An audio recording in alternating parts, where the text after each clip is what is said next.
Holy fuck. That was just an excuse to raise rent. Yeah, exactly. Well, we had to do a new one. I have to do it. It's like, fuck you, dude. Yeah, right. In 2021, Mayfield, Kentucky was hit by a massive tornado that left most of the town in ruin. Angie paid her rent by driving for Uber Eats, Grubhub, and Lyft, and was barely making her rent. But after the tornado destroyed her building, it was sold to new owners who raised the rent to $1,300 a month to help pay for the renovations. Tired of living in a one-bedroom apartment with a collapsed roof, she decided enough was enough and packed up all of her things and lived in her car. Since her car was crammed with stuff, she couldn't do ride sharing anymore, so she decided to rent a storage unit. At the time, she also began dumpster diving for Nike. I don't know. I get the liability aspect of you're like, okay, you can't stay in this fucking storage unit, but how do you prove that somebody's living in there?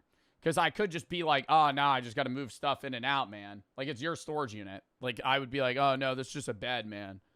I'm not sleeping here. This is just like a little hangout spot for when I'm, like, moving my stuff around. Yeah, catch them sleeping. It would be at night. If they're like there at night and they're not moving stuff in and out. I feel like you can't really hide the fact that you're living in a storage unit. If your car's always parked in the lot outside of it and you're just always there, like people would be like, dude, you're sleeping here. The dumpster diving thing, good way to make quick cash, especially if they're nice shoes. Why the fuck not? So she upgraded to a larger unit to store her inventory after discovering it had a power outlet. She brought in items like a fan and lamps and eventually decided to stop sleeping in her car and live in her locker full time. Angie was able to live in the facility for quite a while, living off her Uber and Grubhub money. Yeah, I get her being able to live in here for a while, but like, why is everything just fucking jumbled around, bro? Like, there's literally no organization. This feels like a trash storage unit. Like, there's just a microwave on the ground. There's not even a power outlet. Where are you gonna fucking run that? How do you have power? Do they get like a fucking just like a generator? They don't have fucking outlets at storage units. It's just a metal fucking building. Stop sleeping in her car and live in her locker full time. Angie was able to live in the facility for quite a while, living off her Uber and Grubhub money. However, why would there be an outlet at there's a single power outlet. Why would there be an outlet at a storage unit though? She was eventually evicted because she was found storing her stuff in units she didn't pay for. All right, Angie. Angie was she was rolling hot. She was like a Scorsese like protagonist in a movie, and then that's the thing. That's the thing that flew too close to the sun. To make things worse, she lost her Uber and Lyft license because of a DUI from 34 years ago. And what? You get fired from Uber because you had a DUI 34 years ago? I get if you had a DUI recently, you shouldn't be able to work at Uber Eats or Grubhub, but like, I feel like if you're in your 50s and you got a DUI when you were like 18, I feel like you should be able to like do delivery service. Maybe I would maybe get it if it's like Uber. If you ever have a DUI on your record, you can't Uber people. But like, why can't you deliver food? That happened to my dad. I feel like that's crazy. You're not allowed to deliver fucking somebody's KFC because you had a DUI 30 years ago. Things worse, she lost her Uber and Lyft license because of a DUI from 34 years ago and has since moved to a different, cheaper storage facility where she lives now. I want to say that's fucking bullshit. 34 years ago I had a DUI and Uber gets me for that? Word? How about you fucking forgive and forget, dude? The one thing that I've been seeing, yeah, dude, actually, that's what I agree with that. Like, I don't think you should be fired for that. I was going to say the weirdest thing about like Uber with like recent economy is like, the self-employed work makes it seem like the country's more employed than it is. Because so many people do Uber Eats and like Uber and all that shit on the side. But the majority of that isn't like, you're not getting like full-time wage pay. You know, like a lot of people that are unemployed that don't do a 9-to-5 do Uber Eats to make money on the side so they could like afford, you know, to live while they're searching for a new job. But you're like, you're not unemployed, but you kind of are employed. Per Atrioc. Atrioc talks about that stuff a lot. I don't know if he said specifically what I've said. But yeah, with Ubering in general, it's like, it skews the numbers. But yeah, he's not a fan of, I don't know if he's not a fan of Uber. But he's talked about how like part-time wage work is pretty bad. It's good for like stimulating economic growth for people that need side hustles. But it's like, most people that do Uber Eats are just doing it to get by or get extra money for a specific thing. So it doesn't really count. It counts as you being employed, but you're not really employed. People must have complained that they maybe smelled alcohol on her. She keeps putting stuff in my storage locker, and I think she's drunk. What if it was that? On TikTok, a couple went mega viral for showing off their elaborate home inside a storage locker. Leyland Brown and his partner run multiple social media accounts under the name Fullest Nest and have gone viral because we're getting evicted. I mean, yeah, you can't really post. Like, if you're trying to secretly live in a storage locker, you can't really post about how you live in a storage locker. social media accounts under the name Fullest Nest and have gone viral because of a video showing off their storage unit. Hidden behind a wall of boxes was a full-blown apartment, complete with a couch, dressers, and a small kitchen. Leyland claimed he could run through the halls for exercise, use the bathroom whenever he wanted, and play loud music without disturbing anyone. This video would not only build his online following, but also get him kicked out once the property manager saw the video. Following the move out, Brown and his partner had been living in the woods inside a tent and getting continually evicted because he would... Living in the woods? Yo, I would go rent another storage unit. What? I feel like this same day, bro, you could go a town over and rent another. If I needed like actual time, I'm not gonna go fucking live in the woods. Buddy, give up the social media thing. That or lie about your location, holy shit. Today, the couple lives permanently inside a hotel room and uses generous donations to help them stay out of storage lockers. In a hotel room? Wouldn't that be more expensive than, like, maybe a motel, but wouldn't living in a hotel room be more expensive than living in a, like, apartment? Dude, because a hotel room's like $100 a day. More. What hotel room are you staying in that's cheaper than an apartment? Yeah, like a GTA 5 motel? No, there's motels that you can rent for months. Yeah, like an extended stay motel. But that's it. Numerous instances of people living inside of these facilities, it is actually against the law to do so. Some places have input extreme measures to ensure Is there a lot of people living in motels in America? Yeah. If you ever drive past a motel, I would say most people that you see on the outside are living there. Not like permanently, but they've been there for a month. It's usually like an in-between spot. If they're trying to find like an actual apartment, but nothing's cheap enough, or like they can't get a duplex or Section 8 housing, they usually stay in a motel. Midwest hotels are actually really cheap. Hundreds of thousands of people in the U.S. live in motels long-term due to poverty or housing inability or instability. I don't know. Anytime I pass a motel, dude, you could see like bikes and stuff on the outside. Like people are like long-term there. It's not just like a casual stay. Managers are trained to identify suspicious activity and contact the police as soon as they suspect someone is living inside a unit. Additionally, more security guards are being hired to patrol, making it increasingly difficult to stay overnight. New locations are being built to be more hostile inside, with no restrooms on the property, no electricity or temperature control, and even poor circulation to prevent air from circulating. Excessive. Someone's just like, I want to rent this unit, I'm going to stay inside. I'm storing myself. What's the big fucking deal? It's a violation. It's a code violation. Also, you're not paying enough rent to live there. Yeah, exactly. Well, do you think they're just like, well, you just give me somebody using the bathroom? Yeah, they'd let you live there if they could, under the table, get $1,000 a month from you. You have to sign a waiver being like, if you die from a heat stroke in here because I've done the AC sucks, you're in a storage unit. Okay, you can't sue me. You need to realize this is a storage unit, so they don't come to me and be like, it's too hot in here. Is it? You know what I mean? That's fair to me. Like any business, you're gonna encounter weird customers, and storage centers are no exception. For some reason, the halls of metal doors and concrete flooring really get people hot and horny. Numerous cases of people getting caught having sex have been reported, and what is even more strange is that 90% of them are cheaters trying to find a hidden place to elope. I'm gonna treat. Oh my God, they're trying to cheat on their husband or wife, but they don't know where to fuck, so they just go to a storage unit and meet up with a random guy or girl. The Love Shack is a little old place where we can get together. Our staff has discovered that a couple is using a leased indoor climate-controlled unit for regular afternoon delight. Winky face. The arrangement appears to be an old-fashioned adultery. We're in a smaller town, best facility in our region. Bro, why don't they go to like a fucking motel? They're fucking in a storage unit. Getting caught having sex have been reported. And what is even more strange is that 90% of them are cheaters trying to find a hidden place to elope. I'm gonna treat my baby right. I'm taking her to the storage unit. It's hot in here. Because, yeah, you could set up a bed. Oh, yeah. That's a good idea. Easy. Jesus. God damn, dude. You need to calm your ass down. In Cleveland, Ohio, the chief of police was found cheating on his wife with another woman. Chief of police is so funny. Wes Snyder had served as police chief for a decade and was widely respected for his dedication to the city. Definitely respected by somebody. That all changed when workers at the storage facility noticed that he and Sharon Marr, a city nonprofit employee, were entering a unit together for 6. Bro, why don't they just get a divorce? Like, why are you, if you're going through the lengths of like fucking a random woman in a heat-controlled storage unit, why are you with your wife? What a way to destroy your career. Bro, literally, just get a fucking divorce. Why are you, do you love your wife? How do you love your wife enough to stay with her but don't love her enough to the effect that you're going to now rent a storage unit for the purpose of having sex with women. When the staff opened the doors, they found the couple having sex in a makeshift sex dungeon. The dirty deed took place on a rug with pillows and blankets. Other things like alcohol, baby wipes, paper towels, and hairbrush were found inside. God damn. It's very depressing. It's a very This is where they're fucking, dude. Oh my God. Not even gonna get like, bro, you could at least get like a cot.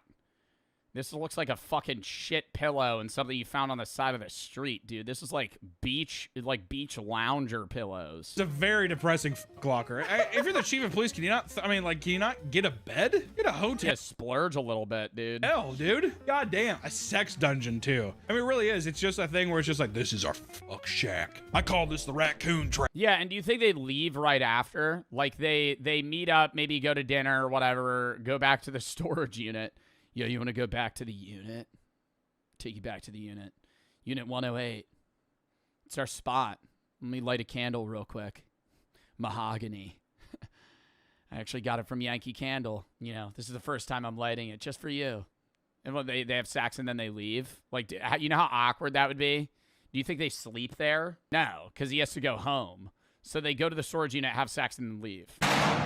After 33 years of service, quickly resigned, and both parties issued an apology to the city. I mean, at that point, bro, just like fucking a gas station bathroom. Like, that's, like, it's not romantic. You got a fucking beach lounger pillow laid out. It's becoming more difficult to be at a storage unit when nature calls. Bathrooms are now private use, and this has left some tenants to leave their shit elsewhere. At one facility, workers were alerted by a bucket found in the middle of an aisle.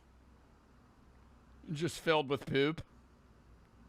When they found it, they witnessed that it was filled to the brim with human feces. That was the picture?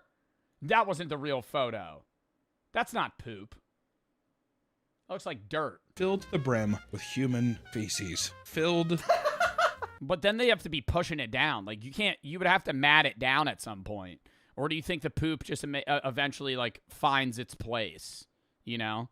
Like, it just, like, mushes down over time. And that's not the real photo? Is it weird to say that I want to see the photo?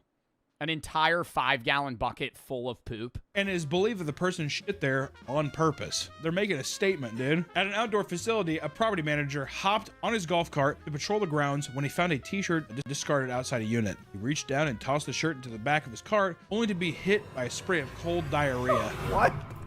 Wait, what? Only to be hit by a spray of cold diarrhea. What? What do you mean hit by a cold spray of diarrhea? Like it smelled like it was diarrhea? Like it was covered in like poop? Someone had used the shirt as toilet paper and covered it in feces. So everyone that's watching, And he picked it up and didn't notice until he got back in the golf cart? It would immediately reek. this video's clicked off, right? Yeah, at this point. They're gone. I'm talking to no one now. Online, multiple people have come together to tell their stories of how people will simply poop in trash cans or next to fire hydrants, like a dog. Another manager complained to having to deal with a serial pooper who stalked the grounds at night and pooped on buildings and the streets. Goddamn serial shitter's back. You think he like shows up there like the sheriff's like looking at it? What is it? He's just like, I know who that's from. It curves to the left. I recognize the poop smell. There's corn in there. It's one of his favorite foods. He always has it's always a darker hue. A little closer to black than brown. Either he has a colon disease or some sort of disorder, or he's just a big fan of hearty, fibrous fruits, like blueberries. His tenants are regularly found passed out or injured near their units. The owner of a storage facility was alerted to a specific unit after smelling smoke in the hallway. Smoked himself out. When they opened the door, they found the owner on the ground unconscious and a jerry-rigged kitchen cooking food. Got a big old like pork chop in there. He had a full-blown smoker in his storage unit. He just gassed himself out of the storage unit. Nothing I love more than cooking a pork chop in my storage unit. The renter had set up a hibachi grill. What? He was practicing? The renter had set up a hibachi grill and covered himself in the grill with a blanket to mask the smell, but asphyxiated himself with the smoke and fumes. What a dipshit. He's doing that thing. He's like, dude, I'm doing that onion ring volcano. He's like, that's awesome. Just blacks out immediately. A similar situation occurred during what the owners referred to as a dead body walk, when one of them discovered a customer passed out drunk in the middle of the aisle. The owner was drawn to the man when he found a... Why are we renting storage units to people that are doing this? I feel like you would get the vibe that that's the type of guy to fall asleep in a storage unit just drunk. Like somebody shows up, yeah, I need a unit, man. He's like already hammered. I'd be like, no. Long extension cord that spanned nearly the entire building. When he found the drunk, he passed out with a beer in one hand and the other down his pants. In front of him sat a TV and a VCR that was playing pornography. What a king. Wait, so he was fucking jerking himself off with the He bottle? brought an extension cord over, he was plugged it in, he was beating his dick off, getting drunk. He's like, ugh. How do you wake, even if no one found him, how do you wake up from that? Yeah. What am I doing? Why do I keep doing this? The VHS has popped out because it, like, you know, it stops, it rewinds, and it pops out. And he's sitting there, he's like, pushes back in, round two. Takes his onions. Covers himself in a blanket.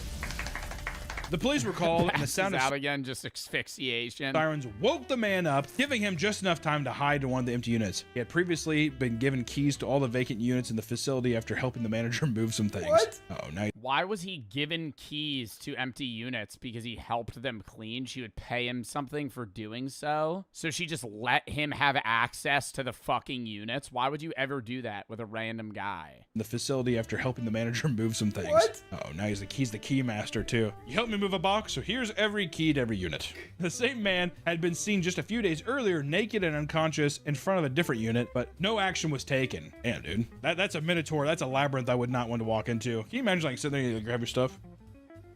I'd be scared. I don't know. I'd run away probably. If I saw a naked passed out guy, yeah. Well, I'd probably call 911 because like, hey, there's a dead naked guy. After the police left, he emerged from the hiding and confronted the owner for calling them, only to be kicked off the property for living inside the unit. I like how he had the audacity to be like, dude, really? Or you're gonna call the cops? Cool, man. I thought we were cool. He has like a giant keyring. Does this mean nothing to you? I'm never helping move your Hot Wheels again. Does this mean nothing to you? You remember when I helped you wipe down that one unit that was like full of poop?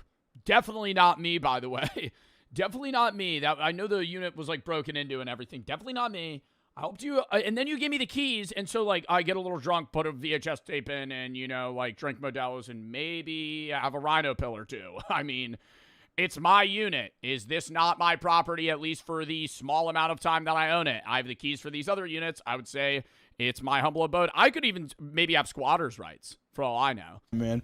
Hot Wheels, Matchbox cars, not doing it, dude. NASCAR, I'm not doing none of it. Not moving the cars anymore, man. In another unit, a tenant was evicted after the manager discovered bloody handprints and smears stretching from the front to the back of the unit. According to the manager, the space was packed to the ceiling, forcing the tenant to climb over her belongings to reach items in the back. In the process, she would cut her wrist and body on exposed roofing and metal walls, leaving streaks of blood behind. You're just getting fucking tetanus.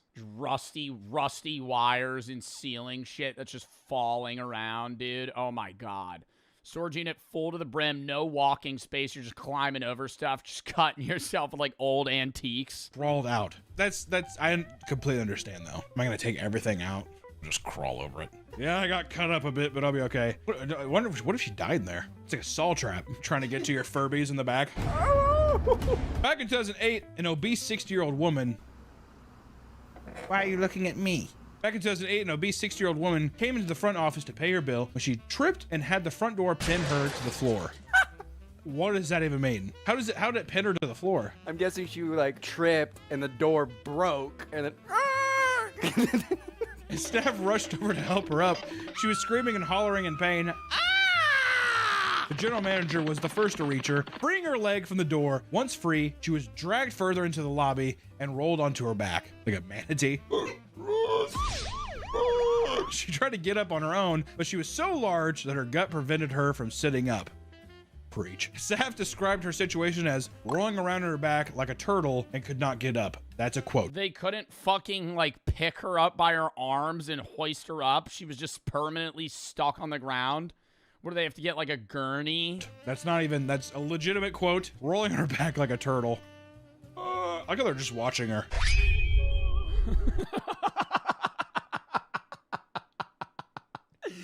Like she's rolling back and forth, bro, like helpless. Just asking for somebody, yo, somebody please help me up. I literally can't, and they're just. And they're just looking at her like, let's just wait for her to die. Eventually, the manager pulled her up off the ground, and staff were checking her over to make sure that she was all right when they noticed that she had pissed herself during the fall and soiled her pink sweatpants. Oh my God. You fell down and got pinned. I'm going to piss myself. All right, that's not even an act of rebellion, that's just the facts. After she was deemed okay, she paid her rent but moved out about a month later. Because why? How embarrassing is that? Yeah, I'm gonna be fucking. Yeah, I mean that would suck, man. It's funny that like, you know, the situation unfolded in the way that it did, but being the person that, you know, basically falls over, the storage unit falls on your leg and you piss yourself and then you can't get up. It's like now you're gonna feel like you're being judged the entire time you're there. There are numerous bizarre and horrific renter crimes. Tenants and managers don't always see eye to eye, but that doesn't mean they can't get along. Eric Adams worked at the 1 in 5 mini storage near Portland, Oregon for 15 years and was liked by most of the tenants. After about 5 days without hearing from Eric, a friend drove to check on him. He opened his storage unit and found Eric dead on the floor. Police determined that the cause of death was blunt force trauma from items found in his own unit. Suspicion grew when none of Eric's valuables were taken, suggesting it wasn't a robbery. His death would remain a mystery for a year until So it's just a straight up murder. police gained access to the keypad records and found that one tenant was at the facility during Eric's final moments. Rob Caputa had entered the facility around the same time that Eric did, but after an hour, only one left. He was a long-term tenant at his unit since 2019, averaging about 55 items per month. But after Eric's last What do you mean 55 items a month? He had been at the business often. He showed up to the storage unit 55 times a month? What the fuck do you have at your storage unit that you're showing up over almost twice a day? You're going to the storage unit more than people go to the gym. he avoided facility for 3 weeks. See, now he would have had to keep coming back around. That makes him seem sketchy. You're going there every day. You're a fucking regular at the old storage unit. You know people by name, and then you just disappear. Not good, Rob. Suspicious activity, Robert. Rob was eventually arrested after DNA was found on Eric's body and was sentenced to 3.5 years in jail. That seems short. In court, Seems very short. it was revealed that Rob killed Eric after someone ran over his dog at the storage facility, and he blamed Eric for its death. He fucking John Wicked him. He doesn't know if it's Eric. He's just like, you have to die. You got 3.5 years for first-degree murder? He ran over my dog. Well, no, he didn't run over your dog. Your dog just got ran over. Another man in North Carolina was locked in his unit for days without food or water by his girlfriend. Women, man. That's also unsafe. I feel like storage units should kind of be like refrigerators in that, like, you should be able to get out regardless. Or aren't most car trunks like built in with hatches to where you're able to escape even if you're stuck inside? Like that's scary that you could lock yourself in a storage unit and not be able to get out. Well, you couldn't lock yourself in. Somebody could lock you in. In 2024, police responded to a call at the Cooper storage compound from a man who claimed that he was locked. But how would they have a safety mechanism for that? Because the latch is always, the security lock's always on the outside. There would have to be like a side door that's just a one-way. Inside his girlfriend's storage unit. When they opened the door, they found Gary Oxidine, weak and emaciated, on the floor. He had been surviving in the unit for days with no supplies until he found his phone in complete darkness and called for help. It took him 4 days to find. Yeah, that is a little crazy. It took him 4 days to find his phone. Previously accused his girlfriend of locking him in a storage unit for days and now saying the charges were a mistake. Days with no supplies. What do you mean saying the charges are a mistake? Until he found his phone in complete darkness and called for help. It took him 4 days to find. What? I wonder if on the last day he's just like, I really should look for my phone, actually. I'm not gonna die here. After his rescue, his girlfriend, Robin Deaton, was arrested and charged with attempting murder and kidnapping. However, after the charges went public, Gary spoke to the media and claimed that the accusations were bogus. He said he had simply fallen asleep in the unit and his girlfriend had locked it without realizing he was inside. How do you you're the significant other and you showed up to the unit together? What? That'd be like me and Brooke going to a storage unit. I fall asleep, and she locks me inside. And she's like, I don't know where Joe went. I didn't see him. What? How do you not notice it's a storage unit, not a fucking mansion? This was in complete contrast to what he said in the 911 call, where he claimed his girlfriend was trying to kill him. When the case went to court, the charges were dropped after Gary had admitted to lying, and the couple was able to walk free. I'm telling you, that is some diabolical. That is some crazy relationship shit. I don't understand how I understand he drops the charges because he doesn't want her to get in trouble, but like, How do you even argue that she didn't mean to do that? If you think padlocks are going to keep your stuff safe, then you're mistaken, because break-ins happen all the time at storage facilities. A traveling nurse in Colorado had, I mean, yeah, it's fucking sheet metal holding your stuff in place. They could just fucking break through it. $80,000 worth of stuff stolen over an 8-day period from Extra Space Storage. Or just bring a fucking, what is it called, a bolt cutter. She lost furniture, medical equipment, family heirlooms, and even her engagement ring. Police respond. Why do you have your engagement ring in a storage locker? I'm gonna have it. I feel bad that she had her shit stolen. Why the fuck do you have your engagement ring in a storage unit? Why is that not in your room? To the break-ins and added her case to the long list of 55 previous incidents reported at the facility that year. Since the incidents were reported, no other break-ins have occurred as the facility upgraded security. Oh, did you? With what money? $80,000 worth of stuff is what I think. That's what I'd be suspicious of too. People that work there, they see you bringing in stuff. What is this? Oh, just like my grandpa's baseball card collection. I mean, look at the guy. Dude, just my grandpa's like Pokemon collection. He just has like, dude, it's a bunch of these cards just in this like wooden box. They're all like sealed and shit. It's like, there's this Pokemon called Charizard. I don't know, man. I'm just gonna like leave it here. I don't really want it, but you know, I don't want to throw out my grandpa's stuff. One of the victims claimed the thieves stole most of the audio equipment, including TVs, car stereos, and mixing boards. Police wonder how the criminals were able to pull off the heist because although units are indoors, have a code at the front door, and they are equipped with cameras everywhere. California appears to be a hotspot for criminal storage activity. Just a couple hundred miles south of the last break-in, Steve Bohannon and his nephew purchased an abandoned locker for $80 at auction and were excited to flip whatever was inside.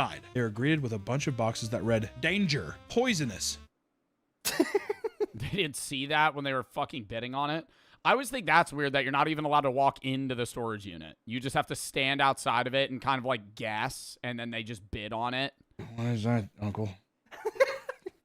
After opening them up, they discovered that every single box... Oh, it's a closed locker? That's even crazier. You're just betting what it is off like on a whim. They discovered that every single box inside the container was filled with meth, beakers, and safety equipment. Thank God. Steve, do they get refunded by the storage? Do they get refunded by the storage like company? If you bid like fucking $500 on a storage unit and it's just all full of meth, toxic shit, I would be annoyed as fuck. I would be like, give me my money back. Because now I'm not profiting anything. Because you're not going to be able to sell it. It's all going to be closed by the police because now they're going to have to investigate who owned this, what else is in it. Even all the stuff that isn't meth is now probably valueless because it's going to be fucking criminal evidence. The report is discovery, and they arrived in full hazmat gear to safely remove all the drugs and the equipment. I just want to say, this is not me actually saying it, but don't get an extra storage thing. Extra storage seems like a scam. That's not me saying it. Disclaimer, I'm not really saying that, but extra storage seems like a bad place to keep your stuff. I wouldn't do extra storage, the place where they rob your fucking wedding ring off of you, and when you actually bid on a unit, there's just meth lab shit in it. It might just be best to keep all your stuff at home and not risk enduring the horrors of modern day storage facilities. Between unruly guests and incompetent managers, you never know what you're gonna get, and if you're not careful, you might just lose everything. However, if you need to rent a storage unit, make sure to do your research, and if you're choosing to live in one, Godspeed. If you live in a... I mean, don't live in a storage unit. I think if you're gonna live in a storage unit, don't post it on TikTok. Here's my storage house, doing a little review. We're going to be live streaming here on Mondays and Thursdays. So if you want to see, you know, here's the front of the storage unit. You know, if you want to call the owner and let him know that I'm squatting here, that would be awesome. Like, what the fuck? So, I don't know. That was an interesting video. It took us forever because we had to keep pausing for chat. But, yeah. Count me down 30 seconds. Then we're going to hop.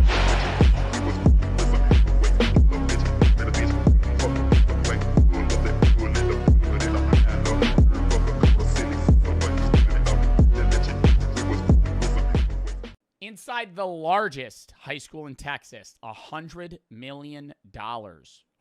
I don't know how much an average high school costs. I assume it's not $100 million, though. This is the largest high school in the state of Texas. Welcome to Allen High. Today we're getting exclusive... I feel like Texas High... Brother, this is a college stadium. They got a double-decker bleachers. What the? I know football's huge in Texas, more than almost any other state in the high school level. And I know Texas high schools in general have a lot of people because Texas is also just very populated, and there's high schools that multiple people from different areas go to. But my God, dude, I've never seen a high school football field like this. Texas to tour their $100 million. I'm pretty sure my college field was like literally that. Wait. Their sports complex alone is $100 million?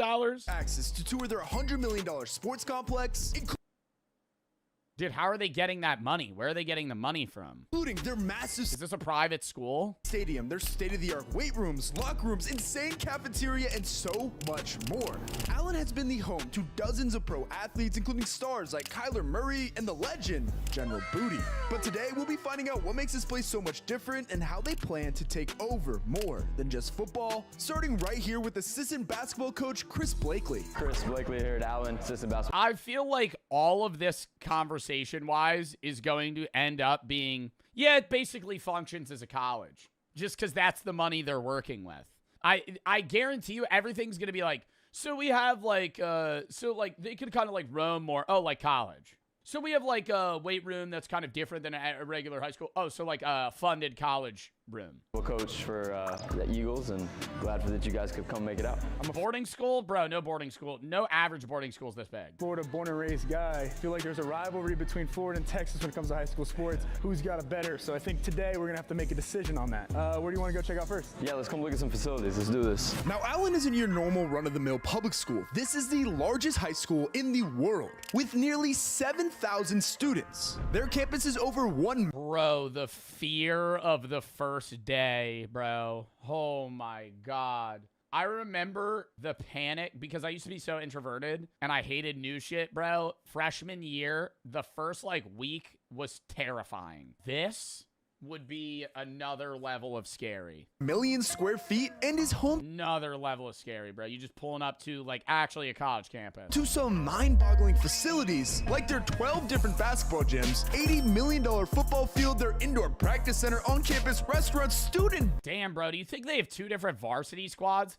If you have 7K students, you have to have like a JV-A, JV-B. Like, how does that work? If you have 7K students and for a football team, it's bigger, but like even then, like, yeah, you probably have a freshman squad, but then you have freshmen. You can't just have freshman, JV, and fucking varsity. 7,000 people? bank and so much more. But my question is, how are they funding all this, and is it all necessary? Where does like the funding come in the state of Texas for giant facilities like this at the high school level, especially a public school? That's a good question. I mean, I think Well, today, we're going to answer it all, starting right back in their first practice It's got to be like donations and then just taxing. gym. this is the Aux Gym. A lot of people, you know, when they come to Allen, first thing that kind of blows their mind is just the facilities. We're the biggest public school in the United States. This is kind of what a typical like varsity gym looks like. This is just one of our practice gyms. We have 11 gyms in Allen, so 3 middle school.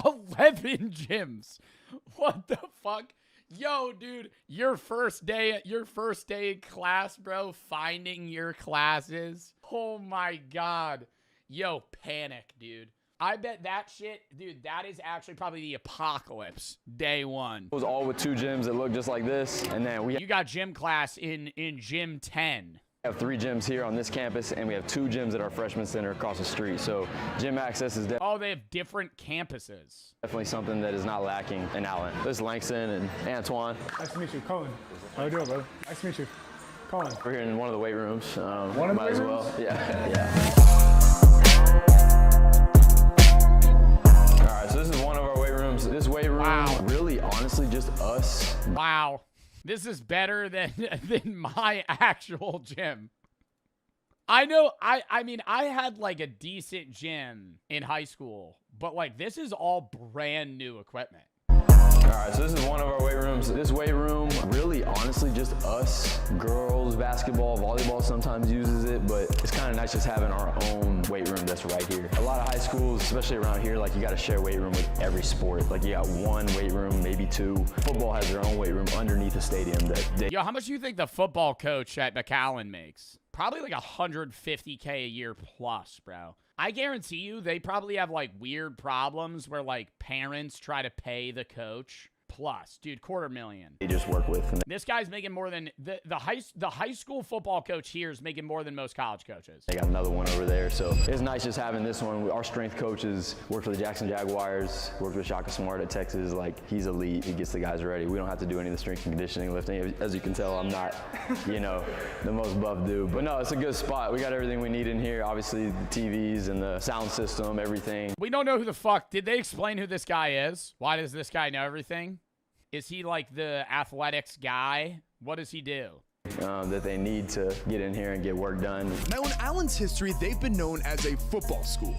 I mean, this is Texas's biggest high school stadium, and they've seen some incredible success, which we'll get to when we head to their Wild complex. Do you think there's a world where you could get paid sponsor-wise in the high school level? Are you legally allowed to now? Because I know that's like a newer thing where like D1 athletes, what is it, like an NIL deal where you could get paid in college? And that's how like Livy Dunn and other people have made like millions of dollars just like in the college level. But does that apply to high school too? Head football coaches at Allen High School are among the highest paid in Texas. Annual salary over $150K. Wow. Yeah, that's nuts. But their basketball team has slowly been building a juggernaut. See, since they won their first state championship back in 2018, Allen basketball has been thriving. And last season, they finished with a 34-2 record, which earned them an invite to the Throne National Championship Tournament. They're becoming a force, and today, we're gonna find out how. I wonder, they're a public high school, so maybe not, but I wonder if they try to like recruit kids too. Allen recruits people, but it's illegal. Wow, Dynamic actually mentioned that as I was asking. So this is kind of the locker room Yeah, because aren't you not allowed to recruit at the high school level? side. All the championships up here. Yeah, we gotta update that For Publix? I don't know. State semifinal appearances 2014 after this year. Come on now. But this is just kind of the locker room side. We're still trying to do some renovations. We've been doing some stuff recently, but this is kind of like the player side, which I wish I had had a locker room like this. What we got right here? It's one of the unique things about here that we do, which I used to have belt fights in my locker room in high school. Didn't look like this, though. There were just benches. It was just a cold room with benches. about here that we do, which I haven't heard of a lot of It's how you settled disputes. You'd have a belt fight. teams that do this, but we have a different starting five essentially every game. We let them earn in practice. Or for fun. And so we grade, we film every practice, and we stat every practice. And how they perform in practice is who ends up getting to play on the floor. So like if you're doing a bunch of winning things that we value, like toughy plays, diving on the floor for loose ball, like things like that. And if you Antonio really a star player here. He got 1 toughy play, 4 off rebounds, 5 defensive rebounds. don't do a lot of losing stuff that we value, you end up being one of the top guys. And it kind of helps them hold them accountable, see what they're doing well, see what they're not doing well. Gives you See, they're playing for stats, not team mechanics. There's a lot of off stat markers that you have to take into account here, man. You know, like team morale. You know, this guy might not be getting rebounds and he might be 0 for 3 on threes, but like, you know, he's just bringing vibes to the table. And, you know, that matters a lot. great for the class, if that makes sense. No, that's super cool. I've never seen anybody He's got JV talent, but varsity vibes. Where do you place him? do anything like that. Yeah, it's different. It just makes practices super competitive. You know what you're doing right, you know what you're doing wrong all the time. So we step over here, kind of the film room side. This is kind of like the player, you know, eventually it'll be kind of like the player lounge side of things. Right now, this is obviously where we have some film in here. We got our legacy wall over here. This is kind of one of the cooler parts of the room because, you know, once you graduate from the program, you get to sign the wall. So anyone that's played here and graduated from Allen, they come and sign the wall on senior night. Technically, we got one NBA guy, Isaiah Stevens. He's playing with the Miami Heat right now as a rookie. Probably the most decorated Colorado State basketball player in history. But most of our guys are just really good college players. And then this is something kind of unique and different that I feel like we've done. You know, this is kind of like operates as our press. Even then, though, like, you could play. I know a lot of guys that would play D1, be really good in college, not good enough for the NBA. They just move to Europe. You're not going to make millions of dollars a year, but you can make $120K a year, full benefits, playing for like a German team or some shit. Conference room too, at times, and we have a separate room, but like after every game we do post-game press conferences. We have like a student media team that's kind of helping us run that, just helping Post-game press conference. these guys develop interview skills. Like I think he's gotten That actually is pretty good. You get like media training. a lot better over the last few years at answering questions and things of that nature. So not a lot of teams do that, at least public schools around here. So this room won't like overly impress, but like this is something we're still working on. Like we just literally like the start of this year, we started to put together. It's like an old closet training room. We still got to update some stuff, but it is unique because a lot of our guys come in here and we have like the Normatec boots and it's kind of a recovery room. So yeah, these guys would be napping in here all the time. Like snooze cam is on high alert in here, but we just keep like the Normatec boots in here, like recover. Yeah, this high school's rich as fuck, bro. I remember that used to be like the big thing, dude. Those pants that are like cold or hot or whatever, and they fucking help you not be sore and recover mad quick. Recovery stuff. Yeah, Normatechs are at least $600. Yeah, those are expensive as fuck. And they got like 4 pairs of those casually in one training part of their. They probably have 100 of them. Hyper ice in the fridge, things like that. We kind of use that fridge as like a nutrition. Actually, though, bro, they probably have like $50K worth of fucking Normatec gear just in their high school area to like, we'll throw like muscle milks and things like that in there. How good they have it yet, but maybe one day they will. As we made our way through campus, we walked past their massive 4,000-seat arena that is quite literally bigger than the one that I had at my college. However, the gym currently had AP testing going on, so we didn't get a good look on the floor, but during game days, I've heard this place gets rocking. Their student section is full nearly every single game, but they have something special that I've never seen at the high school level. I don't know if anyone's doing it in the country, but like we're truly making it into like a college basketball environment. So like at our games, our student section's packed. Like you got stuff flashing up on the screens during the game, like videos, goofy. Bro, do they have player intros? Nah, dude, that is hard. You get a player intro in high school? That's fucking sick, dude. Like they're not just introducing your team or like calling out your name. You have like a filmed edit of you. Oh my God. Stuff. Do you guys have a media team that's creating this stuff that are students here? Yes, yeah, we're like starting to build. And that is crazy because even if you're not athletic, but you want to be in the sports media space, this is probably also a pretty good spot to be because you could get involved in that where like any other high school you wouldn't be able to. So we're going on year 2 of having like a student media team. We also have like a video guy and a photographer that are with. What the fuck? This looks like the NFL headquarters. Like I went to the NFL headquarters to film that video. Bro, this is dead ass like as high tech.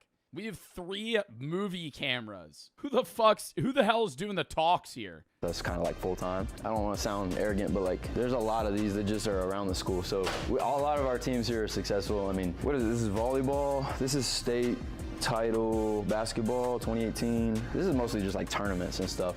I think some of the state trophies are actually down here. So we'll step out here. This is the school side. So like everything on this side is only really. I don't want to say I'm surprised that they don't have more players that are pro, but is this like a newer high school? Because something with facilities like this, I'm actually shocked they're not like churning NBA and NFL players. Like they said they have what, 1 or 2 NFL players and like 3 NBA players. I feel like, dude, this looks like a facility that would have like everyone. Accessible to like athletes for the most part. Obviously you can see the football stadium over there from the window. If you want to make jewelry, you can go to the. Bro said, look at that clock, bro. Out of everything, you're impressed by the digital clock. Ours has a battery and a fucking hand clock, dude. I'm sitting there trying to read that shit. They got all digital? You can go to the jewelry making class. Yeah, I can't say that they offer jewelry making at my. Wait, what the fuck? Wait, is that a jewelry store? Yeah, I can't say that they offer jewelry making at my high school, but you know, there's something for everybody here, I guess. As you keep walking, they just. This is just a college, bro. This is just a college with easier classes.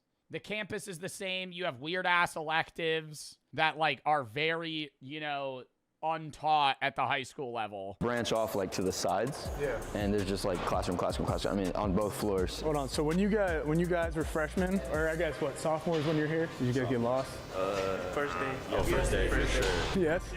Yes. First day, like I was here, the hallways were so crowded because so many people are trying to like find a way to get to class. I avoid when the bell rings. If I gotta go somewhere, I wait like 3 minutes because I'm like, it's like New York City. Like everybody's just like paying. We drove in here when people were leaving. That's a lot of cars. Yeah. Damn, bro. I wonder what those halls be sounding like, dude. Yo, imagine at McAllen High School in 2018. That shit, yo, I guarantee you motherfuckers be like, that shit was a movie. You'd be walking in the hallways hearing this. Lucid Dreams. Coming out of 9 different speakers. Yeah. As we head downstairs, this cafeteria is Mo Bamba. Holy fuck, dude. Holy fuck. what shocked me the most on this campus. Instead of your milk and stale pizza like most schools have, this place has real restaurants, including an on-campus Subway. Like, what? But somehow this still... I'm not going to call Subway a restaurant, but they have an espresso machine. What? They have an espresso maker. Yeah, this is literally just a college dining hall. But somehow this still isn't even the craziest part. So this is the cafeteria. We have A lunch, B lunch, C lunch, and D lunch. We have so many people, so everybody can't fit at lunch at the same time. You can eat anywhere you can. We have like almost a dozen restaurants you can choose from. Subway, Pizza Hut. So you're a public school and you have Pizza Hut. Subway in your cafeteria. Yes, we have Subway, and it's pretty good too, actually. All right, let's just go look.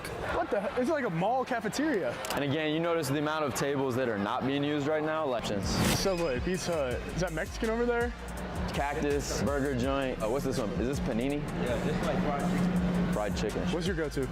My go-to Subway, or I get some fried chicken, or I get some. It's like a Panda Express. Walk up to the Subway. Let me get some olives. Let me get more olives. Why don't you put some shredded lettuce on that? This is wild. I love the lighting.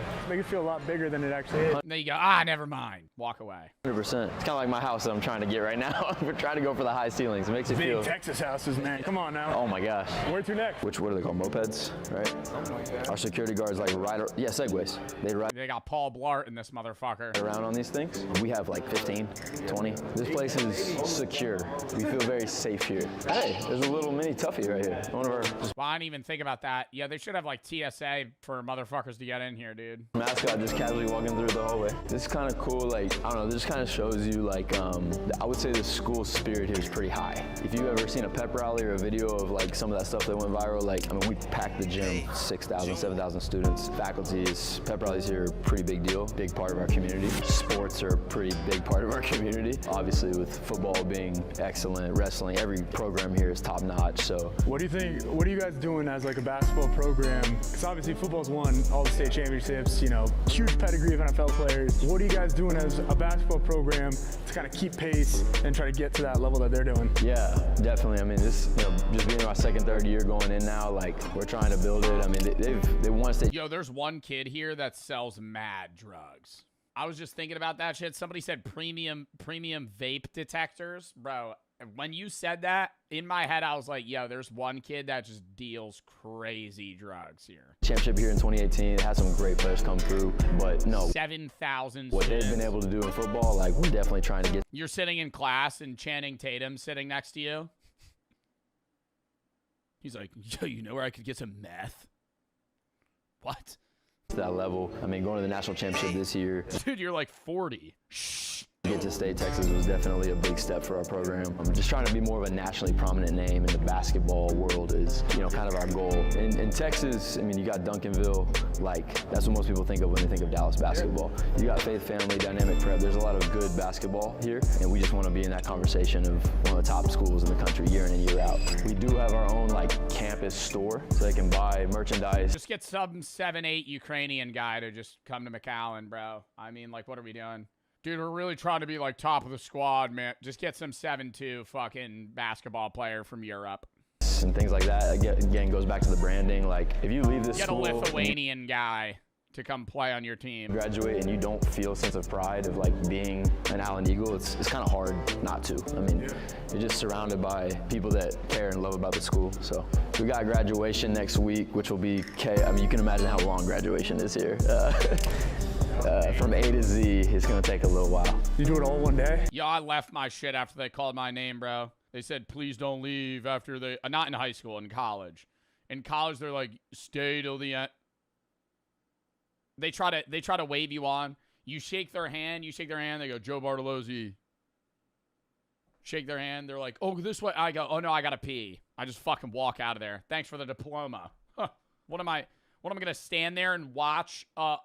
Like, because this is the way that I'm thinking about it. Number one, I got places to be, right? When I graduated, I went and ate at fucking P.F. Chang's. How to get the lettuce wrap, okay? It was crazy. I was hungry as fuck. Number two, I had an Airbnb reservation because I was going to get hammered that night. Number 3, I don't know anyone in my class. And number 4, if their last name started with a B, I know their ass would leave before me. So let's get out of here. Their last name's Zarofsky. Oh, you're not gonna fucking stay? No. Yes. In the gym? Yes, and they have fireworks and a drone show. In the gym? No. It's in the it's at the football stadium. So yeah, this is kind of cool. This is our newsroom. This is where we do a student news show every day. It airs on everyone's TVs in every class. It's like a 5-6 minute deal where they give sports updates, school updates in general, which is pretty cool. I mean, it just automatically shows up on everyone's TV at the same time. So. These are some state-of-the-art camera equipment here, man. Yeah, it's super big time. As we kind of grow our student media team, like this is what I'm trying to tap into too, is because we have a lot of talented kids here. It's such a big school, but like there's programs like this that as a basketball program, like we can partner with and collaborate with. How are we still inside? You're still in the high It school. just keeps getting bigger. This is called the PAC, or the Performing Arts Center, right? If you go through those doors, that's like our auditorium, like huge, kind of where we do meetings and stuff. This is our store. I guess it looks like it's closed right now, but this is where they sell like hoodies and hats and all kinds of stuff. Yeah, this is our culinary kitchen. We have a student-run restaurant here called the Blue Cafe, which is right around this corner. There's a Yeah, I got food poisoning at the Blue Cafe. chef here. He teaches the class, but they're selling, you know, they're like, as a teacher, you can come here any day and buy lunch. I guess it's after hours right now, so they're shut down, but it's a restaurant. So you can go in there, you can sit down, they'll take your order, like, pretty crazy. That newsroom's nuts. It's like full-scale Oscar level. Oh look, speaking of that, there's a Grammy. Oh, someone got a Grammy here? Allen High School, the Grammy Foundation, 2011. All right, add it to the list. There's a Grammy. That's super cool. Any other things that What? Somebody got a Grammy in high school here? I should be mentioning about our fine arts department? Well, they've got the largest band in the world. Yes, that. Band in the world. In the world? Yeah. When there's football High school, games, I'm the guessing. band itself is, I think, 600-700. Then of course they've got 600-700? yeah. And then when 6 or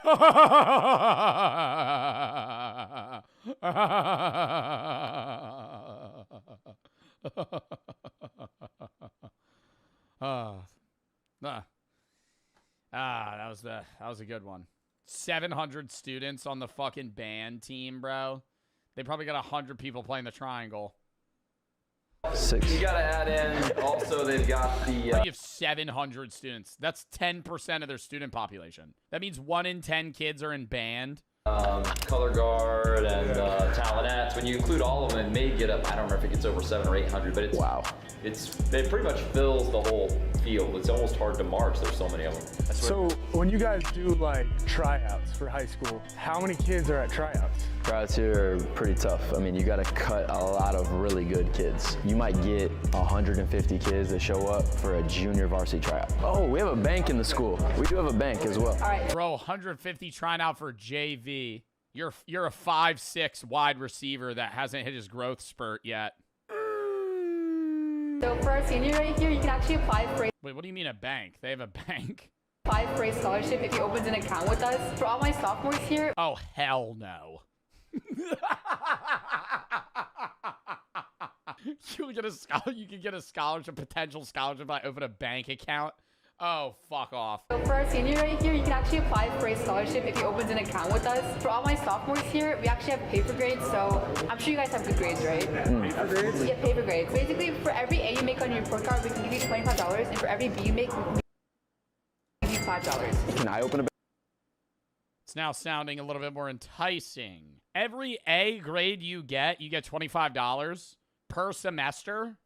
Dude, you're in like 8 classes. Account here? You actually can. So all staff and students get a free account for, they get a free account because they work here. Employees, yeah. Also you are students here. So. This campus truly is absolutely insane. But across the street is where things get really crazy. Outside of their track team's own field and facility, the dozen tennis courts on campus, and the massive baseball fields you see, Allen football is truly the heartbeat of this city, and it sells out nearly every single game.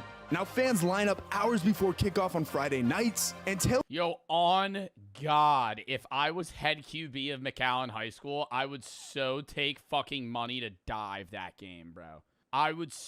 If I was the head of McAllen football and I was the QB, I'd be like, bro, give me 10 racks and I'll fucking throw this game. I know that's illegal too. I'd be like, yo, I don't give a fuck. There would be some dad that would be like, yo, dude, I'll slide you 10K, man. I'll get you into Yale. Get in the parking lot like this is a college game.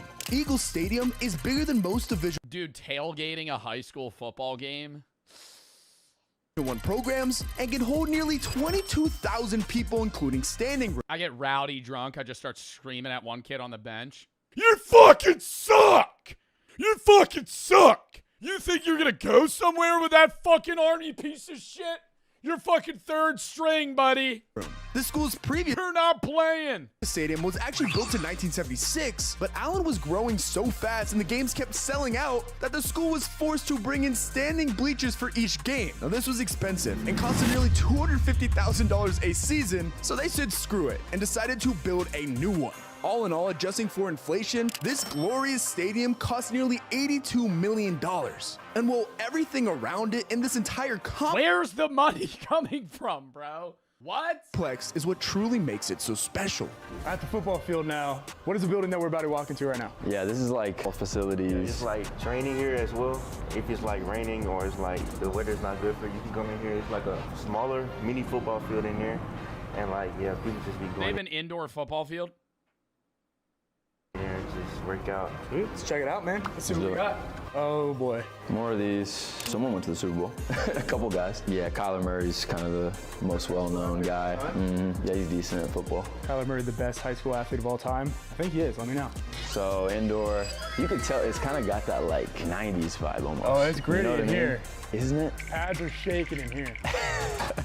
Look at like the Bro, this is, like, I was saying, oh, this is college level. This is, like, bigger than college. Like, most college campuses would never have this amount of equipment. wall art, doesn't it? It's like Man, they logos. well, that's what you need in football is that little bit of grit to Yeah. kind of push you over the edge. It can't all be sweet, you know what I mean? Even though Football, it is. you gotta be tough a little bit. You gotta be backing around. Another weight room. Yeah, it's always Another weight room. Wow. So how many weight rooms is this now? Somebody said holy cartel money.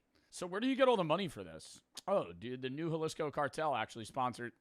I'd be like, Dude, I think we have 4, and there's another one underneath the stadium, which is like 3 times this size. Underneath here? Underneath the stadium, over there. By 3 times. That's crazy. I mean, bro, some of those cartels actually have so much money that they probably could fund like 10 of these. Yeah. That's nuts. Billions of dollars. Yeah, we lift a lot of weights. See if we can go down here. Dude, what in the world?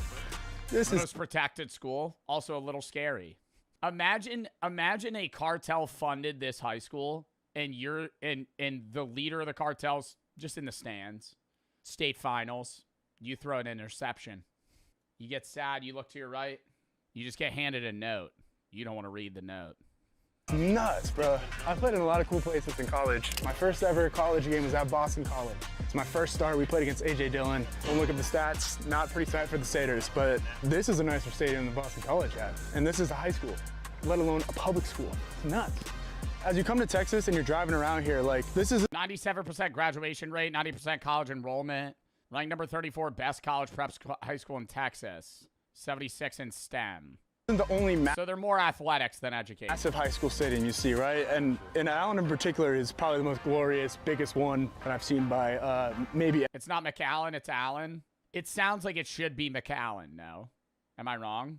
Allen High School, it should just be McAllen. McAllen sounds better. I'm going to call it McAllen. Ever, but where does like the funding come in the state of Texas for giant facilities like this at the high school level, especially a public school? Well, that's a good question. I mean, I think a lot of it actually the community.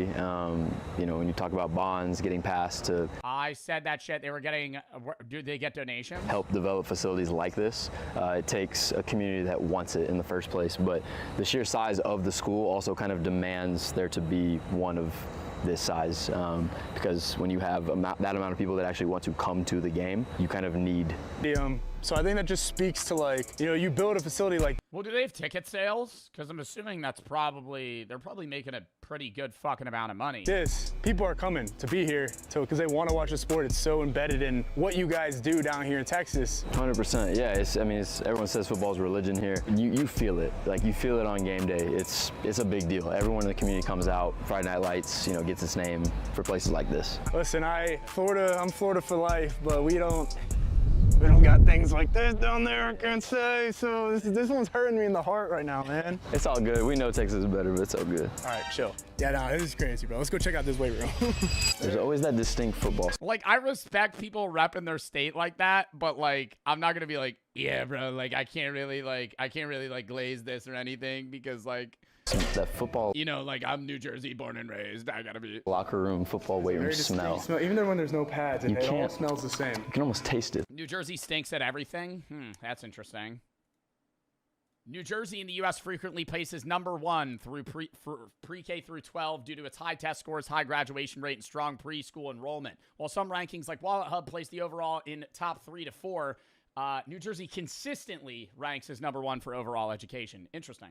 It's like, it just tastes like football in here. Got the benches. I'm sure there's some big time weight being moved down here. Oh wait, we got the top weight right here. Current top 11 squat 490, bench 340 in high school. I can do that right now. Somebody ran a 437 last May. You guys be hitting this in here? They had you stand over there like this. Just running in. Those backwards and running into it and push it all the way up there. And if you hit the thing, you get some kind of. It goes ding, you get like a stuffed animal. It's like a carnival ride. Let's see. No, the hat. Come on. I think that's as far as. You know, them Florida boys would probably rip the hinges off this machine. You know, them Florida boys would probably fucking just pick this machine up and throw it through a wall. Inside foot.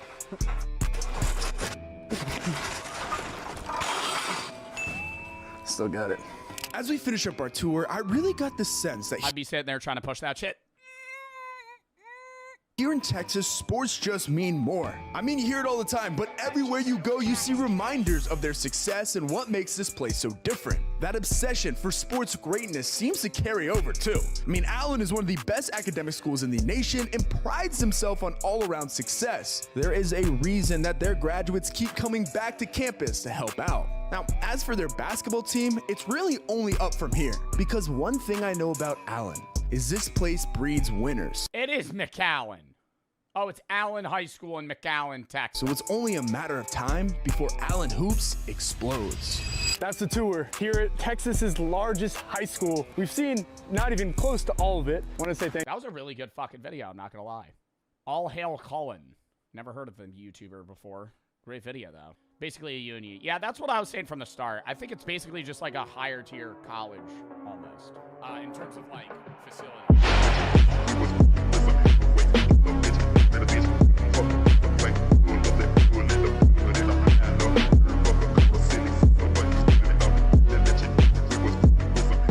It's like if you know about the news. If you know what I'm talking about, crazy. I was like, you responded to that? He said, yeah, he didn't even know who it was.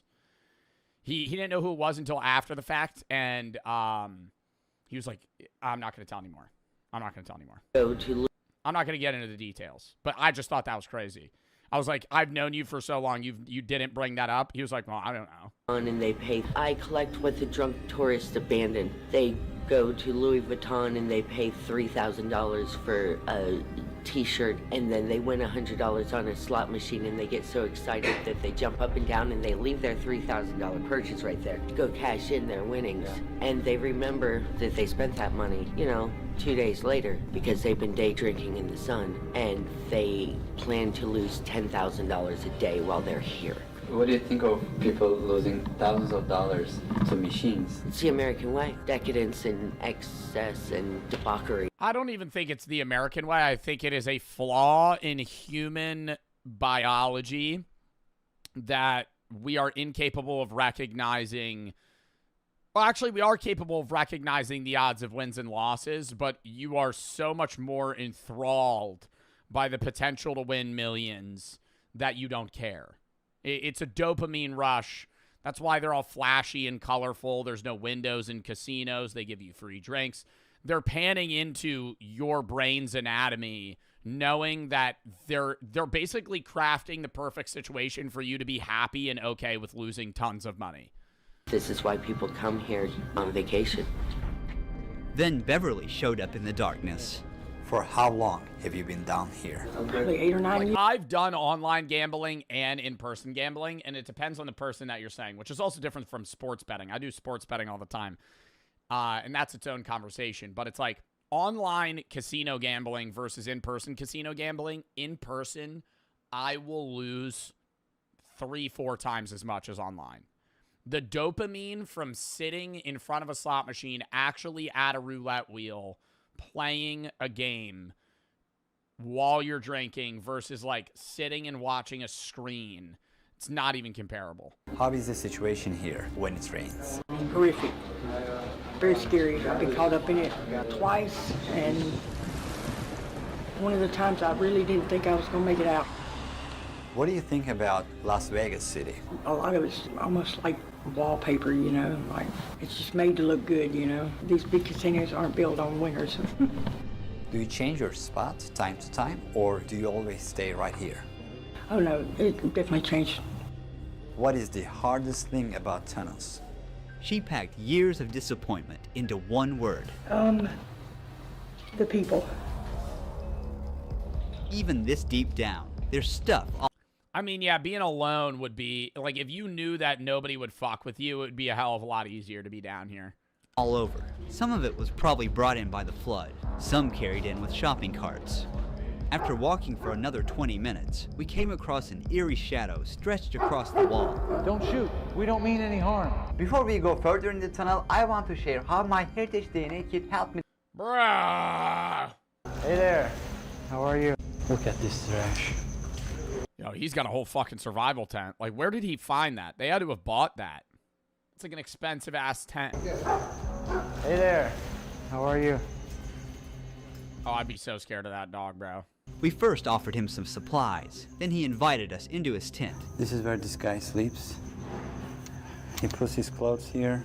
This is his table, kind of workstation. 6 years ago, I moved to Vegas alone, and my parents died in 2018. It's the 2 years I've been down here, if not more. So. How do you find water and food?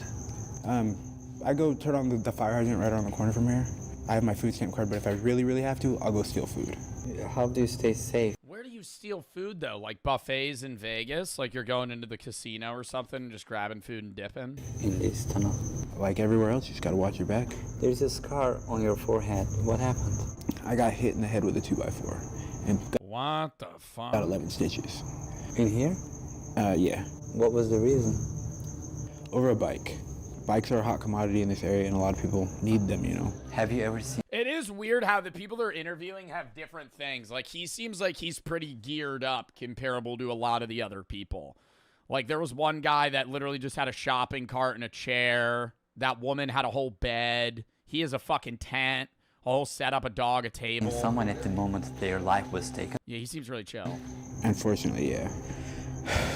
I remember hearing somebody come in and 2 shots go off. He got hit in his back and in his neck. And before I knew it, he was standing right in front of me with a white t-shirt on that was turning red really fast. It was his brother who shot him. The psychology of being down here in the darkness must be He watched a guy kill his brother in front of him in the tunnels. really hard. Some people can't take it. There are people out there that haven't seen the light of day and never will. People that turn gray down here, like. Really? Yeah, I've never seen anything like it. At night. Oh my God, like vitamin D deficiency. They never leave the tunnels, constantly in the dark. And it's also like, if you're down here for such an extended period of time, the sun's probably disturbing, you know? Like you almost become nocturnal in that you don't even want to leave unless it's nighttime because it's like leaving. Like imagine, you know, when you go to a movie theater and you're there for 3 hours and you leave and it's so bright and it fucks with your eyes. Like imagine that, but like days in the dark, weeks in the dark. It sounds like there's people walking. Like you would walk outside, it'd be actually blinding. Right outside your tent. Like you wouldn't be able to see. And multiple times I've gone out there and there'd be nothing. You never know who you're gonna run into down here. That's for sure. Here in the dark, most of them lose their ID cards and never get them back. Without an ID, they can't apply for a job, rent a place, or access social services because they don't officially exist according to the system. It's a roadblock. It's not really true though. Yes, they need those things, but if I handed out IDs today to every single one of them... Yeah, they still want to go get help. Still be here tomorrow. There's a lot of things happening at the same time. Traumas, mental health, all these things we need to address. I was like 2 years, 3 years homeless, walking down the street, and I saw 3 people that I knew having a sword fight in the middle of the night. I heard cling, cling, I saw blood, I looked at it, it was like nothing to me. That's what happens out here. You become traumatized and used to these situations. Phil once lived in a house with a pool. How did he get out, though? How did he get out? Like, I feel like you need somebody, you need to show willingness to leave and also have somebody to lean on to get out. Because it's not as simple as just like, oh, I'm going to get a job, because you still don't have enough money to like be presentable and go to work. I mean, it depends on the job and what you're getting, but like, how do you go from being homeless and living in the tunnels for 6 years to being able to afford an apartment and also like clean yourself up, go to work? But after retiring, life slowly pulled him underground. The police radios and stuff would not work down here. For the people that are like all on black, bro, all on black, you're like, oh, just fucking gamble it. Do you know how much money it cost? Dude, yeah, maybe you somehow scrounge up $100 as a homeless guy and you fucking run it up to $2,000.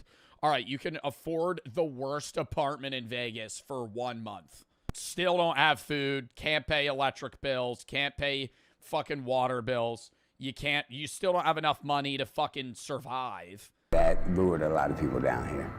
How long have you been in the tunnels? 8 to 10 years. What was the 10 years?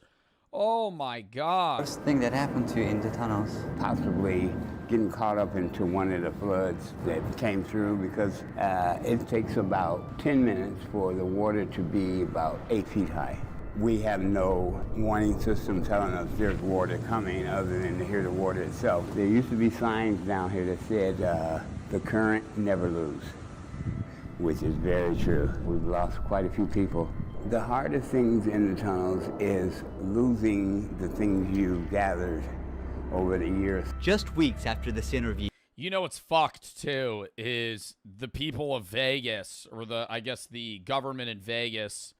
In the beginning you saw them kind of climb through that caged area that might have been trying to block them off. If they really wanted to, they could make it so you couldn't enter the tunnels.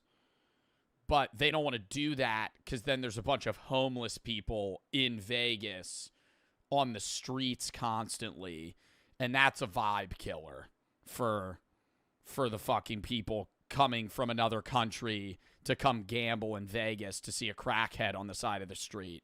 So they kind of not force you, but they kind of get you to go down the tunnels because they don't want you to they don't want you to be in the public. They want you to be underground where people can't see you. We got word that Phil passed away. That happens anyway. I mean, it happens in other cities too, like Skid Row. I mean, you see it, or like Kensington. Like, there's a lot of like governments that, not governments, government. A lot of city districts that kind of half enclose people into certain areas. Just weeks after this interview, we got word that Phil passed away. He died? Oh, wow. Walk through the tunnel. Mineral deposits on the ceiling catch our eye. So there's water that's leaking through. That's the calcium from the water. These show that rain makes its way in again and again. Who knows how many times the flood destroyed homes and took lives. We're going ahead. Someone has created a memorial here. Somebody passed away. Dixie Heart, Roses. When it floods, they have 20 minutes to escape. If the current or floating debris doesn't, oh my God, you're just running in the dark, trap them inside first. This tunnel is full of puddles with a constant breeze blowing through. Oh my God, here we go again. The ground is a mix of sewage, trash, and human waste. And now, all of it is soaking into my shoes. Everywhere. Yeah, I keep forgetting it probably smells like fucking shit. Constantly. Trash. And dead animals. Yeah. Oh, that's nice. A dead rat. It is from a casino? Yeah. Oh my. Our feet are wet, but that's how we roll here. We have to keep going. We are walking in this tunnel, going on and on to find Rob's old friend, who's been living down. Yo, they can't even, if they have their, actually, I didn't even fucking think about this. For the people that were, I don't know if they were joking or not, going, hey, they could just go gamble. They can't. Because if they get money, when you go gamble at a casino and you get chips or you get a ticket of your, you know, fucking slot machine winnings and you have to go cash it in, regardless of whether or not you look 21, you have to hand them your ID because they scan it before they give you your money back. So if you don't have an ID, you're not able to get winnings. Like, if you come in with $100, you turn it to chips, you run that up to 10K in chips, you're not, it's only needed if you win above 10K. No, that's when you get a tax form. I'm pretty sure you still need an ID. At least in AC, when I gamble, every time I've ever won money at a casino, I've had to give them my ID when I get money. I don't know. Maybe not for a slot machine. If you're going to like a ticket, like it would be like basically an ATM, but the reverse, where like you put in winnings and then it gives you out. I don't know. Not at a sports book. The moldy gray walls started to fill with color, and then we walked right into what looked like an You don't need an ID at a sports book, Zeusy? Like for winnings? underground art. I feel like you would at least need an ID to place an IRL bet. Online you do. Art studio. Someone built their own gallery down here. Sad thing is that a fucking Rocket League car? Art studio. Someone built their own I think I'm just brain rotted. gallery down here. Sad thing is, one heavy rain could wash it all away. That's actually really good art, too. Jay's tunnel is furnished with salvaged materials. There are all kinds of random stuff. A baby stroller, bags, toys, but everything is surprisingly well organized. Yeah, my name's Jay. I live in the flood tunnels down here for like pretty much ever, like 8 or 9 years. I moved out here, all my luggage is stolen, my ID, everything. Basically welcome to Vegas with $27 in my pocket. There is really no safe anywhere. You'll get robbed by other homeless people, you'll get robbed by the police. This is where each day begins and ends for him. What happens when they come to them? You go to jail. What? Yo, don't you go a little insane, too? Where it's like, if you're in the darkest parts of the tunnels where, like, you can't really see light on one side or the other, and you don't have technology, you wake up and you don't even know what time it is. You have no idea how long you've been asleep. You could have been asleep an hour, 8 hours. You're kind of just gauging it off of how you feel. Go to jail for trespassing. Whose property is this? This is by state property. This is a flood zone. They put you in jail for anything. I went to jail the other night for being on the boulevard. They are the undesirables. The government banned them from everywhere. People often see these individuals as potential criminals, but Jay is tired of this. I hate being hated by most everybody for what other people do. Not all homeless people are bad. Every day at war with myself, it's just not worth it. Stigma. With time, he developed survival tactics. There's really no food or water here. There's water in the back. If you're homeless, just steal and go to jail. You get food and bad thoughts. People do that. In a lot of colder regions, people do that, where they'll purposefully do petty theft or crimes so they don't go to prison. They just repeatedly go to jail. But I mean, that's also not helping you, long term. Then it's like yes, you have you get like air conditioning or whatever, but like now you're in jail, You have even less freedom. Yes, but it's all like wastewater. I usually eat what people throw out. Everything you see here, I found in the trash. How do you get shower here? Basically with a 5-gallon bucket of water. What exactly happened to your eye, if you don't mind? Shot in the head with a 45. I don't remember none of How that. did he fucking live? He got shot in the head? What is the worst thing that happened to you here? Probably the whole haunting situation, like shit following me. I mean, I've seen demons. It'll move stuff. It'll make stuff disappear. Like, I'll be laying on my bed, it'll move the bed. It'll mimic people's voices. It'll call, like, from outside, call down the tunnel my name. Just go in the back, hang out for 15 minutes with no flashlight. Tell me what you think. What have you seen exactly? Oh my God, what, like you fucking started losing your mind in the dark? Looks like a man, very thin, probably 6'5". Got a very the Hat Man? Pointed. Looks like a man, very thin, probably 6'5".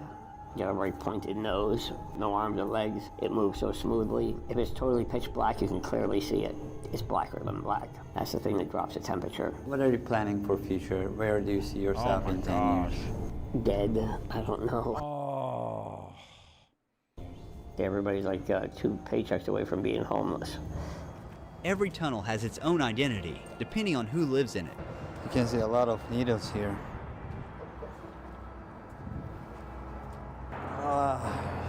Disgusting.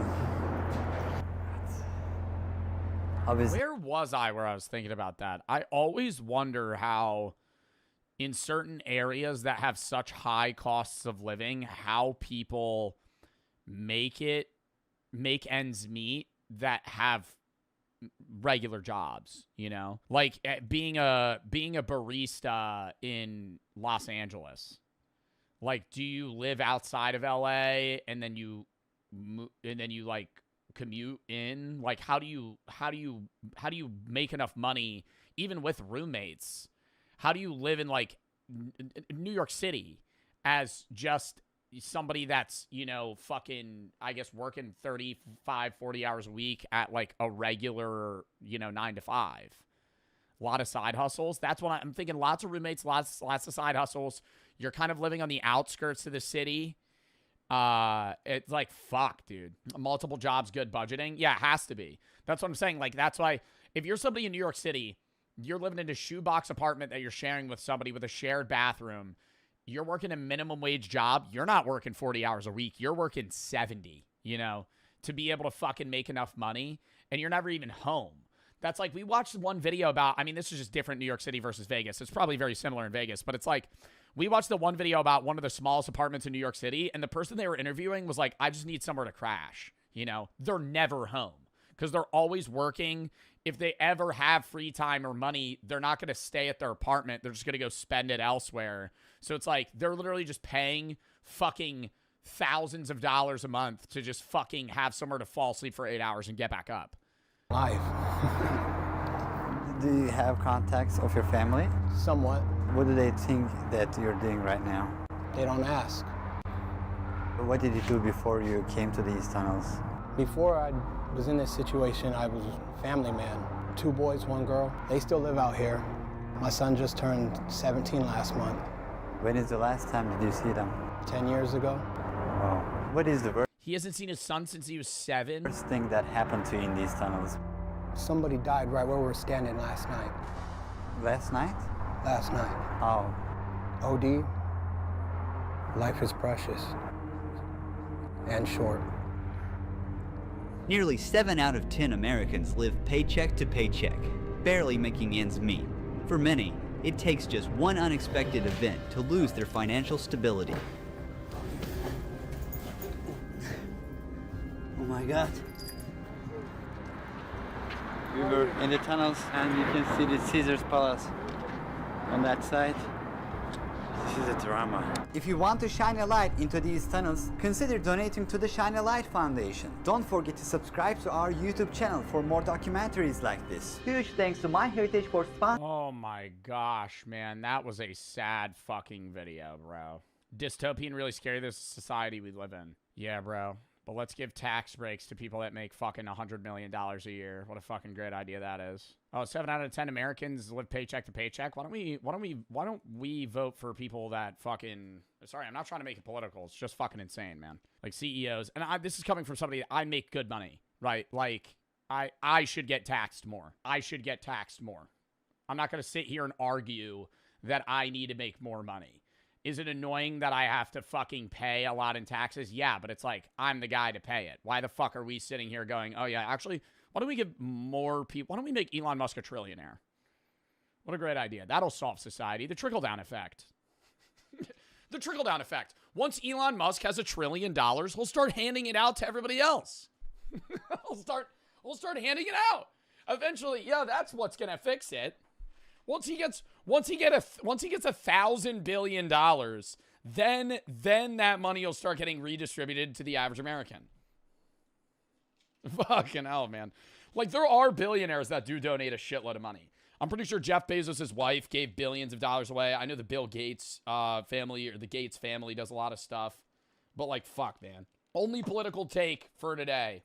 I believe no one should be a billionaire.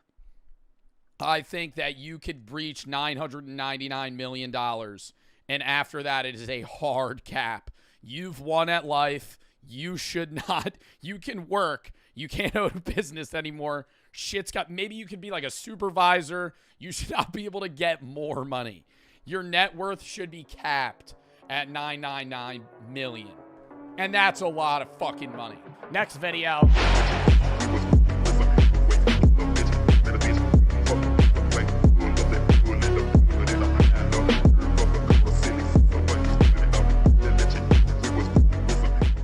How to speedrun obesity. New year, new me. When I found out 2 in every 5 adults in the United States are obese, I made it my New Year's resolution to improve that figure. But how do you make yourself obese as fast as possible? Fat and sugar, bro. Not even like fast food. If you just start eating like pastries and highly processed foods, you would get morbidly obese so fast. Like, you could, if you really wanted to, you could gain like 50 pounds in a month by just eating like. What's hard isn't getting obese. What's hard is getting morbidly obese, right? It's not hard to be 350, you know? It's hard to be 550, 600 pounds. When you see people on like My 600 Pound Life, that's hard. They're eating all day. Every day. They're eating 10,000 calories, right? But for you to gain an absurd amount of weight isn't really that complicated. It's just eating a lot of sugars, empty calories that you're not going to burn off. Saturated fats, trans fats, like that. What is obesity? Well, obesity is when you have excessive body fat, typically diagnosed with a body mass index exceeding 30, meaning if the rate. I think BMI is inaccurate when it comes to determining a healthy adult. But it is accurate in determining obesity. Body mass index, though, is pretty bad for just determining whether or not you're overweight or not. Yeah, especially for kids, growing people, bodybuilders, athletic people that just weigh more than others. Meaning if the ratio between your weight and height squared is above 30, you're probably obese. However, it's important to note that BMI is a flawed system. For example, John Cena is 6'1" and weighs 251 pounds with a BMI of 33.1. But he's not. He's morbidly obese. By the BMI scale. Not fat. So why is his BMI so high? Well, because muscle weighs more than fat, BMI can be misleading. But most people aren't built like John Cena. So you probably can't use that as an excuse. On the most basic body fat percentage. The average person with like morbid obesity has a body fat percentage like above 35% or something. For men. For women are always going to have more body fat just because of where they hold weight. Boobs is a big thing as well. Like, women naturally have a higher body fat percentage. You could have a six-pack as a woman with, like, a 12% body fat percentage. As a man, it's got to be around, like, 8, 10, something like that. Basic level, obesity happens when you consume more calories than you burn. Okay, duh. Do dicks count? Your penis is an organ, and it's not fat. No. Your dick does not add to your body fat percentage. And even if it did, it would be a very debatable. It's not debatable. So instead, I like to focus on small habits that can compound into a massive difference over time. After all, a journey of 1,000 pounds begins with a single bite. So let's go over a scenario on how you should behave to maximize weight gain.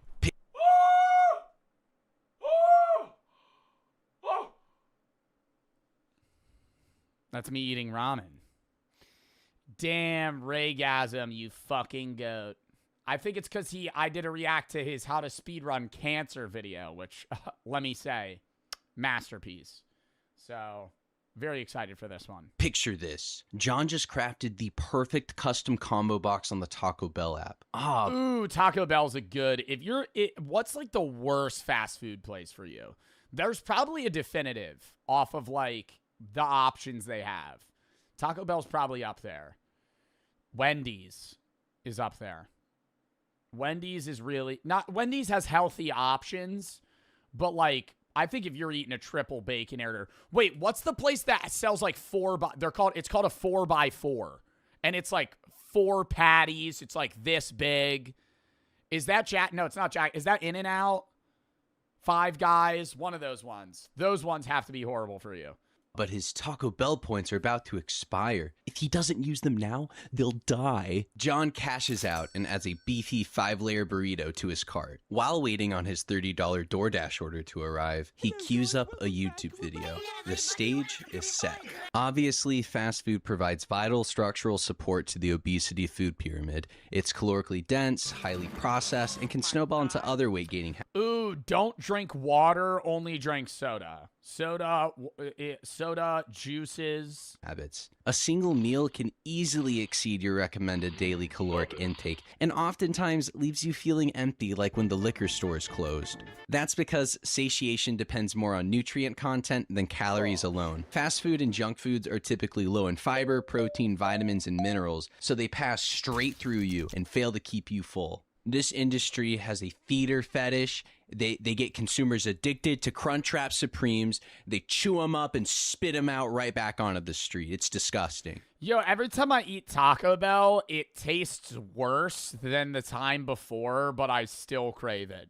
It's like crack. You still want to eat the Taco Bell, but that 18th Doritos Locos taco is much worse than the first one you ever had. And every time the quality feels worse too. Okay, anyway, let's return to the battlefield. John is now halfway through his Taco Bell order and can't stop watching Oni Plays Funniest Moments compilation. He doesn't realize how quickly he's eating, and at this rate, he's gonna pop. If you're serious about larding up, you gotta watch something while you're eating. It distracts your body from picking up on signals that you've eaten enough, so you can eat more. Good sir, here's your Caniac combo. I highly recommend. Damn, how much weight do y'all think you could gain in a month if you were tasked with it? Just raw weight. I would still work out, but I would eat like shit. I think I could gain 30 to 50 pounds in a month. No problem. I think I could gain a pound a day easily. Maybe 2. I think you gain 2 pounds a day, 60 pounds. The problem is when you weigh more, you need to eat more to maintain that weight. So if like my starting weight right now is like 180, when I'm 220, it's going to be harder to gain those last 20 pounds than the first 20. Realistically, 300 pounds. You're not gaining 300 pounds in a month. You would die. Empowering this fine dish with an Outdoor Boys video. Luckily, John hasn't popped yet. He finished his meal and is going to top it off with some Baja Blast, which leads me to one of the most effective strategies in the current obesity meta. Liquid calories. Drinking calories. Yes. Processed foods open a shortcut from your bloodstream straight into sodium agartha. Agartha needs your help. You must eat this burger to reactivate Agartha's force field. Stack that with fast food's addictive design, and your brain is wired to drink more liquids. To exploit this debuff, never... Why did Trump work at a McDonald's? Is this like a PR thing? Like, when did he do that? Debuff, never sip water. That's a time waster. Grab some Fanta and fill up that cup one more time before you leave McDonald's. Guys, liquid calories are an absolute game changer. They're broken. They're super powerful because they're extremely easy to overconsume. Soda and juice have a lot of sugar with no fiber to balance them out, so they kind of sneak up on you. And that daily iced latte can add a couple hundred calories before you even realize it. The only thing that... Oh my god, that'd be a cheat code. Go to Dunkin' every day, get a large iced coffee with just a shitload of like caramel, chocolate.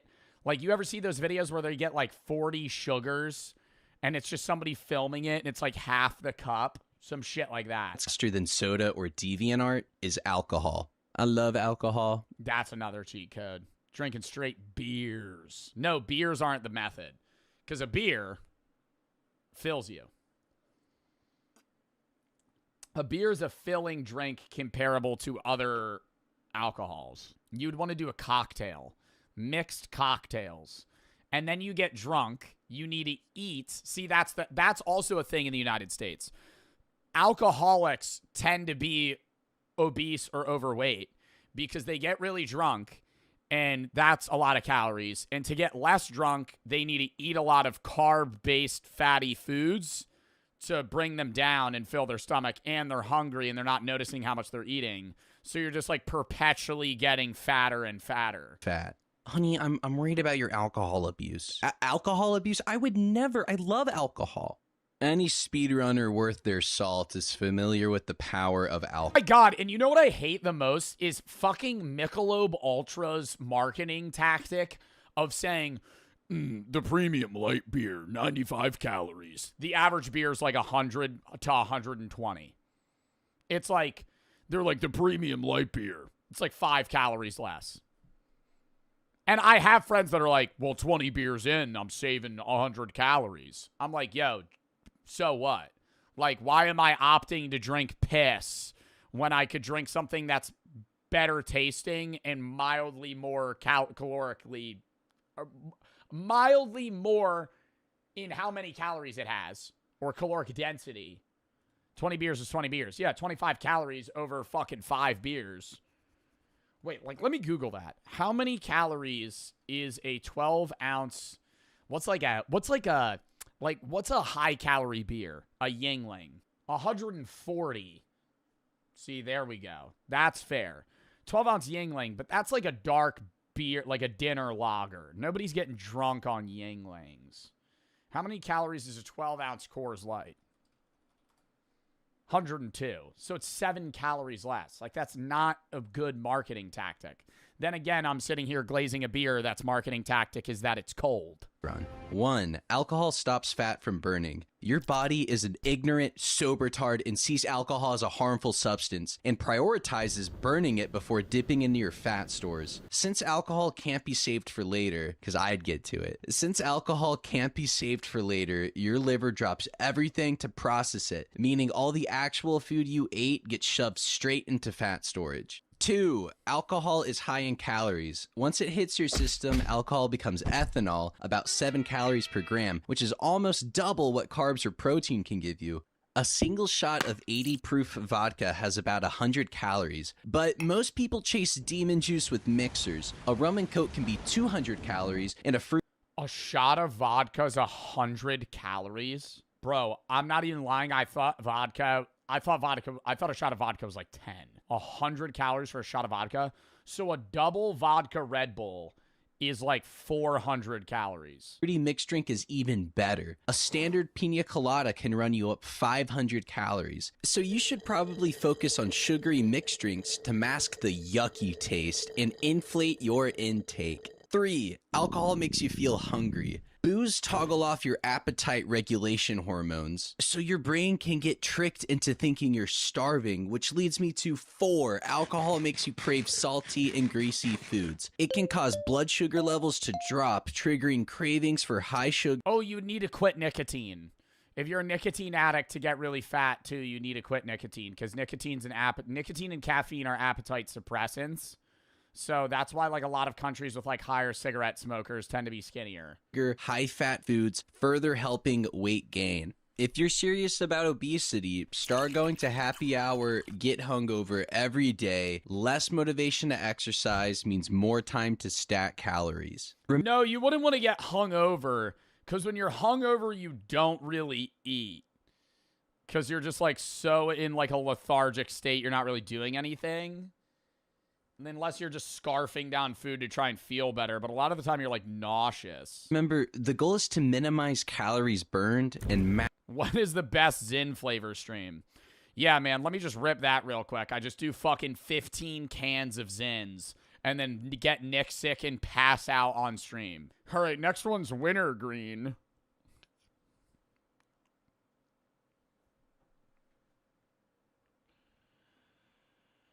I'm, like, manually breathing. That'd be terrible. Maximize calories gained. So under no circumstances should you be using stairs, walking to the bathroom, or hitting the gym. Grocery stores understand the elite competition behind obesity speedrunning. That's why they offered motorized thrones so you can glide past produce without wasting a single calorie. Don't enter a Walmart with the grocery list. Only make purchases based on impulse. Stack up on chips and dips, and when you get home, eat straight from the bag. You'll underestimate how many Cool Ranch Doritos. All right, I'm eating straight from the bag, bro. I don't even think that's like an obesity tactic. I feel like that's just straight up efficiency. Who the fuck is portioning out Doritos? That's crazy. If I'm opening a family-sized bag of Doritos, I'm eating out of the bag until I go, I've had about 30. Wrap it up. I'm not counting either. I'm just eating them, you know, until I'm like, nah, I don't really want any more. Of talking about the plate method. They say it's healthy. Wrong. The plate method is actually when you finish your plate, regardless if you're full or not. And if you can't finish your plate, try smoking a certain substance that demonetizes my channel and nullifies the hormone that regulates appetite stimulation. I saved this portion of the video for last since it's the most controversial in not only the speedrunning community, but also the Olympics. Medication. Not gonna lie, I can't recommend the strategy since it's sort of a cheat code, but certain medications can cause weight gain or change body fat distribution. What, to like fuck up your thyroid or something? Like what medication makes you gain weight rapidly? Often leading to metabolic complications. So please talk to your local shaman before taking pharmaceuticals. Just don't tell him I sent you. Diabetes medication can increase appetite while decreasing anabolic effects, basically turning your temple into a hungrier, less efficient calorie-burning machine. Antidepressants can create a bit of a cycle. Oh, take steroids but don't work out. Well, they can improve emotional well-being, which is great, but sometimes they can make people feel more relaxed about eating and can slow down how the body burns calories. So someone might start feeling better emotionally, notice some weight change, and then feel frustrated, which makes them reach for more comfort and rely on more medication. It's the same story with antipsychotics, steroids, and hormonal medication. For the 6% of ladies out there, hi. Birth control is known to increase cravings, water retention, and change fat distribution, and mess with metabolisms. So you could...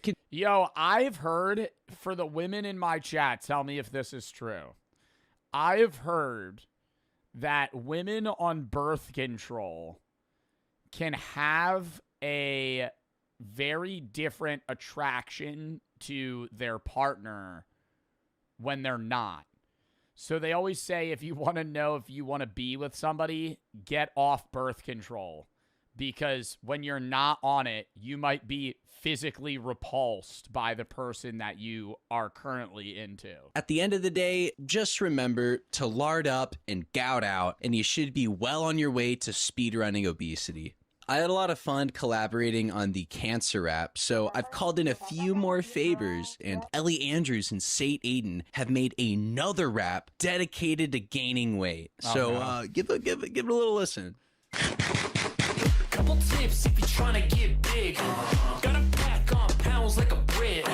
Go ham till your fits don't fit. Know you made it when your pants go. Get a double Big Mac, get it super size. Large Coke on the side plus extra fries. Down it with the milkshake, baked cakes and pies. Go on, eat it like a demon, don't exercise it. Word to the wide, buy a comfy chair.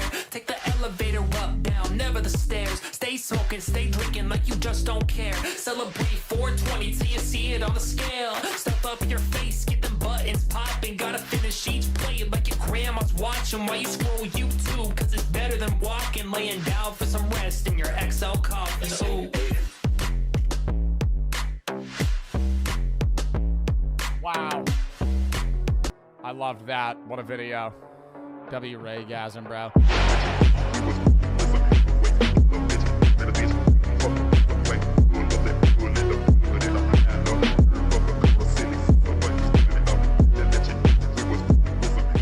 You are 8 years old. Bad draft. Bad draft. What could I say? Hey, you got a first round pick. He ended up being a one season guy. Ended up getting put on the practice squad, and then he got dropped. You know, it's just bad draft. And you were 4th place, girl. Sadly, these two teams were eliminated. They played very well. I'm sorry it didn't work out. You still are strong. Thank you. You're welcome. The other 12 of you, follow me to the next game. Take off your blindfolds. You are now on a soccer field floating in the sky. I need the 6-year-old to step forward. Yes. You're gonna pick one of these contestants to compete against, and then you're gonna choose, do you wanna be the goalie or the penalty kicker? Oh my God, yo. I would never lose this. I would never lose this. Oh my God. Who's that one guy where he gets hit in the face with the ball every time in like volleyball and soccer? That would be me, dude. You could break my face. I am literally, what is his name? Scott something? Scott Sterling. I'm Scott Sterling in this. I am diving for the ball. The penalty kicker scores, the kicker moves on. What if the goalie stops the ball? The goalie moves on instead. See that? They get one shot? $250,000 over there? Yeah. They get one shot? If you won it, what do you think you'd buy? Just stuff for other people. Really? Aw. Are you guys gonna get her out if she picks you? Yes, I would get her out. Parents are taking that money and putting it in a college fund. For the money. Oh, you'll eliminate her for money? Yeah. You can pick whoever you want. I was going to say, she's smart. I was going to say, if she didn't pick anybody other than the 7-year-old, she is out. You want to play 7? Okay, 7, come on up. Part of me was thinking she was going to point at the 40-year-old. It's 6 versus 7. 6, 7. There we go. Do you want to kick the ball or do you want to be goalie? Goalie. Goalie? Okay, come on over. You're the kicker. Look how massive the goal looks compared to her. The ball is now in play. It's whenever you're ready. Okay. He gets one kick.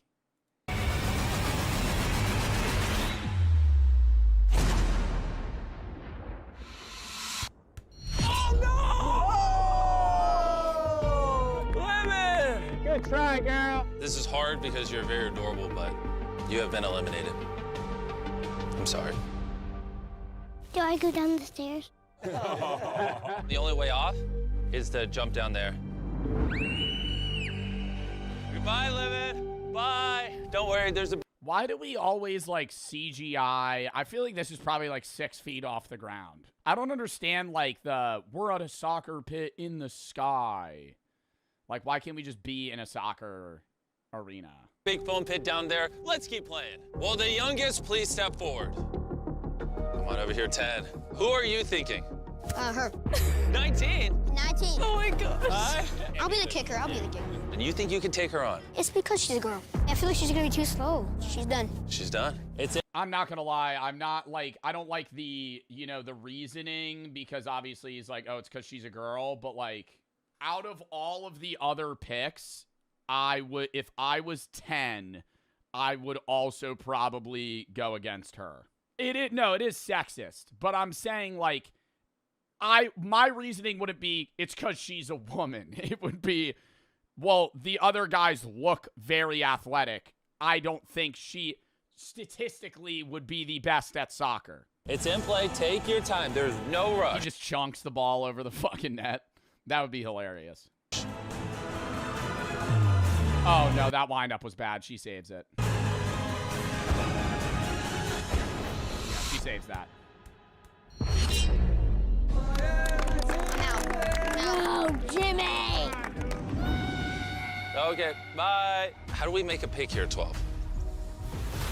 22. 22? You didn't even want to think on it. 22? Why are you going against 22? I'm picking the 40-year-old. What? You just picked the most athletic guy in the room. Why would you pick him? I'm not picking 22 or 28. Anybody else would be a solid pick. 12 is the kicker. 22 is the goalie. Oh, he is moving. Any man's game. Take your time, no pressure. Oh, he's just going for it.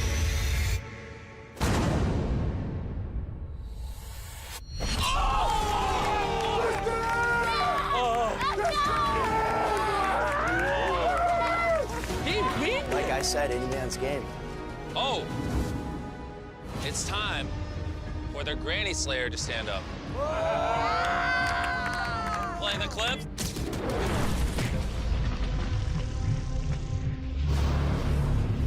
Being 40. I think he's sleeping on me. Oh, okay. I'll be kicking. I'm also picking 40. I don't think anybody else. I'm picking 40. Then I'm probably picking whatever this guy is, 30-something. Then 35-28. Been on me. Oh, okay. I'll be kicking. Do you want to look at the Whatnot logo, the sponsor of this video? Oh, I'm looking at it. We're actually giving away over $1 million on Whatnot, but I'll tell you about it later in the video. Yo, did anybody solve his fucking puzzle? It's live. You touch it, it's your kick.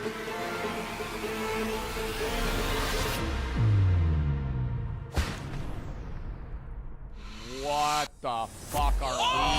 What the fuck are we doing, dude? Oh my god. Over the net. Oh, he missed! He missed! Come on over, 17. All right. Go hug him before you lose. 17. On God, I'm begging Mr. Beast for another go. Go say bye. Oh, 7 wants to say goodbye. Oh. Why is he crying? My goodness. Are they like brothers? Hey, buddy. You're doing all right, okay? You got this. You're in the top 6, all right? Hey, you got this, Gunner. Are you going to win it all for 17? You're going to miss your friend? Okay. Hey, you got this, buddy. You got this. Round of applause, everyone. No, everyone wants happy ending. You got this, buddy. That's where I hand him. That's where I hand him my Deadpool switchblade, and I go, when everybody's on a break, cut somebody's Achilles. You're outmatched here. You're outclassed. You're losing this unless you cheat. Thank you, guys. Thank you for the opportunity. You want to like belly flop or fall backwards? I'll belly flop. Goodbye. Who's next? I don't know how he's gonna pick this. My friends play soccer. I gotta do them proud, you know. You play soccer? I did rec league. Oh my gosh! Who are we eliminating? 20. See, you can't be saying that though. See, that's like so risky to say that because now he's hyping himself up, and then if he chunks the ball over the net, then it's just so ass. Like you can't be like, oh, I'm actually pretty good at soccer. I play rec. So I mean, I was. But you say that after. Thinking about it. And Isaac, 33. I want to go against him. Okay. I'm gonna be kicker. Kicker. All right, you're gonna be goalie. All right. According to data, he's the closest to his prime of anyone left. Are you allowed to fake it?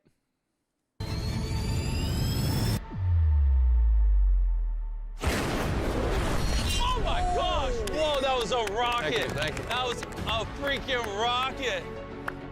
Hey, nice job, man. Thank you. Oh! Oh! Okay. That was crazy. All right, let's play our final soccer game. I'm kicking the ball. You're kicking? I'm kicking. He's kicking, okay. The final round. After this, we will have our top 6. Oh, 35, he's cheating to the side. Is that a mind game?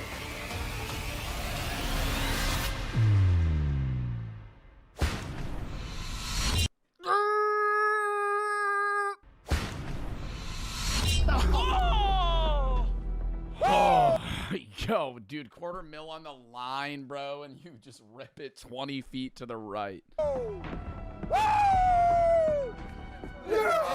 I just whiffed, dude. If it makes you feel better. I get him trying to fake it. I don't think you could have kicked it any worse. Don't kill me.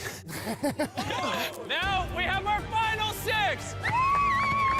One of which will win $250,000. Let's keep going. We're about to push these contestants to their absolute limit. Come on in. Whoa, yo. No. Go stand on the tower that matches your age. This is crazy. Each of you have a rope with a mannequin weighing exactly 10% your body weight on the other end. And every 5 minutes, the weight will increase by another 10%. And the only rule is, don't drop your mannequin.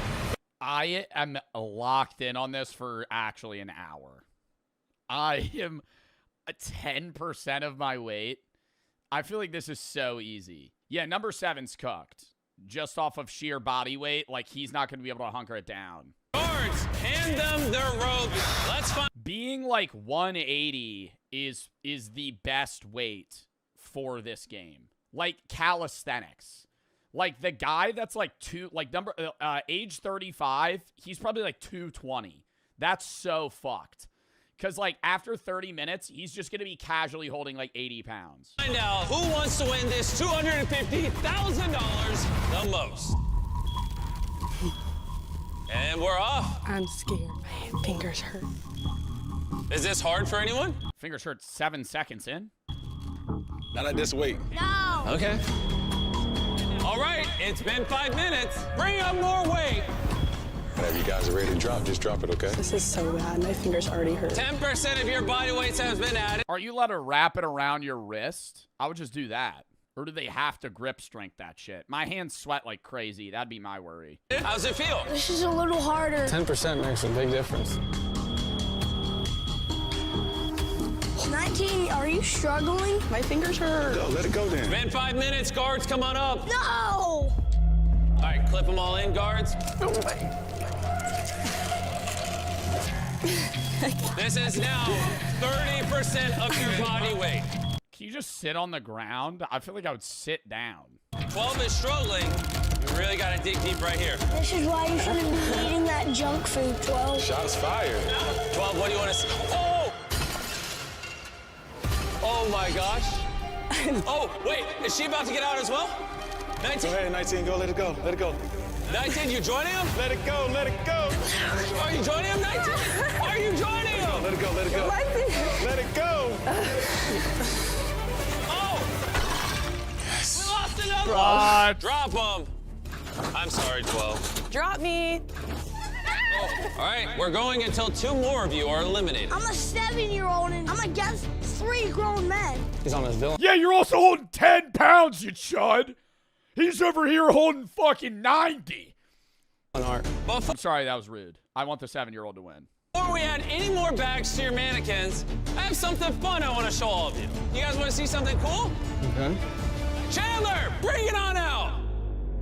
You said he'd lose? Well, I said I would give him a switchblade and then he would cut the legs of the other contestants because I thought it would be like a running race. This is a very fair athletic competition because it's 10% of body weight. Let's spice things up a little bit. Hopefully I don't drop mine on that. Wait, hold it. You might not want to drop. This is not a good time to lose because of what I'm about to say. Oh, no. 40. It's unfortunate 40 dropped. As I was about to say, whoever gets out next will go home with this brand new Tesla wrapped with the Whatnot branding. Man, When the Tesla rolled out, I was like, the Tesla is still up for grabs for the next person who drops. Please, someone let go. Just someone let go. But remember, dropping will eliminate you, and you will not move on to the finale. So that car's actually useless for the 7-year-old. Because what the fuck is he going to do with that? Day after this video goes live, right before the big game, we are going to be giving away over $1 million in free stuff on a Whatnot live stream. Whatnot is one of my favorite places to shop. It's basically a live shopping app where you buy, and tomorrow, anywhere else in the world, you can $50,000 Lamborghini, a jet ski, as well as everything you see here. This 50. You guys want to know the craziest part about all these prizes, the cars, everything? What? We're giving it away for free. Please, just someone let go. That's all you, man. Go ahead, go. Follow me on Whatnot, and while you're waiting for the stream, I have some exclusive Beats Games merch available on my profile. Don't miss this internet-breaking $1 million live stream February 8th at 10 a.m. Pacific Time, 1 p.m. Eastern. I'm the final 2! You're in the final 2? Yes! Yeah, you can drop it if you want. Yo, if the 28-year-old wins, this is literally like, this feels like a science experiment where we were like, the prime age athletically and mentally is 28.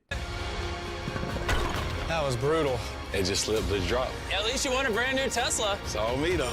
May the best man win.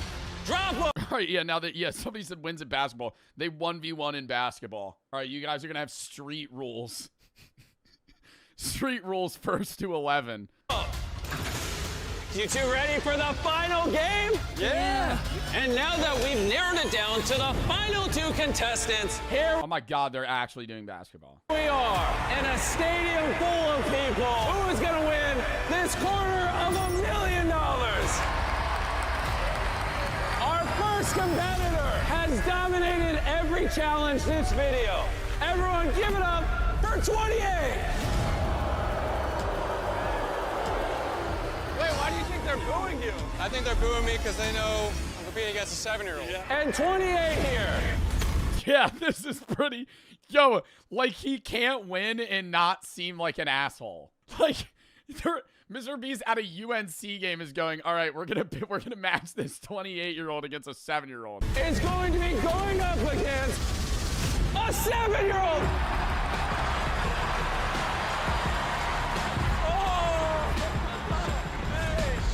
Did he just sue-y? These two is going to win a quarter of $1 million.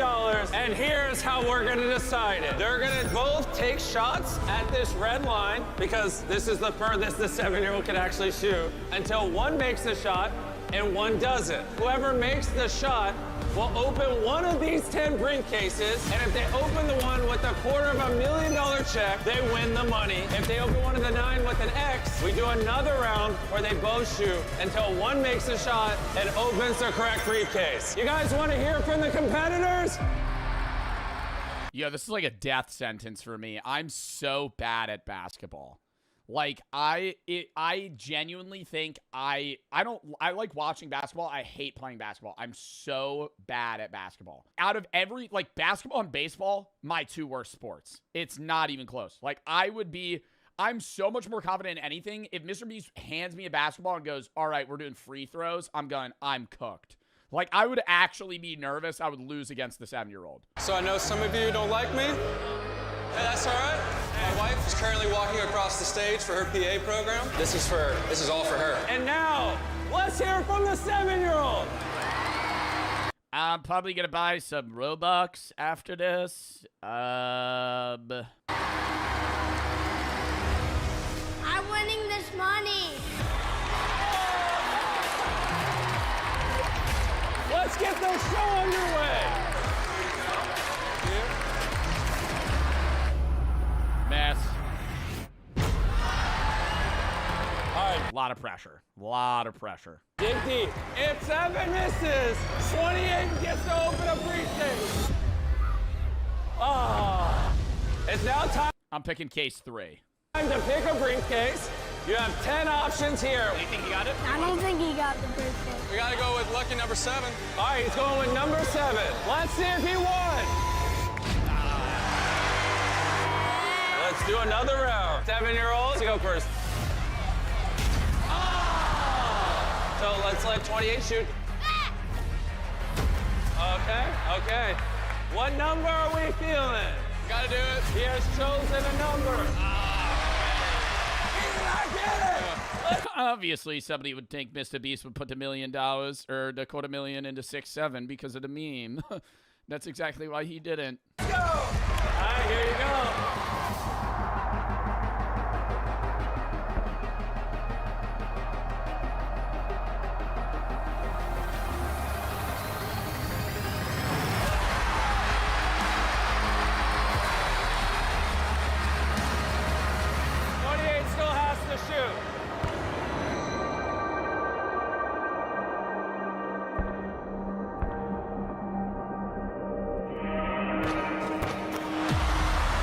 Shoot again because he made the shot. All right, bro, this is your 3rd case. What do we think? Number three. I heard some kids say 3. You're going 3. It's official. Did he win? Whenever you're ready. Let's see if he makes it. You're thinking this one? Doing 5. Okay. $250,000 on the line. He won! 100 people across 100 ages faced a series of athletic He's spamming L, bro. challenges. And 28.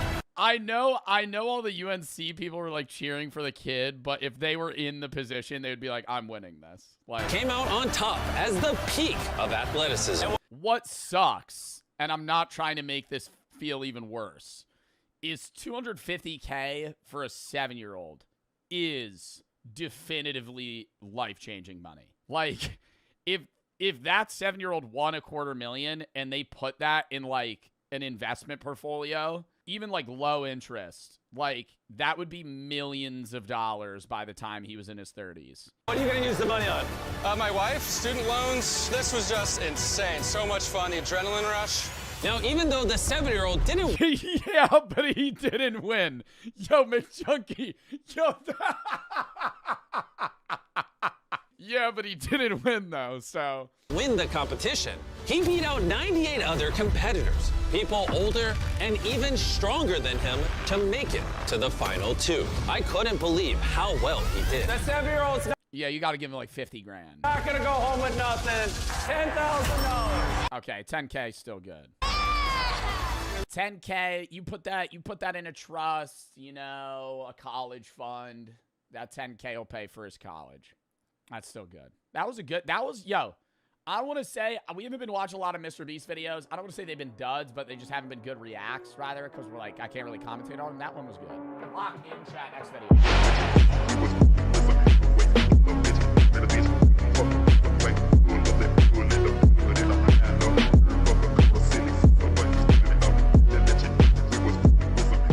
And 50% human ash. That's a lot of ash. That's a lot of ash. Locals call it the Island of Ghosts because of how many spirits have been spotted. The most well-known specter is that of a mad doctor who jumped to his death. Bro, you know the most fucked thing I saw the other day was in... I would love to go... Like, I love going to museums. I love going to, like, historical sites. I was watching this TikTok of somebody that went to Auschwitz, and they took a picture in, like, the gas chamber, and you could literally see the nail scratchings of people trying to, like, claw their way out. Like, and it's still exactly the same. Like, it's unchanged from that time. Like, that's fucking horrifying. Because of how many spirits have been spotted. Like, that shit being haunted, I would understand if somebody tried to claim that, too. Like, stuff like this, where it's like, yeah, hundreds of people died, and then they burned their bodies. The most well-known specter is that of a mad doctor who jumped to his death in the bell tower. During his tenure at the psych ward, he performed hundreds of lobotomies that left people debilitated and in severe pain. Shortly after his death, ghost hunters claim to have contacted the doctor and sometimes see him roaming the halls. And in 2000, well, like, he's the evil spirit mainly that's there. And he's, like, stuck because he was killing people. Dude, do you think the doctors in that time actually thought lobotomies were good? Because I understand medicine was at a different rate or, like, different point. But, bro, that was, like, 100 years ago. People were given lobotomies. And I understand the medical, experience was less. But you're a doctor, and you're shoving an ice pick in the top of somebody's eyeball, and you're cutting a part of their brain to make them more happy, and then you pull it out and you instantly see, like, the fucking part of their consciousness just leave because you effectively just gave them brain damage, like irreversible brain damage. That, or, like, what if you fuck up the lobotomy? Because that's had to have happened, too, where it's not even a successful lobotomy where they're, now just, like, emotionless and a husk of their former selves. Like, you fucking stab the wrong part of their brain, and then you fucking pull it out and they can't move. Like, you've paralyzed them. Zach Bagans and the Ghost Adventure crew. Bro, I love this guy. I used to watch Ghost Adventurers when I was a kid. Were granted access to the island to investigate. What is the intro? Oh my God. That's like the most nostalgic thing, and it's so fucking stupid. He's like, my name is Alex, and I've been hunting ghosts for however many years. They still make episodes of that show, by the way. My name is Zach Bagans. I never believed in... My name is Zach Bagans. I never believed in ghosts. And it's like these early 2005 cutscenes. They're just like zooming in from a low angle into his face. Like, imagine this is the camera. My name is Zach Bagans. Where there, they claim to speak with multiple victims of the doctor. Go ahead and show one.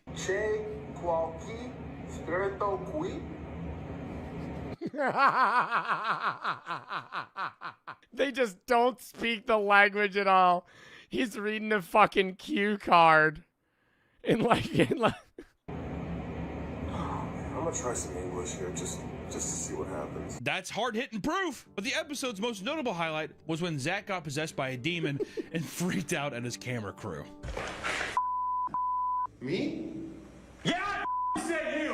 Whoa. Stop, dude. Get the out of here! This is gold. I love it. You know how many times this has happened? A lot. Motherfucker gets possessed all the time. But it's only him, too, the main character in the show. I think there's like 30 seasons of that show. 29 seasons. You know how successful Ghost Adventures has to be for Zach Bagans to get his fucking show renewed 28 times? Oh my God. It has an 83% on Rotten Tomatoes. How? Demons. He's around a lot of demons, but after a while, it's like, goddamn, Zach, do you not have any other precautions? He said that he got so haunted that he became, like, blind. Yeah, that's why he has to wear glasses, right? Yeah, special glasses. I feel like there's so many episodes where literally he gets possessed and he's like, I'm gonna fucking kick your ass. I think it's a mixture of cocaine. I think it's a mixture of a little bit of alcohol. You're trying to tell me that Zach Baggins doesn't go around carrying a... It's not Ghost Adventurers. What's the one where they're like, the ghost is telling me to take another shot of whiskey. I'm getting a weird urge that I need to drink more. That's Ghost Hunters. Different show. Different show.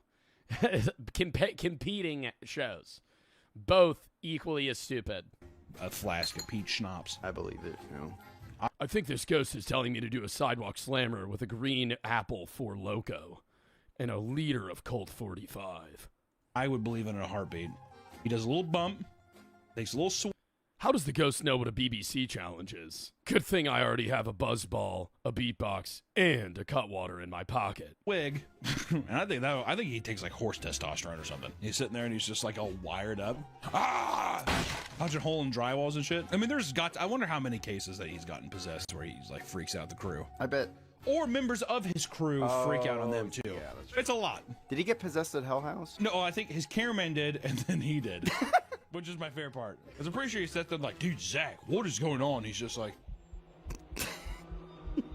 He's like, dude, I became so violent, I feel like I wanted to kill you. While cursing and filling his arms in the pitch dark, he began to punch the walls and wander aimlessly through the chapel. It took 5 minutes of freaking out before one of the other co-hosts, Nick, came over and performed an exorcism on Zach by telling the spirit to let it... May Christ compel you, leave Zach. Zach Bagans is a good man making a Ghost Adventures show trying to document your hardships that you had to endure. Leave him now, I command you. Leave his body. My name is Zach Bagans, and I never believed in ghosts until I encountered one. Go, which I do love a drive-by exorcism. I do love how easy exorcisms can be. Hey, you're gone. Hey, let go of him. Thank you. He's a powerful priest. No fisherman dares go near the island, believing that it is cursed with dangerous spirits. Other than the Mad Doctor, of course. Locals are fully convinced that the island is infested with vampires. What? Ghosts and vampires? I didn't realize we were going to be touching on vampires in this haunting video. If you're attacked by a vampire, it is technically kind of a haunting because it is a dead man. It's true. Yeah, undead. We kind of skirted the game, didn't we? Yeah, a little bit. This is because multiple bodies were unearthed with stones and even blood in their mouth, leaving many to believe that they were recently up and walking around feasting on human blood. There's probably people fucking, this. What's horrifying is when people are like, he's dead, and they bury him, and the people wake up, and they're like, oh my god, he's a zombie trying to get out, and no, it was just a guy trying to claw his way out of the... Well, that's why didn't they used to attach a bell to, they would have a hole that would go all the way underground in your coffin with a bell, and they would leave that for like a few days in case you happen to wake up, you'd start ringing it. But then I feel like they changed that too, because it used to be customary that you would let the body sit in your house for like 3 days. Like if somebody died, you would just leave them for like 3 days just to make sure. Like, are they actually dead? Or because you could check a pulse, but you're not like, because that's happened where people have gotten buried alive. That is my nightmare. Oh yeah. Oh my god. That's why I almost I want to have like a little pill in case anything happens. I could be like, oh, I'm done. See, I would just have a contingency where it's like, if you're gonna bury me, cut my head off. I kind of like that idea. I feel like I wish that was kind of a more normal thing. Also, I think that's also why the Vikings did it, right? Just set them off. And you fucking... Isn't that actually not as accurate? I thought like Viking funerals were not very common. Let me bang it. The famous imagery of a body burning in a longship set of flame is largely a myth. Real Viking funerals involved land-based cremation on funeral pyres or burial in graves and mounds. So it was like... Viking funerals existed in the sense of maybe burning a body, but not where they would row you out into the ocean and then fucking shoot a flaming arrow at your body. Why do you keep saying bang it? I'm trying to start a new wave of saying Google it. You say bang it. I would be willing to hard pivot to maybe Yahoo that, but or edge it.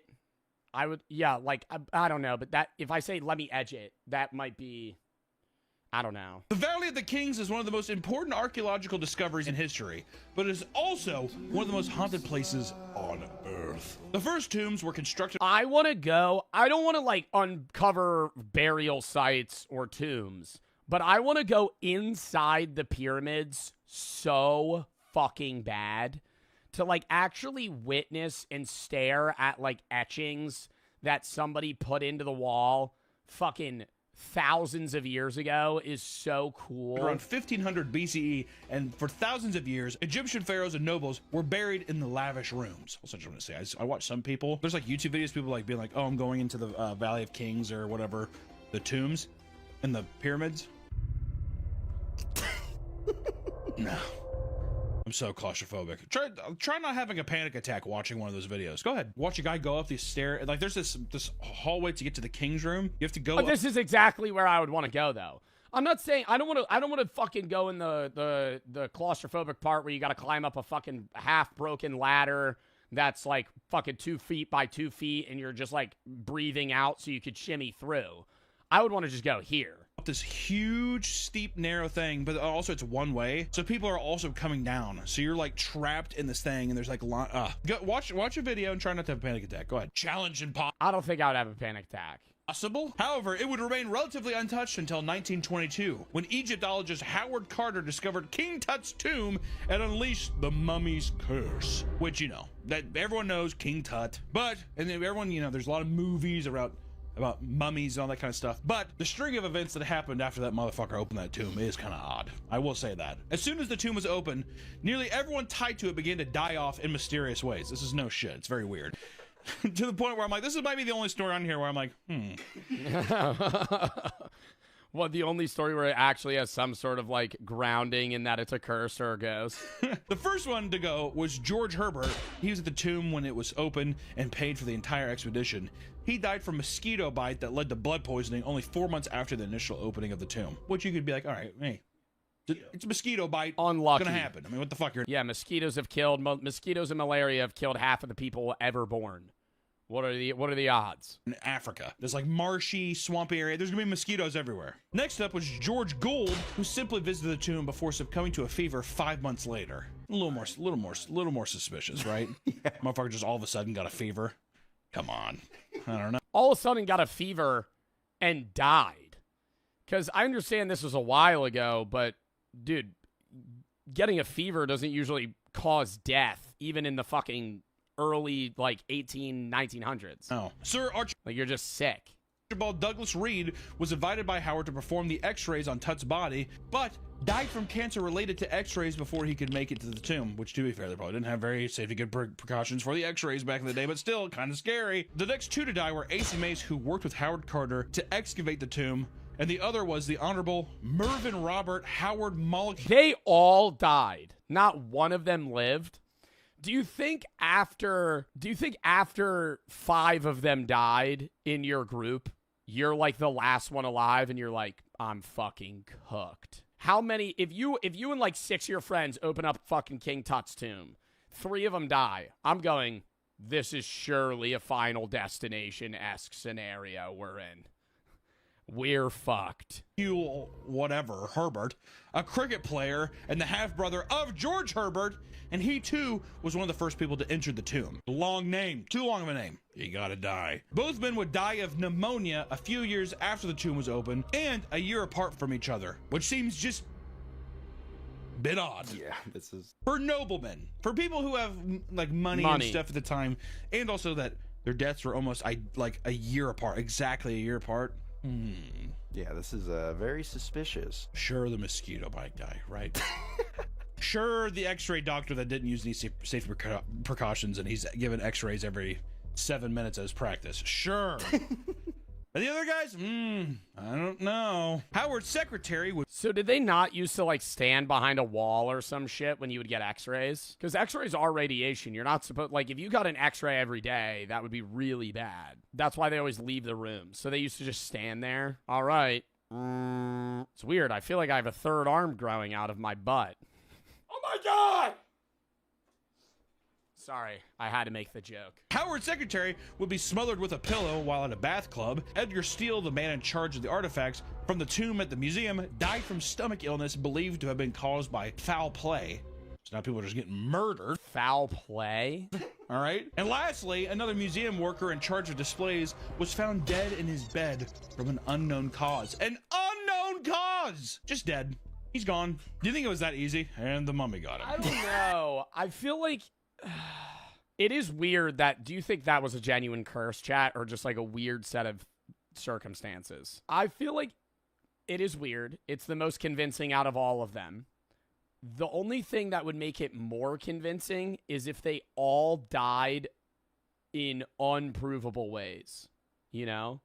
Like if it wasn't a coincidence and they all genuinely, like it was like they all had a heart attack exactly 1 year apart. Like that'd be freaky. All of these deaths occurred within 12 years of the tomb being opened, and all of them had connections to the tomb, all right? And many have speculated that there's a scientific explanation for the deaths, but others believe it was the curse or even the result of satanic worship, which I don't know about that last part, but I do think that could have been the mummy stuff. Aleister Crowley believed in the occult and described himself as a religious prophet. Though he wasn't at the tomb's unveiling, he was in the same circle as all the men who died. Crowley was known for performing ritual magic, and his diary entries contained multiple references to specific times, methods, and religious symbolism associated with some of the deaths that happened from the people. I don't know, bro. Some of these images I'm seeing. Big funny hat, bro. He had like a ball in between his legs, and he was like, why is he giving the crazy eyes to the camera every fucking time? God damn, just smile. Fuck. To note that Crowley was in London at the same like that is not his resting face. Time of each of these deaths. Like, or just like make it like, I think he did it. And all of those convicted of the crimes were his friends. If you manage to escape the curse of the mummy, you can expect to see plenty of other ghosts walking the valley at night. The most commonly spotted is a chariot driven by a small man who rides only at midnight. It is said that the sounds of horses pounding on the ground and whips cracking are common before it approaches. Witnesses describe the chariot differently, with some claiming it blazed as it passed by. It's totally lit on fire. I know it's just not a little. Part of me thinks with a lot of these things that like the latter half of the witnesses of like the ghost creatures are just like trying to be a part of the group, you know? Like I would get maybe the first person being like, I think I just saw a fucking ghost chariot. And then somebody else like a month later being like, I think I saw a ghost chariot. And then that gaining traction. And then every other tourist being like, yeah, I saw it. And it was on fire. Because you have to one up them, you know? You gotta have a better story than the person previously. They saw a fucking chariot and heard whipping noises. I think it was on fire. And I'm pretty sure he was kicking a soccer ball. I think he might have been holding a lightsaber. Our last stop takes us to a little closer to home on an island just south of Mexico City, known as the Doll Island. Julian Barrera was a simple man who owned an island in Milco Canals. While he lived a relatively normal life, he would often collect dolls and nail them to the trees, as well as hang them from branches, believing it would prevent him from evil spirits. Or he was a psychopath, and that's just scary. As the collection grew, the dolls began to talk to him and soothe him to sleep. Yeah, I think he's just insane. He would go to the dumps and look for dolls to bring back to his island, where he would dress them up before hanging them alongside the others. Though the exact reason why he started collecting them in the first place is unknown, most people believe it's because a young girl drowned near his island. That he collects dolls. Probably to appease the ghost. Exactly. I feel like he drowned the young girl. We don't know that. You're making assumptions that are probably true. But we don't know. The story goes that the girl was swept away by the current while playing with her sister. Her body, along with the doll, floated to Julian's island, where the dolls spoke to him, and the girl... Oh my god, and now he feels like he has to just do this so she doesn't haunt him. ...his voice demanding the doll back. Annabelle. Annabelle reference. So to ward off evil spirits, he nailed the dolls to the trees, but one doll wasn't enough. So he continued to hang more to appease the anger. I don't know. Do you think the doll... don't you think the doll wouldn't appease it? It would just invite more of the evil spirit? You just got to start pinning John Cena WWE dolls from the year 2006. The more dolls he collected, the more word spread about his... That would defend you. ...island. And eventually, people... just start pinning dolls of The Undertaker. ...people were leaving their own dolls. And in total, there are over 4,000 dolls, making it the Guinness World 4,000 record holder for world's largest collection of haunted dolls. All of this went on until 2001 when Julian and... There's a fucking... Guinness World Record sucks now. I'm sorry. There's a, like, anything and everything's a fucking record. If you really tried your hardest, you could have a Guinness World Record. Because there's thousands of them. And it's like, why is that a record? Who's going for that record? The largest collection of haunted dolls. I would get the largest collection of dolls. I could see that being a record. The largest collection of haunted dolls. Why is that a record? How many instances of mass haunted dolls are there? 5 ever? His nephew were out fishing. While on the boat, Julian exclaimed to his nephew that there were mermaids in the water singing to him. What? Before his nephew could even react, the old man was found dead, face down in the water, allegedly in the same place what? The girl had been found. After his death, the island only seemed to get worse as other people began to see and hear some mermaids in the canals around the island. And throughout the island, thousands of dolls are said to move and talk during the night, but there are a few dolls in particular that paranormal investigators are interested in. The first doll ever hung up is inside Julian's former one-bedroom home. They have specific dolls that are more haunted than others? I thought it would just be the whole island's haunted by the fucking dolls. People who have gone near it have claimed to hear it talk and demand for more dolls on the island, which is fucking creepy. Also, just want to say, too, the visual of tons of those, and then to think at night they all start talking, that's pretty scary. Yeah. That's kind of a cool visual. $4,000. If the doll asks for more dolls, you just bring something that's not on category at all. You just show up with like a Bluey plushie. Is this okay? It's all I could find at the gift shop. You bring Elmo. Just fucking staple him right to the tree. Dolls talking. $4,000 being like, all right. No wonder Julian's just like, the mermaid is into me. You know what I mean? And bring me your doll, I need Beanie Baby. You bring me Beanie Baby hanging on tree. The second doll, Augusta Tinta, was said to be Julian's favorite and the one that he would talk to the most. It is said that when Julian was alive, the doll would walk around the island at night, protecting him and even curing his illnesses. The fuck kind of Christ-like doll is this thing? Fuck's sakes. But then why did he die in the same... I don't understand this shit. He did all this for nothing because then he ended up drowning in the same way. That's like... I feel like this is just like a tragic sequence of events. There's a small shrine that surrounds Augustinita where people leave small offerings in hopes that she will protect them too, which is fun. Mr. Beast goes there. All right, guys. So this is the most haunted doll of all of them. And usually it's customary to leave some sort of offering so it doesn't haunt you later. And look what I have. It's just a fuck. It's the new Reese's Cup. Not Reese's Cup. It's the new Peanut Butter Cup Feastables bar. And Nolan's head. Just kills Nolan right on film. All right. That was a fun video. I enjoyed watching that.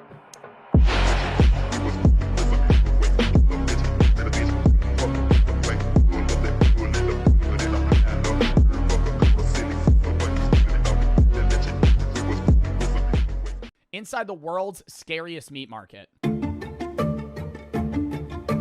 Is that real? North. Why does that look like a doll? Sulawesi's markets are just on this completely other level. People call it Asia's most extreme market for a reason. This is like the final boss of extreme food culture. I've never seen anything quite like it. This is pure and utter madness. Even Indonesians from outside this... I feel like I'm not really... Okay, I've never eaten a bat before. Would I try it? Yeah. I would try a bat, but like... I feel like in a crazy exotic meat market would be like some shit that's poisonous. If they were selling like Fuji or whatever it is, like fucking puffer fish. No, not getting that. That's how you get COVID? Dude, then I'd be patient 0. Downright terrified of this place. It is not Fugu, not Fuji. known to have everything you That was just a duck. can imagine. Cats, dogs,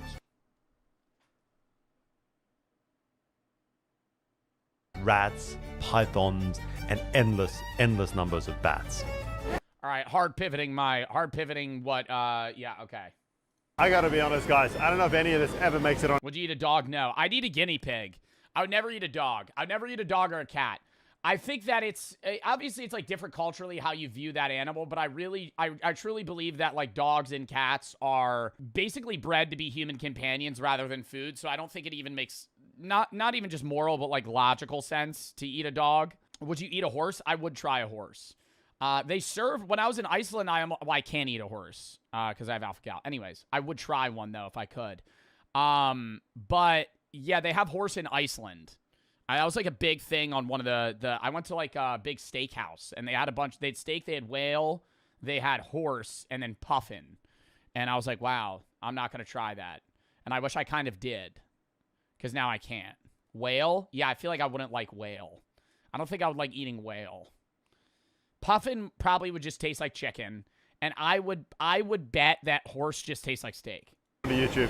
And what I would bet horse tastes like steak. What appeals to me Like is that word for word. isn't about some kind of crazy shock value. It's not some weird medical claim that's driving the appeal. It's not novelty for tourists. It's none of that.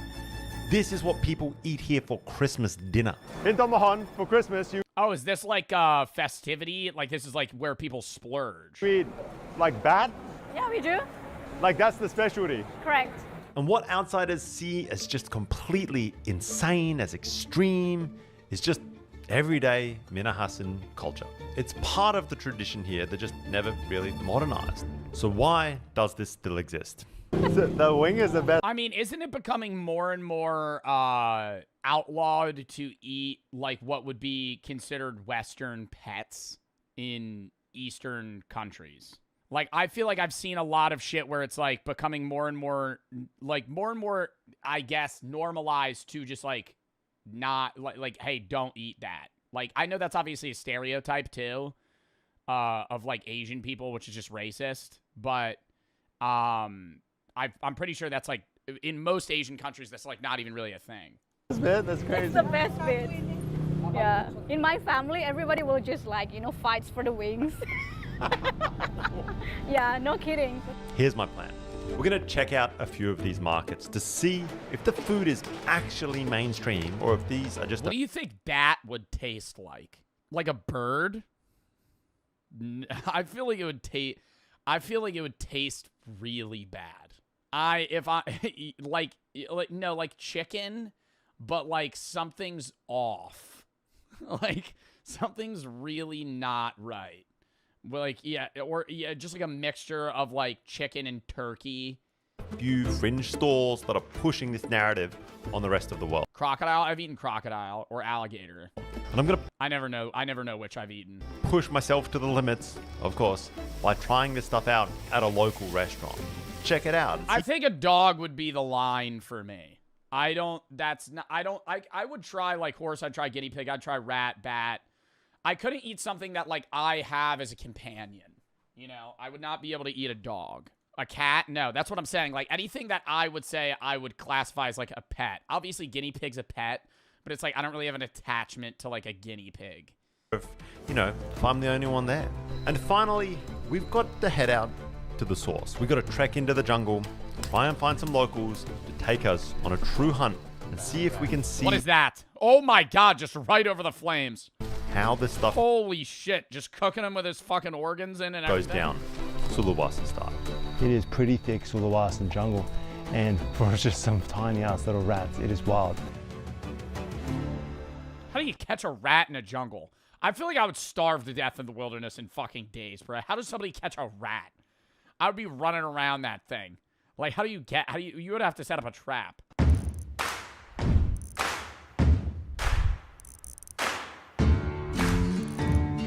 Raccoons are becoming domesticated. I would love to own a raccoon. They're little bandits. Wait, where is this? Sulawesi. Have never seen this on GeoGuessr. In Indonesia. I never guessed that island. Just like... Oh my god, I could tell you right now, if you fucking spawn me on this goddamn road, I'm going Jakarta. If you spawn me on this road in GeoGuessr, I'm going, that looks like English, but I can't understand any of it. There's no special characters. It just looks like I'm reading gibberish. That's how you know that you're in Indonesia. Because it's like, okay, Babi Utang, Patolo, I don't know what I'm reading. My kind of jam, Just roadside, retailing bats. Boar, python, bats, frogs. Well, hello. Ooh, I'd eat frog, no problem. Oh. They're skewered on sticks like some kind of popsicle from hell. What an entrance to a market. We didn't even get there yet. We just saw this roadside guy just hanging out here. I have bat blood dripping all over my hands, but if you ask me, that is a good start to the morning. Let's go. Good morning. All right, we gonna get a taste test here? I wish we had like a Disney adult go to one of these markets. All right, guys, so the market's going to close in under an hour. Are we going to be able to see how many bats we're going to be able to eat in the next 30 minutes? Like, are we going to be able to make the rides in the next hour? People, we are in Tamahon market, which is well known. I'm looking for a few items that I don't know whether or not they're going to have. Well, first off, fugu. Poisonous fish. Has the reputation of being... Are those eggplants? One of the craziest meat markets in Asia. I gotta admit, so far, it is beautiful. But we're about to step into the meat section, which of course is where you beeline to when you hit an Asian market. I would act like I'm an expert. I'd wander around. I'm staring at a dead bat. I'm just like, hands behind my back. I'm just kind of pacing like, how much? Ooh.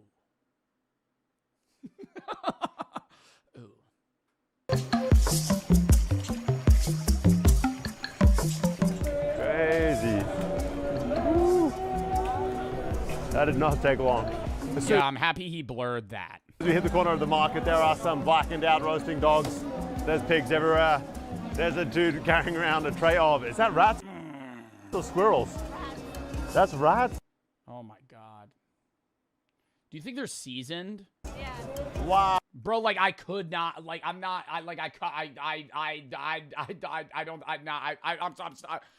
oh my God, I don't think I could eat that. I know I'm stuttering. I'm like, holy fuck. Oh, if you guys know anything about me, you know I'm very much a rat I don't fan. think I could eat that. I would try it, but like, dude, I would want you to just hand me a piece of meat and just be like, tell me if this tastes good. Don't tell me what fucking animal it is. I don't want to see the whole dead rat and be like, all right, I'm going to buy it on a stick. Of the market, there are some blackened out roasting dog squirrels. That's rats? Yeah. Wow. If you guys know anything about me, you know I'm very much a rat fan. I don't know why it's become this kind of like sick addiction. Jungle rat here in Sulawesi is a huge, huge thing. But we're going to venture a little bit deeper into this market, see what else we can find. The second you step in, it is just absolute sensory overload. There's not one or... Oh my God, I love that guy. Smoking a cigarette, just fucking cleaving away at this hunk of meat. Absolute sensory overload. There's not one or two stalls here. Every vendor they're all doing it. Is just stacked with jungle fare. And one thing mainly jumps out. Bats. They are everywhere. They're stacked on trays, they're hanging on hooks. Vendors are flapping them about to try and attract customers. Oh my God, guys, I don't think I've ever seen a market like this. This is pure and utter madness. It's just like, we are 2 steps in. I thought I'd have to hunt down the exotic meat, but this is like next level. And the sight is wild. But the smell is what really brands it. Just burning hair, charred skin, blowtorches, firing up the... Yeah, like, I don't want to say are they overcooked, but the bats are char black. Is that just, are they not cooked and they look like that? Like, I'm going to be real. I don't think I've really ever seen a bat close up in real life. I know they have like fur, but you only see them in the sky. Second an order lands. We have huge pythons hanging from this structure. The boar is everywhere. Obviously, not that common in Indonesia. I'm so used to not finding pork in Indonesia at all, but this is a Christian area, not Muslim. So there's plenty of wild boar everywhere, just like hair on, and wow, there's some big... That lady had a Gucci shirt on. That's right here. You think that shit was real? It's a little B-roll. She kind of looks disgusted by that. That is wild. Oh, wow. All right, guys. That, I've got to admit, is kind of gnarly. Just the texture, the kind of wetness on my skin. Oh, God, it's wet? The like mini claws that are biting into my hands. The rubbery nature of it. It is just like a one ugly looking creature. I guess we do like the Is that its penis? locals do. We buy a couple of these bad boys and we got to cook one up. Do you think the wings kind of taste like chicharrones? So this is how they Could get behind that. normally sell it. So the same like that, slightly roasted. Yeah. So it's easily they will, when someone's coming in here and buy it, that will be clean all the stomach part. Yeah. And that's it. And then sometimes you can ask them to chop it or not, just like this. Oh, you don't eat the wings? He's taken off the wings. I think he's going to give it a quick blowtorch so that it ends up a bit more like these guys hanging out down here. the hair singed right off with a blowtorch. Okay, there seems to be a pretty specific set of features that we roasted down, like the claws, like the hair right off the body. What we have now is this like naked bat. And then it's broken down. Shoulders cut, chest pried open. How much do you think the back costs? What's left $5 is hacked into chunks, ready for the pot.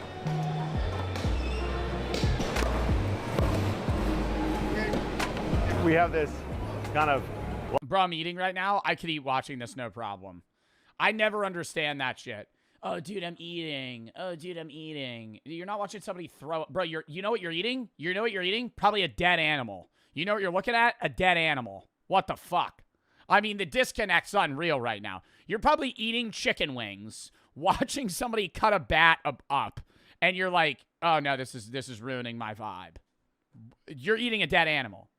Lovely assortment of bat parts, ready to roll. Okay, thank you. All right, thank you. We got a sub, people. Yes. Oh, thank you, sir. One package bat ready to go. I want to see him eat it. When are you going to eat it?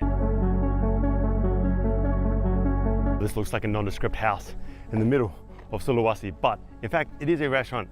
And inside, they have some of their local specialty dishes. This is like a common local eatery. It's not like you got to go to someone's backyard who cooks up special Chinese medicine infused, whatever, like you might find bat and cobra done in Jakarta.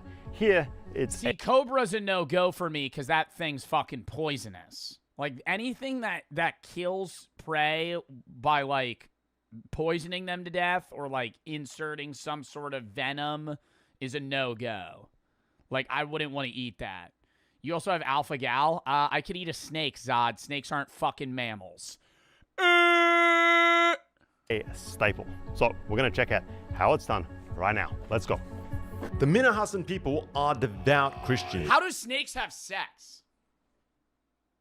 I'm not Googling it. And it is absolutely everywhere you look. You walk into a restaurant even, and you can just feel it everywhere. There's crucifix. They don't? No, they do. No, they definitely do. I don't think it's like a salmon thing where like one lays an egg and the other fertilizes it.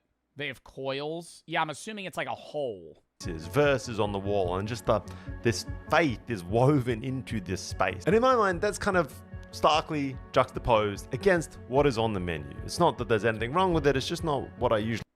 That's no problem, bro. Rice with chicken, I'm getting that off rip. ...associate with sort of really traditional Christian meals. Either way, the menu is just straight up jungle fare. There's bats, pythons, dogs, you name it, and the place is just packed. Locals are pulling up, lining up at the counter and ordering canteen style like it's just another weekday lunch spot. They're like, I'll take a bit of cat, a bit of dog, some of that python, a bat please. It is kind of wild. And out back, the cook is already in his groove. I hand him the bat, and he is more than happy to show us how this is done from scratch. All right, the fly's going over, it's a problem. The bat first gets cubed, and I'm talking just straight up cubed. Everything is going in this thing. Organs, intestines, the hairy ears, those pea-infused wings and skin, the whole lot. Pea-infused wings? Pea? Bats store pea in the wing? No. People, they eat with pea. Am I mishearing what he's saying? Pea from the wings. the guts. Oh, really? Yeah, it's like a medicine. Wow, with the guts in the bat. Yeah. Obat apa? Oh, asthma. Asthma medicine. For the traditional remedy, they will get the guts out and don't know, some like mix with something, and you can do for asthma remedy. And by the okay, I like they're giving a time it hits the pot, I'm already questioning my life decisions. It looks kind of wild to me. I'm not I would be like, make that shit extra well done. I want it to be like char. gonna lie. I thought the bat wouldn't be that bad, but I think it's kind of like, it is pretty challenging with like all the guts and the organs and everything in there. Yeah, honestly, I don't think the bat's the problem. It's that it's eating, like he's cooking everything. If it was just like, oh, we're gonna take some of the meat. After a good 20 minutes or so of boiling, the bat is then set aside, but the wok water, notably, is saved. The broth, they will drink it. So that's how they keep strong or maybe healthy, just like traditional medicines, apparently. The wok is then refilled with oil, and the cooking shifts gears. We're gonna add some lemongrass, garlic, huge spoonfuls of chilies, shallots, ground turmeric, and then, of course, the bat. And on top of all of... Hey, they're kind of saving it. They're kind of saving this right now. It kind of looks disgusting still, but like what they're adding, maybe I'd give it a try. This. He pours back in that leftover broth, that rendered down stank, just to add a little bit. I need to smell this. Can YouTube implement a system where there's like some tube that just emits whatever this smell is? That would be if it smelled rancid, I would throw up. But if it smelled like chilies, I'd probably be able to eat it. More funk to this water. I'm not looking forward to this bat anywhere near as much as I was the python. I don't even know if you guys saw the python. Might be a different episode. We're then going to hit this with some pretty intense heat. Just basically stir fry it up. Just like that, we have one bat cooked up Minahassan style, ready to serve. It looks gross. If I'm being like to me, like that's an intestine or something there. I wouldn't want to eat it. But like I'm not judging anybody that would. I just think that I would not enjoy that.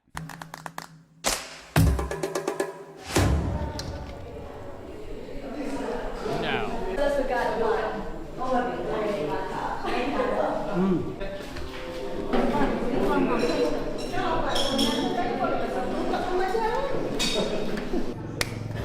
Hi guys, we have here a giant bowl of sliced and diced up bat. Well, it looks more edible now than it did earlier, I've got to admit, but regardless of how much extreme food I have eaten, this is... I think the texture would be a big factor.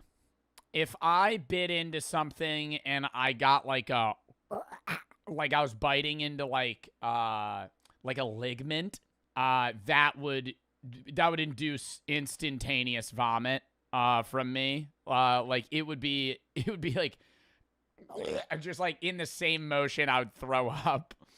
Or if I like bit into like an organ of some sorts and it like kind of popped in my mouth like a gusher. I have eaten, this is probably going to push me to the limits. There is something about a bat with its reputation, and then seeing this thing cooked with just like all of its guts, with the broth added back in for like extra flavor from it being boiled. But this place is packed, everyone's chowing down on a bat and python. Oh, is that a bone? So, if everyone else is doing it, I guess we dive right in. Nice. Dive right in. What do you mean? I guess we dive right in, dude. You're doing a fucking Squidward bite right now. What the fuck is this? Oh. It's tough. And it's tough. Your skin is just so tough. It's wild. It's almost like a leather. Just eating that, you gotta really work it. You know, you guys might not have seen it in this episode, but I literally just chowed down on a bunch of python that was cooked this exact same way. And I was under the impression that it would be very much the same flavor profile. You cook two animals in the exact same recipe, but this is completely different. This texture of a frog, it is just the craziest, oddest creature. There is nothing like this. That is for damn sure. It's got a bunch of this black skin. Oh, there's hair on it. Oh, I don't know if I can do the hair. That is, wow. Look at that. Sorry guys, I draw the line at the hair. That is bonkers. You gotta really work this thing to get at this meat. And I thought this would almost be rat-like. But let me tell you, this is so much of a leaner animal than a rat. The organs were placed in here with this as well. And that is clearly like a kidney or a liver. And he said this cures asthma. Now I don't have asthma, but it's put in there for people to eat. We're gonna chow down. Sort of powdery. That's almost better than the meat. Like, so I'd probably rather eat that. I'd probably rather eat. No. I know I had a kind of like a guttural reaction when I saw it, but I would rather eat that because I feel like it would be more akin to like something that I've eaten already versus like just the weird bony bit that's covered in like tough skin. You eat it? The wing? And why'd they cut off the wings and fucking get rid of them? It's like lots of people, that's most favorite part, the wings. I think what we have here is like an elbow, you know what I mean? The middle of that middle knuckle of a bat wing. And this is apparently the prize bit. So we're gonna try it. Here we go, guys.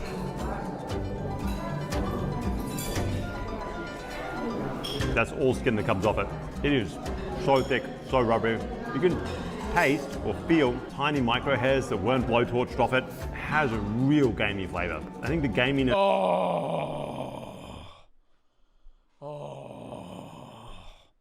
See, that's what I would be fearful of. I bet like raw that with all the seasoning stuff probably smells fine. See, no, the gaminess is a no-go. Of this is what is kind of throwing me off. A really, really difficult flavor to handle. Let me tell you. Whoa. Oh, I don't know if I can do that. That is tough. No. Oh. Oh, and he's being so respectful, though. Not for me, guys. Let me tell you. Like, you know, if this was like, they just pull a guy off the side of the street, they're like, yo, try this. Some dude from, like, London. Yo, try this. He'd be like, oh. I think texture is the bigger thing for me than taste. I think the gaminess I could probably get past. I think having to bite into it and yank it and then, like, chew it and it's kind of like gummy, no. Now,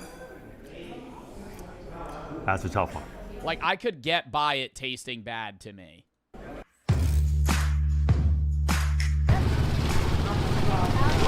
All right, market number 2, people. What's this market, Nita? Langawan Market. Oh, God, there's another market. What are they going to fucking sell at this one? A little bit outside of Tomahawk. Oh, is this even for food? This looks like betta fish. Nah, that shit looks good. That shit looks good, though. What is that? That looks like smoked salmon. Hi guys, this market seems wild right away. We've got these huge kind of grilling stations behind the various stalls, similar to what we saw in Tomahawk, where once you order something, it just gets one more blowtorch, maybe to clean it off before you hike it back home. I see huge chunks of python getting grilled off, a dog in the corner. There is bats absolutely everywhere. And again, it just seems to be like a primary meat in this area. It's not just like some kind of novelty. Cat, python, more cats, dog. Wow, I wonder if you can even show cats. Guys, these pigs, these long-nosed pigs, is just wild, right? I've never seen that animal a day in my life. Never seen that animal a day in my life. That is a pig with a horn. But like a weird curled... Those are boars? Yeah, but was that a part of its body? Just bats everywhere, guys. Bat and pork. How are they getting this many bats, though? Are they farming them? Or is it like they're finding them in the wilderness? Because I just don't understand how every market has fucking hundreds of bats. It's how much? 3 for 100,000. Correct, yeah. That's how they normally sell it. So it's $2 a rat? Like in like 3 pieces for a like higher price. Yeah, they won't sell it once because like you wouldn't if it's not. Is that a good price? Not enough for one portion. I'd eat that. I'd eat that. That, like, bro, compared to a lot of the other shit. For a like higher price.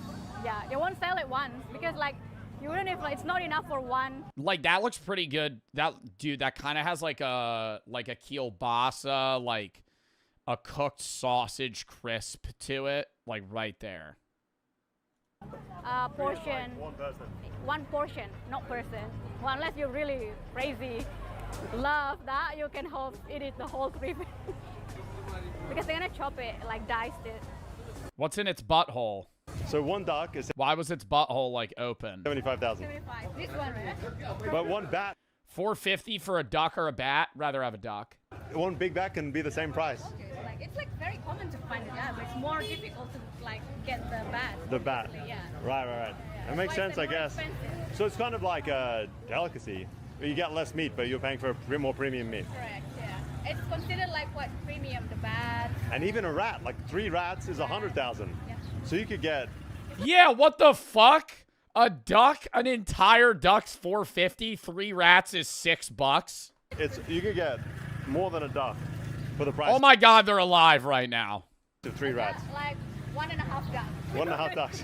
I'm gonna scan this video. I hope they don't kill the duck on the video. I don't think they would show that. What would you prefer to eat, guys? 1 duck or 3 rats? A duck. Your options. Hello. Oh my God, they have rats. Wow. Oh, they love it. And these guys, where did they come from? That's from Klabat's northern part. It's about like 2 hours from here. And so they just bought this in to sell it today? Ini beli sendiri atau maksudnya? Oh yeah, they hunt them and some is they hunt them, some they get it from whoever in the village they sell. Got it. These are not city rats that you might be picturing scurrying around the Surs. These are white-tailed forest rats, one of the many semi-arboreal rat species that are native here to Sulawesi. I didn't really know what that meant either. It's kind of like they spend a lot of their time at night in the trees, and then they burrow back down into the dirt during the day. And they are hunted all over Sulawesi. Here, Yo, he's got thermal vision. This motherfucker's a sniper in the woods right now. Oh my God. Here they are a delicacy. They're not cheap at all in this part of the world. They sell for Dude, they're fucking expensive as shit. 100,000 rupiah for 3. You can pick up just about any other meat here for less than that. Chicken, duck, pork, you name it. But come Christmas, Easter, the demand for rat just surges. And it's like almost a special occasion dish. Correct, yeah. But it's also like everyday fare. You can be an everyday fare whenever because it's like one of the only places in North Sulawesi that has selling all these kind of things. But no turkeys. No what? Turkey? We don't even know what Turkish is. For farmers. Yo, low-key, for fucking Thanksgiving, I feel like I would try rat one time instead of a fuck-ass turkey. Just a whole fucking turkey, dude. Just fucking dripping. Dripping, sitting there. It's fucking dry as shit, even if it's fucking wet. Dude, even if it looks wet, you fucking bite into it. It makes that while you're chewing it. It's disgusting. I hate eating turkey. They're also thieves. These things raid the crops. They get into the cacao, the coconuts. Oh, so it's good they're killing them too.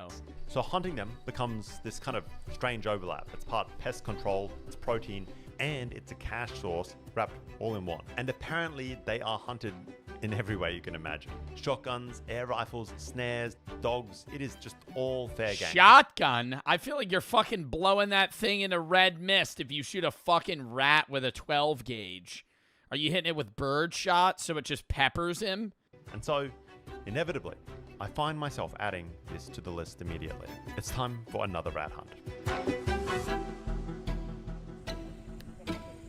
Trying to click. Alright guys, we're about to head deep into the Sulawesi jungles. Tonight's prey, or target prey at least, is rats. Just like the ones we saw at the market, the whitetail, apparently they taste pretty damn good. We've eaten the bats already, we've eaten the pythons already. Rat was the final kind of piece of this like Sulawesi mad market combination. So, rat hunting, Sulawesi style. I feel like out of those three, I'd most want to try snake. Like, I would try a python. I see some air guns. Let's see how this goes down. I'd just be so I mean, I got bit by a tick in the woods and got a fucking rare meat disease. I feel like if I'm in the jungle in Indonesia, bro, I'm gonna be like, yo, some shit's gonna fucking bite me and I'm gonna swallow up like a fucking melon and die. Something's gonna fucking latch onto my neck and bite me and I'm gonna get some sort of disease that's gonna fucking kill me. Like, that would worry me. That I wouldn't even be worried about. Like, being with these guys, I'd be like, yeah, okay, I'm not gonna die to like a fucking animal. But I'd be like, dude, some bug's gonna fucking bite me and that's gonna be hell. Stop. Mosquitoes? Well, I know when you go to certain countries with like diseases that they have elsewhere that are transmitted by bugs, you have to get vaccinated before you go. We start just trying to call in the rat.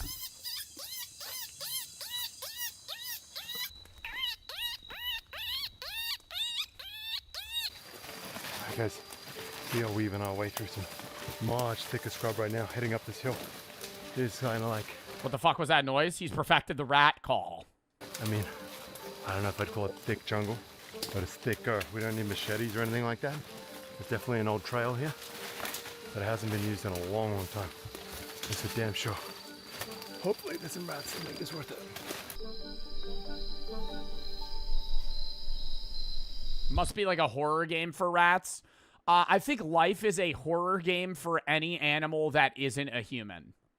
And even some humans. If you're an animal that is not predatory, you're a prey animal, your life is a horror game. You will never die of old age. You will always die a gruesome death. Like, genuinely think about it. Maybe a few would have, like, a heart attack or some shit and die. But, like, mostly all animals that are prey just at some point either get eaten and die, or they survive long enough to where they start getting really old, can't function anymore, get eaten and die. Oh, he's about to clip his ass. I didn't know they climb up trees. I feel like I shouldn't show him shooting it. These are the same kind of species. Yo, that thing starts twitching on me. I'm going, oh! And all the guys would make fun of me around there. I know it, dude. If it started having death throes. And certainly they're not eating city rats or anything like that. It behaves like it started fucking clawing at me. It's almost like a possum or something. It is way up there in the trees. We're only scouting the rooftops. So I don't think this is the kind of thing that you're used to seeing in, I don't know. Oh, no, I would assume they would have lived on the ground. They're all in the fucking tree branches. Average household. It is one big, gnarly looking thing though. And took a few shots to get it down, but there she is. Look at that. It's like white-tailed, crazy looking creature. Possum, I would rather eat rat. I would rather eat rat and snake, maybe bat over possum. I think out of any animal, possums would taste probably bottom 5. They are like sewer gross animals. Like, they don't live in the sewer, but they're disgusting. Like, possums live in their own filth. They fucking play dead. They're like the only North American marsupial. Their kids like latch onto their back. They're always covered in like fucking poop. It's disgusting. That's essentially the process. Put in some miles, find a promising spot, put in a call and see if you hear something back or see some movement. We spotted a little one, but they don't shoot him. They want him to grow into a big fat rat for eating later. And we do this trick where we keep turning off the lights and trying to call, but failing so far. But it's fun. Along the way, we're taking stops, quick smoke breaks, swapping a few stories, and then just getting back on the move. Hi guys, it's break time. We have one rat down, and I'm telling you, there's a lot of work for one rat. Like, this is some thick ass jungle at points. We've been through, I don't know, thick, almost like scrubby stuff. We've been through large elephant grass. We've been Why don't they breed them? I feel like rats fuck like crazy now. Same thing with like rabbits. Like, why don't you like just capture like fucking 10 of them and then breed them? The cacao trees here are everywhere, but nearly every pod that we passed has been ripped open, destroyed by the rats. It's pretty clear that these things aren't just food, they're also a problem. So the local farmers love it when these hunters are out and about trying to get so yeah, I forgot. It's like a pest control thing. rid of them.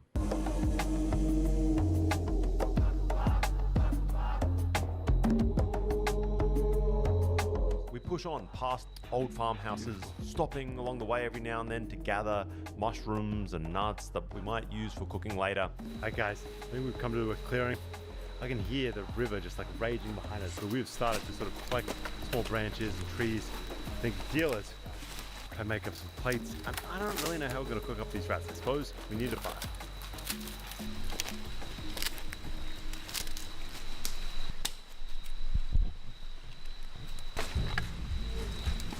To begin the cooking process, the rats... I would be so nervous to start a fucking controlled fire in the middle of a jungle. Like, I know I would burn that shit to the ground. We have 2 rats just kind of roasting on sticks over this fire right now, deep in the Sulawesi jungle. And they roast away until every last hair has kind of been singed off.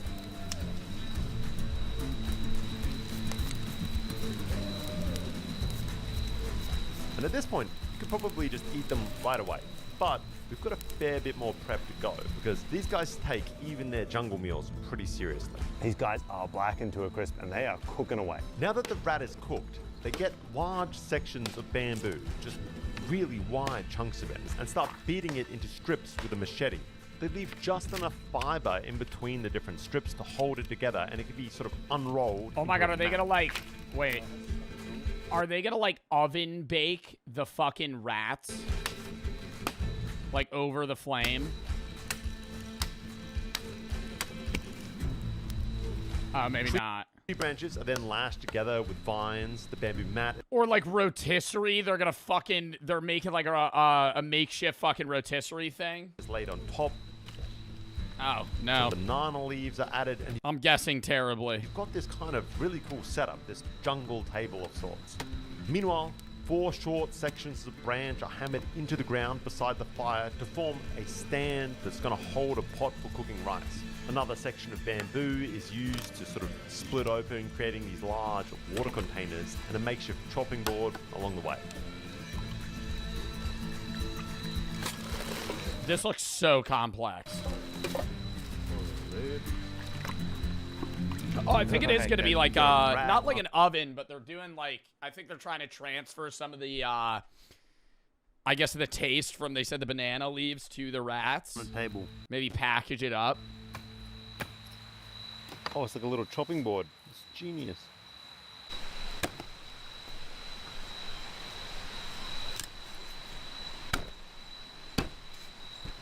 The rats are chopped into pieces. They're given a good rinse to just wash off that ash.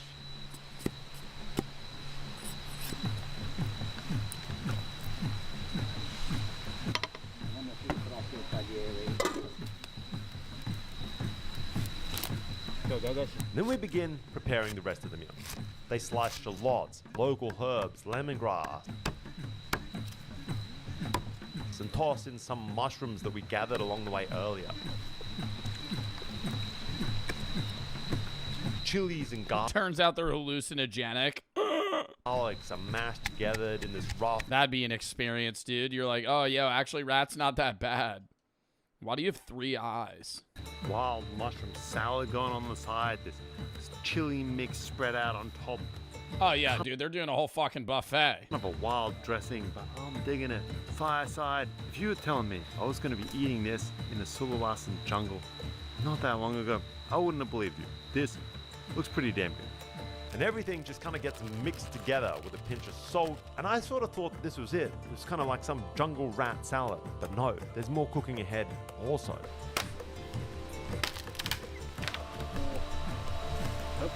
Yo, I gotta say, I could get behind the rat eating, chat. I could get behind it. I think the bat was a no-go for me. The skin looked disgusting, but the rat doesn't look that bad. I think because they already took out all the organs, and they're just, like, roasting the meat. So it's just meat, and they're doing, like, crazy-ass... Dude, they're, like, doing all their own handmade rice. They're doing fucking all these herbs and spices they're throwing in. They foraged mushrooms. Every long day till you're fucking starving. Is then pushed into these long, thin bamboo tubes. Those are set against a rack that's made next to the fire. 2 a.m. They lost me. Sulawesi jungle. Tired as hell. Just want to eat some rat meat. Go to sleep. And after about another 15-20 minutes, this elaborate meal is finally ready to eat.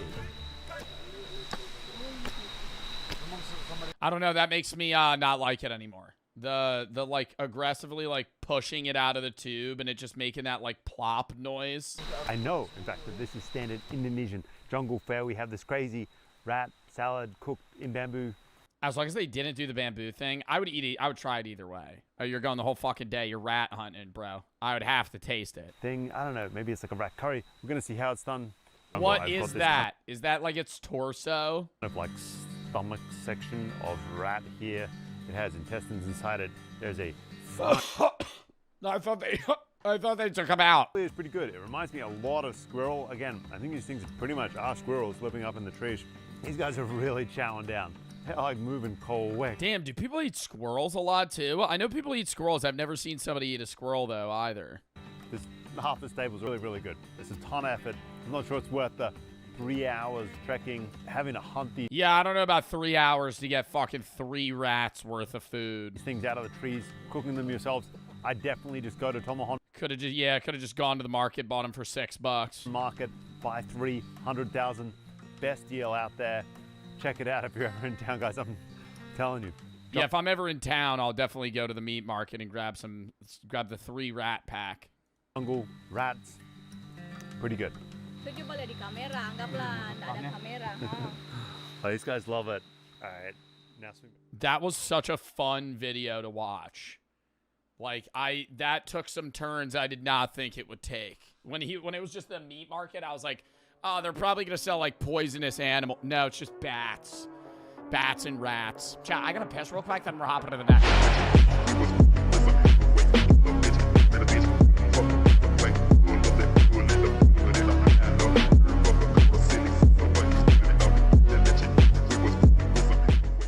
The lamest people on the internet. The internet's got its variety of niches and groups, but I think I found the lamest one. You know, looks maxes. This is them, but like even lamer somehow. Look at this. Black pilling. Bro, I keep getting on like black pill content. Like people use this one clip of me where I say the first thing that somebody recognizes about you is your looks, and that's how they determine whether or not they're attracted to you. But then after that, I talk about how the majority of building a relationship and actually getting somebody to like you is your personality, and they just cut that off. So they just cut that off.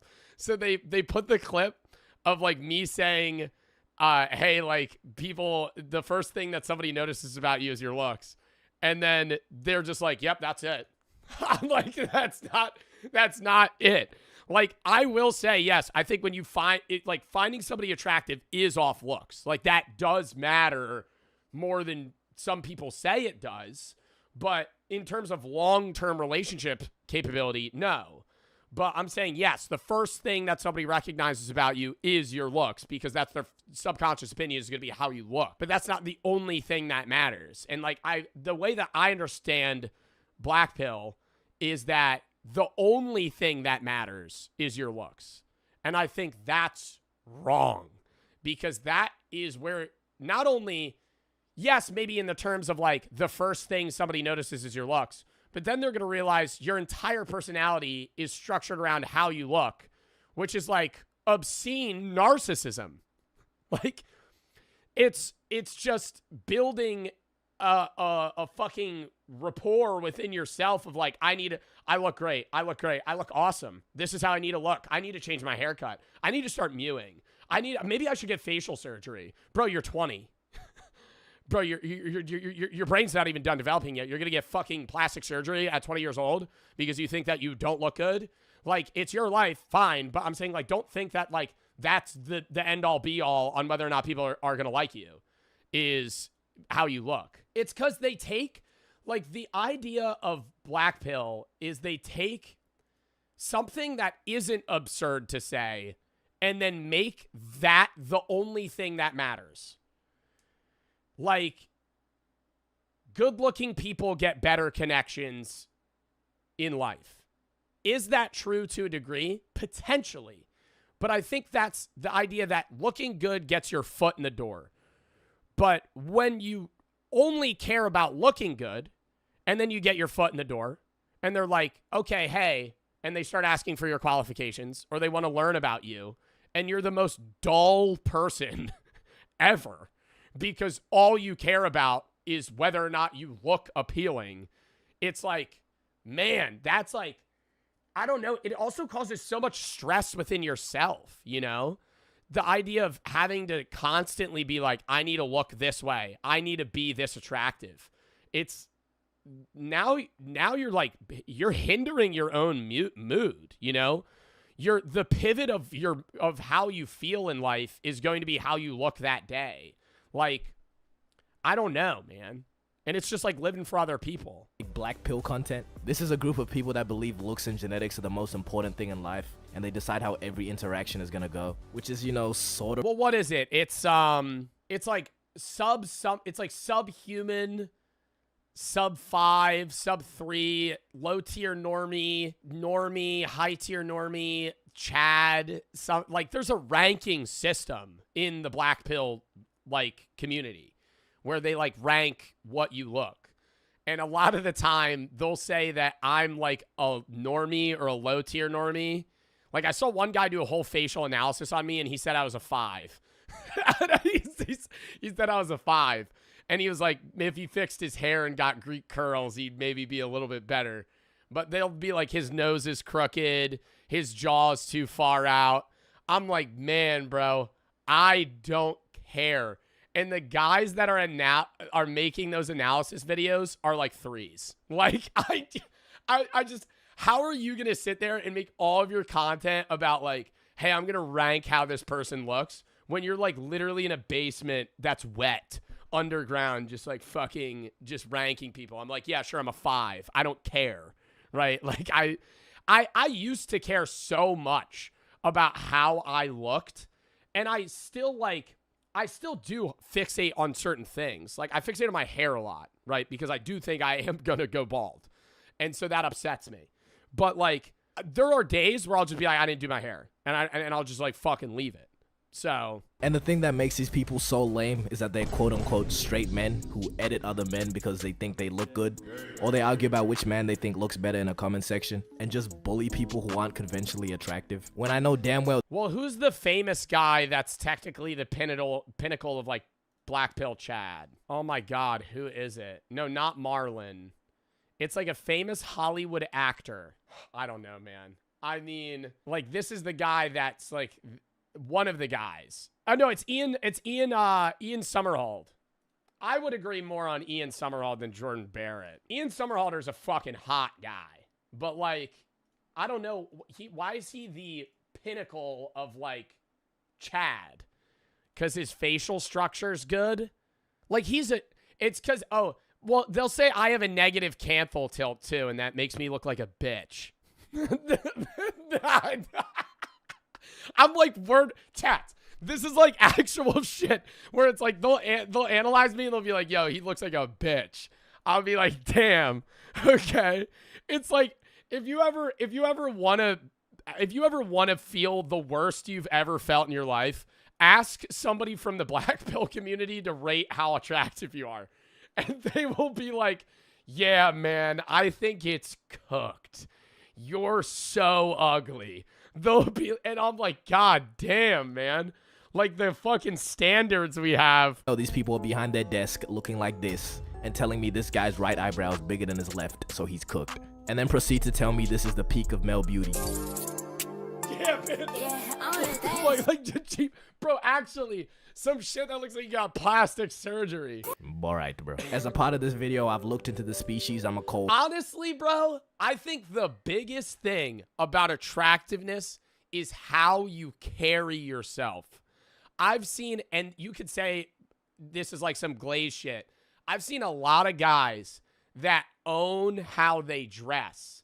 I think that's a big thing. What you wear changes how like that's more important than like I need a Mog in fucking Muse so I could fix my facial structure. Bro, if you got like good drip, and not like good drip where it's like I need to wear what people want me to wear, you wear drip that you fuck with and you like and you own it, people find that attractive. I'm not trying to say like Adam Sandler, right? That guy's old, but like Adam Sandler owns his shit. Like that's an attractive trait for him to own the fucking baggy ass basketball shorts. He looks like a cornball. Like he wears cornball fucking clothes, but he owns it. And so nobody cares. It's not cringe. Like if you own your shit, people are like, fuck with that. Because it's like a level of authenticity rather than trying to be somebody that you're not. People recognize fakeness and they don't fuck with people that are fake. And a lot of the time, like BP community people are trying to be somebody that they feel like they need to be rather than somebody that they are. People or black pill people, I've studied their behavior and learned their lingo, and really I don't like what I found. And just to be clear, black pill is more like an extreme version of looks maxing, not necessarily all looks maxes, but you know, drag making that distinction. The first place I looked to study these creatures was TikTok. There's a good chance that you've come across a black pill editor too. Normally what these consist of is a stitch of somebody saying... No. The fucking music they use though is peak. I gotta say, if you see a BP edit, the video is fucking awful. But they edit it to where it's like, damn, this is like not convincing, but mildly interesting. Something like, oh, looks don't matter. Or someone that's not seen as conventionally attractive literally doing anything. Yeah, but I'm kind, smart.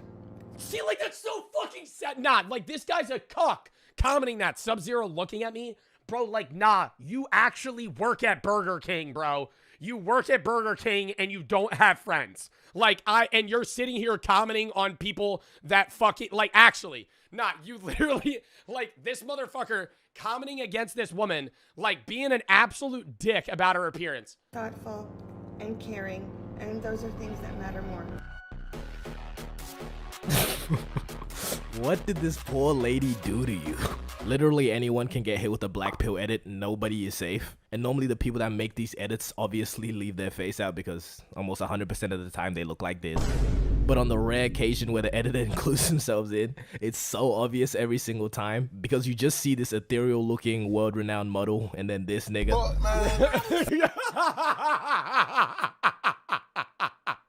Okay, just try and figure it out yourself. Let me show you an edit and I want you to figure out which one is the person that made it. Okay, well, no, that's... Did you... I feel like that one's a joke, though. That one's a joke, though. Did you find them? Let's try another one.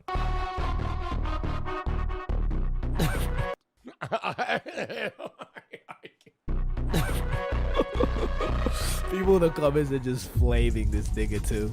This guy just replied with this image. Fitting. I don't know where this nigga thought he was going with this. That's not a sneak-in, that's trespassing.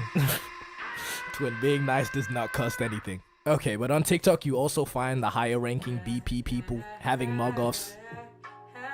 Bro, like, what the fuck? This is an actual thing? A mog-off? And they're getting donations to see who looks better. This guy's making like a weird rock smolder right now. This guy, I feel like this guy got the mog off probably. I'd vote him winning. But can we address the elephant in the room though? This BP business is kind of zesty. Really look at the facts here, alright? We have men editing other men. Yeah, it's like full focusing on other guys' attributes and being like obsessive over how they look. Because they think they look good. And I've looked at how these people act and speak too. They worship Marlon like a deity because they like the way that he looks. I don't know about you, but that sounds a little sus to me. You know, if they're taking back shots or not, that's not really my concern. I just had to... I really do feel like Marlon has a very big BP community. Like, not even like he's trying to have it. It's just like, I bet Marlon has a lot of people that just like him because they find him attractive, but it's also like a lot of people that like want to look like Marlon. I saw gay, so I said gay. But these BP people like to throw around the term female gaze. The whole goal of BP, I guess, is to capture the female gaze. And they actually do have a calculated way that they measure attractiveness. It's not just, oh, I think this guy looks better. And this is known as PSL. And bro, I don't know, man. I really feel like it's personality, bro. I have seen so many guys pull girls way out of their league at bars because they're just really good at talking. And I'm not even saying flirting, just holding a conversation. Like the amount of my friend, like I would say Brooke's out of my league, right? I would say that she's much more attractive than me. I don't think when we started dating, I don't think I was like some savant at talking, right? But like I think I got lucky, right? But I do have a lot of friends that I think are very interesting people.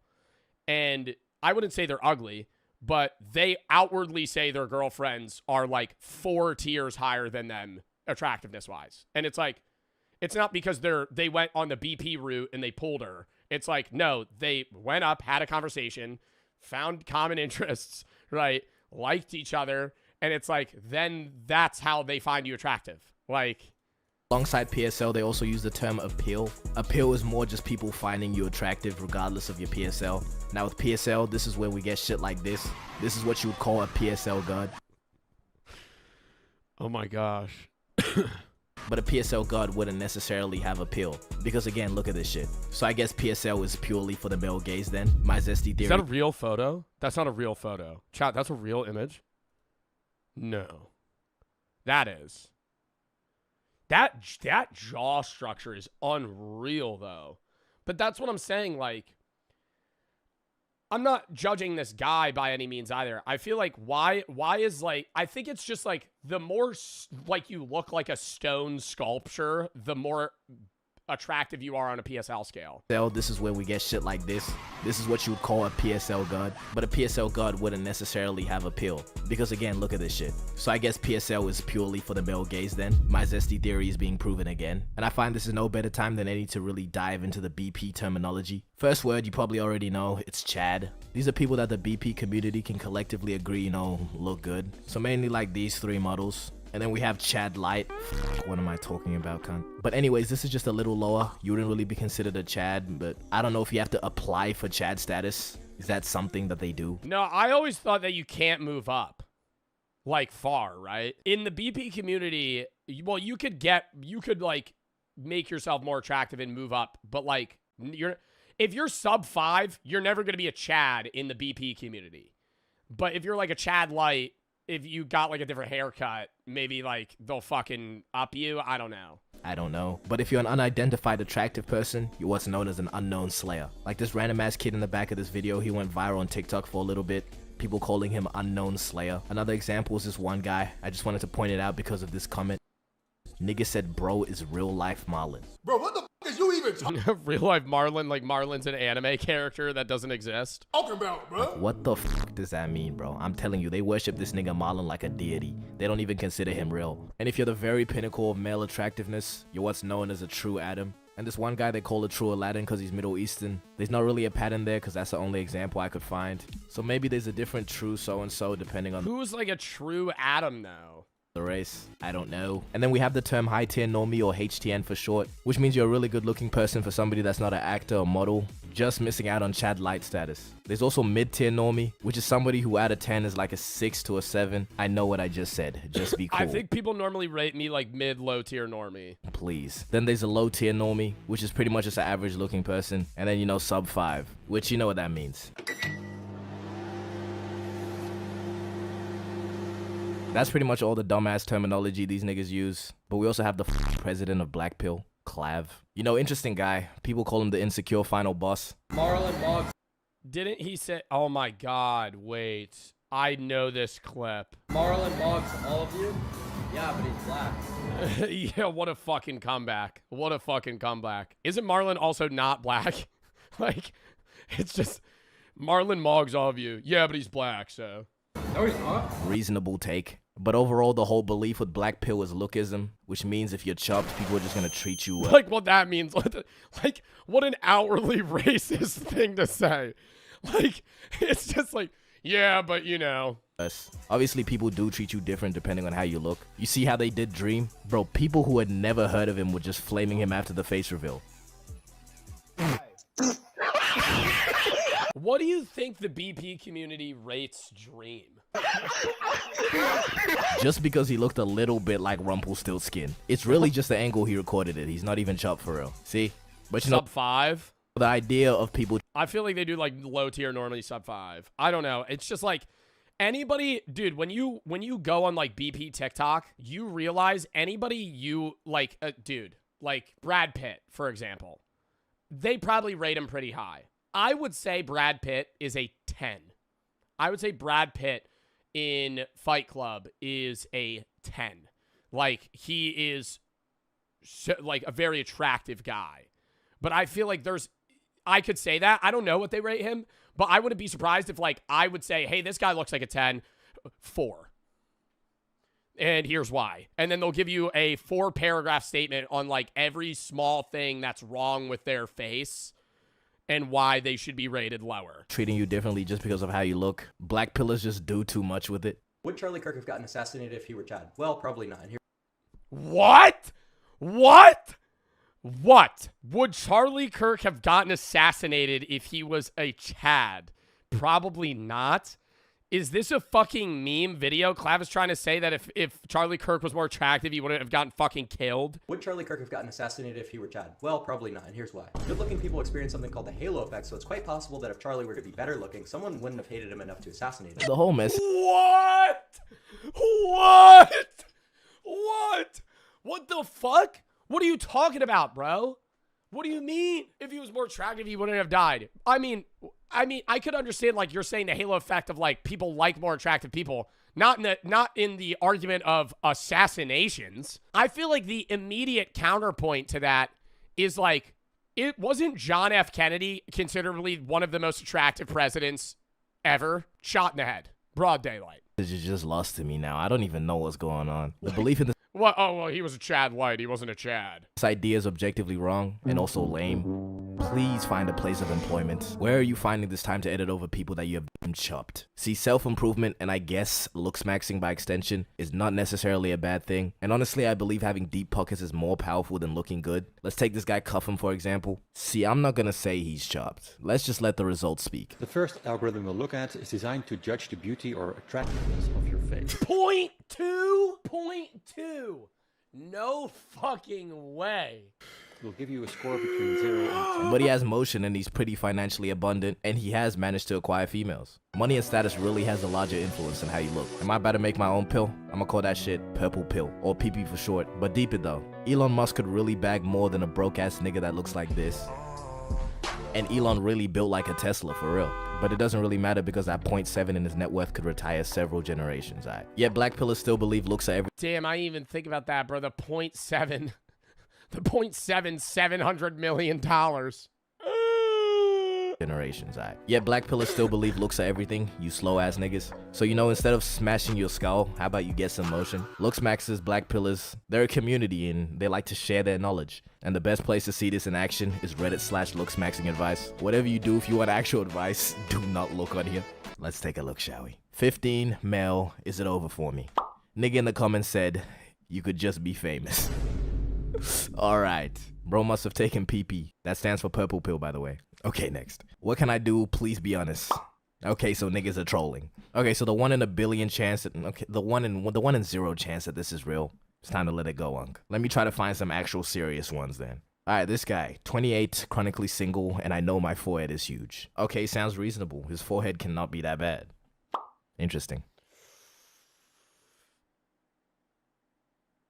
The comments have some helpful suggestions. Shaved head might be the move. Maybe balance it out with a light goatee. You evil ass nigga, okay?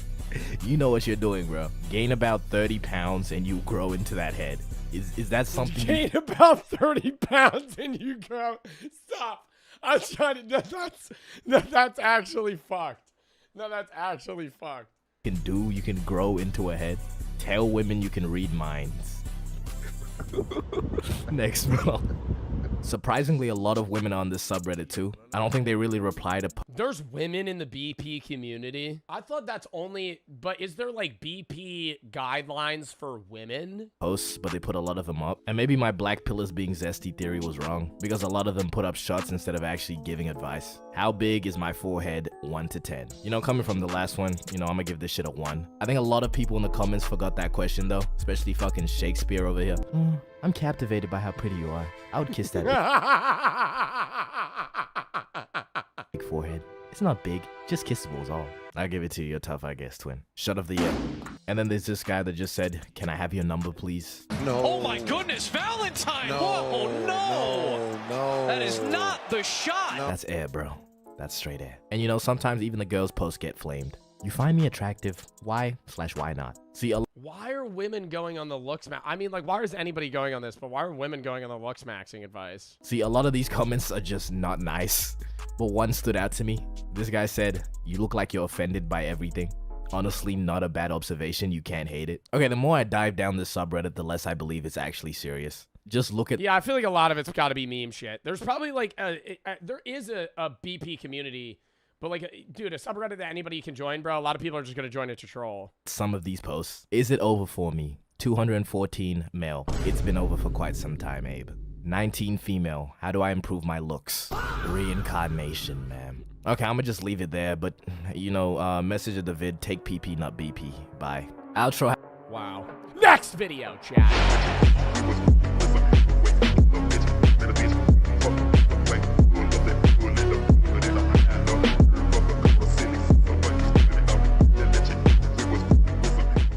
Weird, man. Like, even there, I feel like the dad would be like crashing out. Last night, being able to see Otto for the first time in, gosh, I bet it's 18 months. It was fantastic. Mad at Trump? I'm not mad at Trump. I'm just saying that speech where they were like, oh, we got Otto Warmbier back. Like, it's not a victory, bro. He's not, like, make sure he's alive and well. Like, that'd be like, we got this person back. He's in a vegetative state. Otto's not in great shape right now, and he's been through a real tough time, and it's great to have him with us, and I'm very proud of him. Otto is home.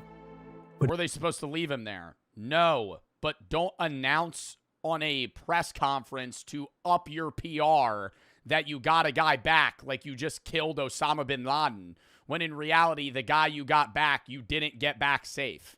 That's all I'm saying. Like, they were met with soft ears, did nothing for 17 months, and then he comes back fucking almost dead. When Cindy and Fred met Otto at the airport, they were shocked. We walked over to the plane. We heard this howling, involuntary, inhuman sound.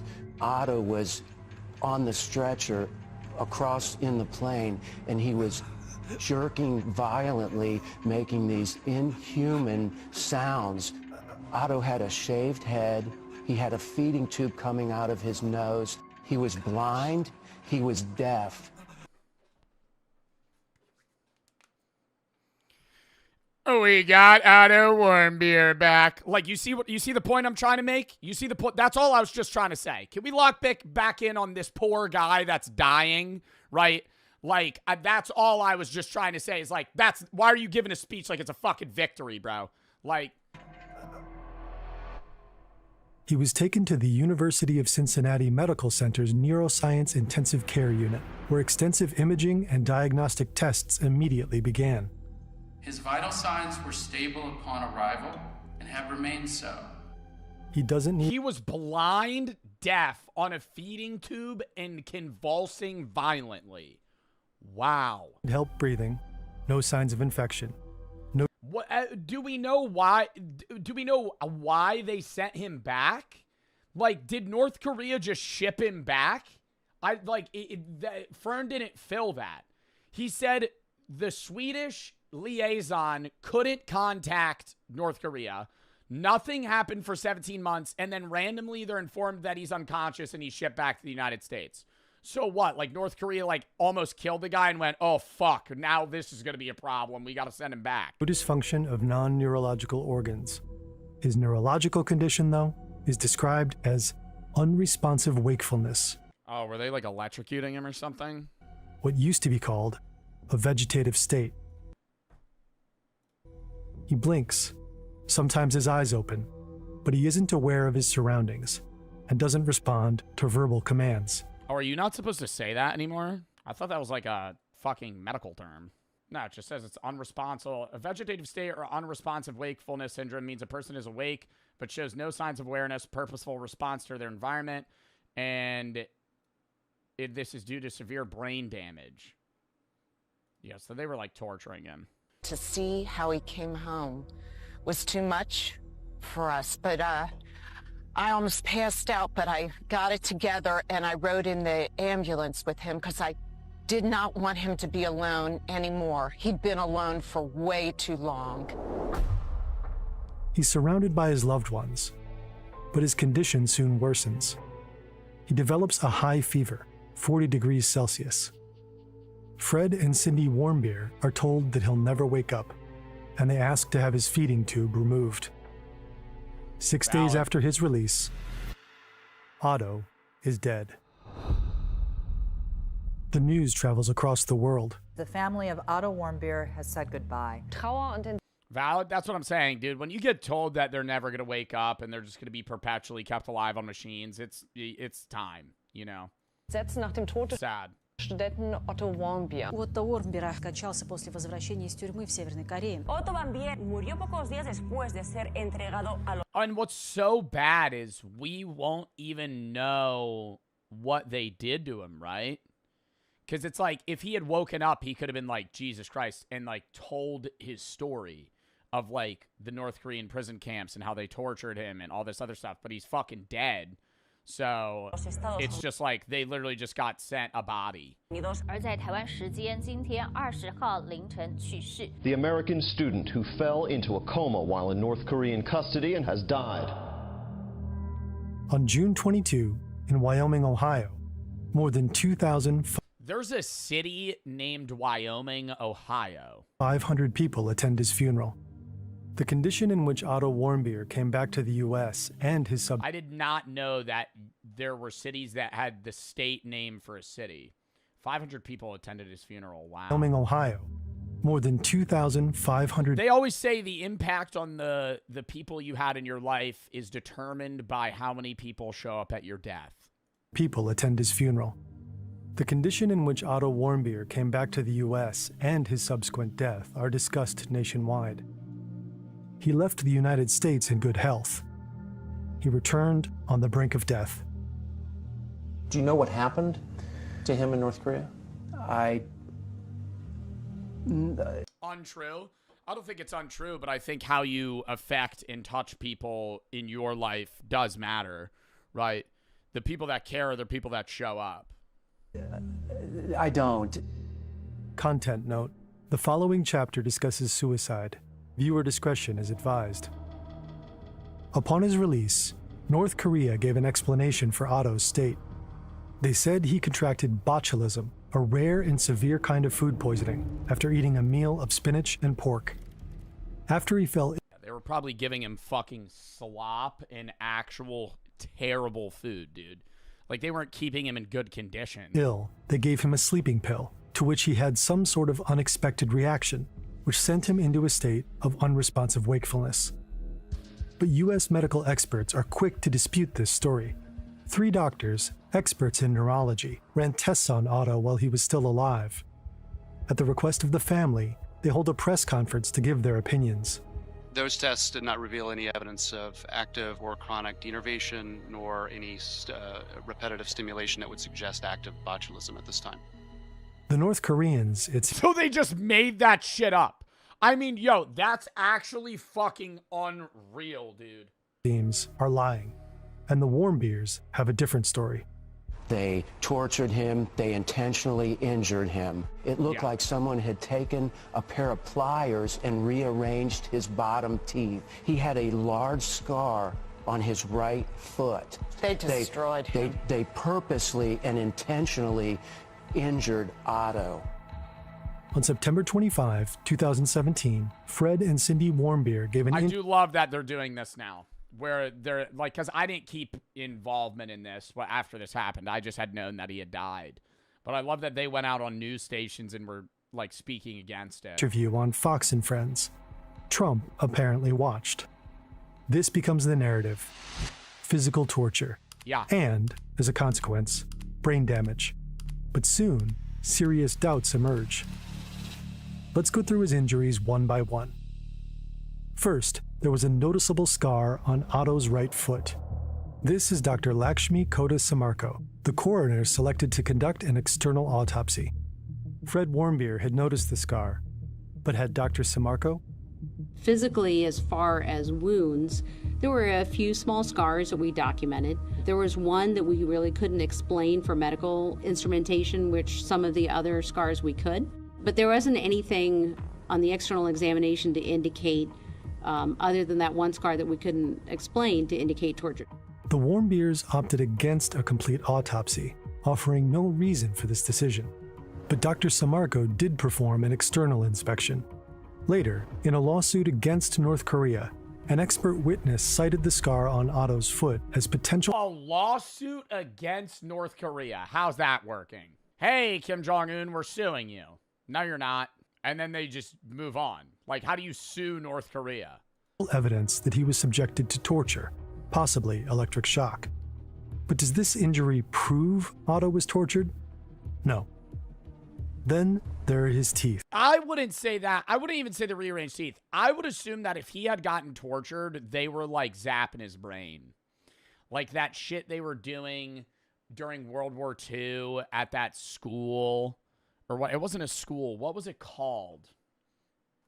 With that doctor? Unit 731. Yeah, Unit 731 and Shiro Ishii. And they would like zap people's brains and shit. Like they would just keep, it would be like electrocution torture, but it would be like to change your mind. Fred Warmbier said it looked as though Otto's bottom teeth had been rearranged. Dr. Samarco couldn't confirm this.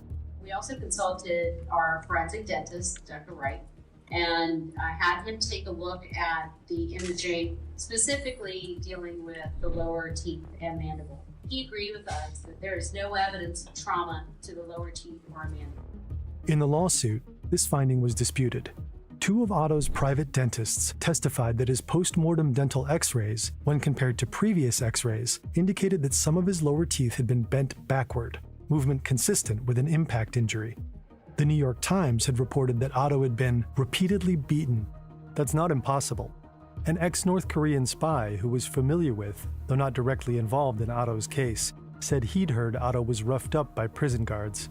그분이 감옥에 있으면서 간수들이 있잖아요. 간수들이 많이 때렸대요. 왜 때렸냐면 언어가 안 되잖아요. He also continues to say that there might have been waterboarding. To him, that's standard practice, what he'd call non-physical, like it's physical torture, but not something that would show up in like wounds. battery rather than torture. It's difficult to say whether this ex-spy is credible, though. And even if Otto's teeth were bent backward, it's impossible to know for certain what caused that. Finally, the biggest injury of all, his brain injury. The most important diagnostic test thus far was a magnetic resonance imaging scan of the brain. This study showed extensive loss of brain tissue in all regions of the brain. In other words, the damage is universal, and scans show it occurred all at once. There's a technical term for this, an anoxic encephalopathy. It means an injury caused by a lack of oxygen to the brain. So either blood ceased to flow to Otto's brain, which would result in a lack of oxygen, or Otto stopped breathing. This pattern of brain injury, however, is usually seen as a result of cardiopulmonary arrest, where the blood supply to the brain is inadequate for a period of time, resulting in the death of brain. Oh my God, are they saying that he took his own life when he was in prison? In tissue. In general terms, one of the more likely causes of a cardiopulmonary arrest in a young person would have been a respiratory arrest. In all likelihood, Otto stopped breathing. Any number of events could have caused this. An allergic reaction, choking, near drowning, anything that might prevent oxygen from reaching his brain. But which of these events was the cause? There's no way to know. I hate that. We have no certain or verifiable knowledge of the cause. How could he have done that? Asphyxiation? Or circumstances of his neurological injury. A cause that could almost certainly be ruled out was repeated beatings. Repeated beatings to the head would have caused asymmetrical damage, with some regions being affected more than others. Also, scans revealed no fractures of the skull. Despite all this uncertainty, the Warmbiers insist on torture. And the question of whether Otto was tortured or not is not a medical side note. By now, it has the potential to escalate a simmering conflict between two nuclear powers. A year and a half before, mere days after Otto's detention, North Korea had carried out its fourth nuclear test, in defiance of international sanctions. It also launched a long-range missile. In September 2016, it performed another nuclear test. By 2017... Bro, I just don't understand how, like, Russia and China don't also want to just step in and stop them. Because they're their own powers that, you know, obviously are semi-allied. But, like, they have to witness Kim Jong-un and go, this is fucking crazy. You know, like, Russia does its own shit. And, you know, right now they're in war with Ukraine and it's horrible. But they're getting, like North Koreans are allies and aiding them in this. So I'm like, it just has to be like they're turning a blind eye. Like, there's no way they're like, yo, you gotta stop. Like, that's worrisome for them as well, no? I feel like Kim Jong-un's, like, not sane in the way that, like, Xi Jinping is in like, how he's gonna hold certain, like, conflicts, you know? Like, you don't want... Like, I think it's more scary if Kim Jong-un gets nuclear power than Xi Jinping, you know? Like, but I mean, obviously Xi Jinping does have nuclear capabilities, but I'm saying, like, that's less scary for the world, you know? Like, even on either side, you're seeing this. You're like, maybe we shouldn't give this dictator nuclear power. Not give it to him, but allow him to have that. The year of Otto's return, the confrontation between the U.S. and North Korea was near the Who's Xi Jinping, leader of China? boiling point. North Korea best not make any more threats to the United States. They will be met with fire and fury like the world has never seen. It was the beginning of the 2017-2018 North Korea crisis. Meanwhile, Otto Warmbier's case took on an increased political weight. Trump had adopted the torture hypothesis as fact. Trump need to press that red button. Terrible idea. You nuke North Korea, they're going to fucking nuke everybody else before they die. It's the same shit, dude. It's just mutually assured destruction. That's why nuclear war is like the max out for countries.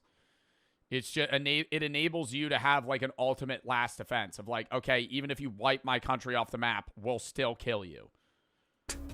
Senator John McCain said Otto had been tortured and murdered. Senators Adam Schiff and Marco Rubio also used the word murder. Fred Warmbier's analysis was that his son served as a sort of human shield. North Korea doesn't do anything by mistake. It was their 4th nuclear weapons test, and they had a lot of things they wanted to cover, and they felt like Otto was going to provide them the security they needed to get away with these things. Oh my God, to frame Otto to say that, oh, we need to escalate our military power because the Z Society and the Methodist Church and the CIA are all three conspiring against against North Korea, that we have to scale our military power. Then, in 2018, Michael Flukinger, the doctor that helped bring Otto back to the US, revealed a new piece of information to GQ. The staff at the North Korean hospital where Otto stayed told Flukinger that they received him the day after his trial, and he was already unresponsive. What? So he was in like a coma for a year? They had to resuscitate him, then give him oxygen and put him on a ventilator, or he would die, Flukinger told GQ. Also, there's a brain scan dated April 2016. We received copies of brain MRI images from the medical personnel in North Korea. The earliest images... So how did he eat pork and spinach? BN, that was already disproven, bro. He did not have botulism. That was a lie that North Korean officials said to the United States to say that they didn't torture him. Are dated April 2016. Based upon our analysis of those images, the brain injury likely occurred in the preceding weeks. Of course, the North Korean story might be a lie. It might not be true that he was hospitalized the morning after his trial, but there is strong medical evidence that he sustained his brain injury in the days or weeks after March 16. In any case, Otto Warmbier... Why the fuck did they not return him then? You know what I mean? Like, if they did that to him right then, why did they not... Like, why did they keep him? Like, that doesn't make sense. But it's very unlikely that he was actually sent to one of the notoriously horrific North Korean labor camps. American detainees are treated differently. According to GQ, Otto Warmbier most likely stayed in a used guest house in downtown Pyongyang during his detention. The hard labor he was sentenced to would likely have been planting soybeans and making bricks. Grueling, backbreaking work, but nothing compared to coal mining, which is typical for North Koreans. North Korea needed him as a bargaining chip, and bargaining chips don't have... Oh my God, so maybe they didn't actually put him in that state. They just needed him as like a trade? Like, as fucked as it sounds, like a trade token. Like, it's something they could fall back on. Have much value if they aren't in good condition. And in a sense, he was. We believe that for somebody who's been bedridden for more than a year, that his body was in excellent condition, his skin was in excellent condition, and we didn't see any evidence of decupid eye or bed sores. In its article, GQ proposes a different theory than torture. During the 2 months between his detention and his confession, Otto was likely subjected to relentless interrogation for as long as 15 hours per day. The only respite from the interrogation would have been North Korean propaganda films. Previous prisoners were told their government had forgotten them. Some fell into debilitating depressions, even attempting suicide. At trial, so hours, weeks, or days before he supposedly fell into a coma, he was visibly desperate. Please think of my family. I'm the oldest son in my family. GQ speculates that in the hopeless hours after his sentencing, Otto may have attempted to take his own life. A lack of oxygen to his brain could have caused his injury. Of course, this theory is just one of many. An allergic reaction to a sleeping pill, an excessive administration of drugs, a suicide attempt, a heart attack, a form of torture that left no obvious lasting marks. It could have been any of these things. Without Otto here to tell the tale, we may never know the truth. I mean, like, couldn't he, I'm just saying, I don't know if this happened. Couldn't he have tried to hang himself, like, 3 days after?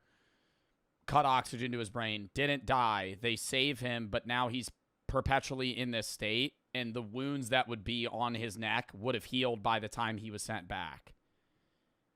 He wouldn't have neck scars because he wouldn't have any laceration that would have been there would have been healed by the time they returned him. In May 2018, something weird happened. Trump tweeted that he was going to meet Kim Jong-un in person, and everything changed. Getting a good I'm instantly asking that motherfucker what the hell they did to Otto. picture, everybody, so we look nice and handsome and thin. After the Singapore summit, Otto's name all but disappeared from Trump's lips, replaced by the name of Kim Jong-un. And then we fell in love, okay? No, really. He wrote me beautiful letters, and they're great letters. We fell in love. The previous year, Trump tweeted that he tried so hard to be Kim's friend and referred to their relationship as It's a very special relationship. In 2019, when asked whether he thought Kim knew about Otto's case, his reply was startling. I don't believe he knew about it. The Warmbiers were outraged. Get the fuck out of here. Trump had helped them bring Otto home and relisted Kim Jong-un's country as a state sponsor of terrorism. Now he seemed to admire him. Well, he is very talented. Anybody that takes over a situation like he did at 26 years of age and is able to run it and run it tough. Very few people at that age, you can take 1 out of 10,000 probably couldn't do it. Otto Warmbier was many things. 1 out of 10,000. Historically, the average person in power was younger than him. Bro, like, why are we glazing Kim Jong-un for being able to take over a dictatorship that was fucking handed to him? Like, An all-American boy, an unlucky tourist, a loving son. But on the international... Kim Jong-un was notably a bad student. Like, that was said of, like, he didn't do his homework, didn't show up on time. He was lazy. Like, what the fuck are we talking about? We're just glazing Kim Jong-un. Stage, he was a pawn and a symbol. Pyongyang deployed Otto on the chessboard of politics, using him domestically as a mouthpiece to spread anti-American propaganda, and internationally as a bargaining chip, a hostage to be traded for the easing of sanctions or other U.S. concessions. For the Trump administration, Otto Warmbier was useful as a symbol, driving the narrative that he was tortured by a barbarous regime and possibly using his death as a means of psychologically preparing the American public for war, the threat of which Trump hoped would make Kim back down. Otto was sentenced to 15 years hard labor for an alleged crime that in most countries would be considered, at worst, vandalism, based on a sham trial. No matter what happened to him, I think in most countries you wouldn't even get arrested. I think in most countries you would probably get a small fine, or they would be like, you're just banned from coming back to the hotel. that in itself is damning enough. And even if he likely never had to go to one of North Korea's prison camps, they are hell on earth. Uncertainty about his cause of death. What'd he do? Take a poster. And it might have not even been him. Everybody that was with him said that he wasn't even at the hotel at the hour that they said that he did it. And you can't see a face. You only see the figure of a man. And there's a lot of men in the world. So, like, that shit just pisses me off. I fucking rip Otto in the chat because that was fucking horrible. Like, wow.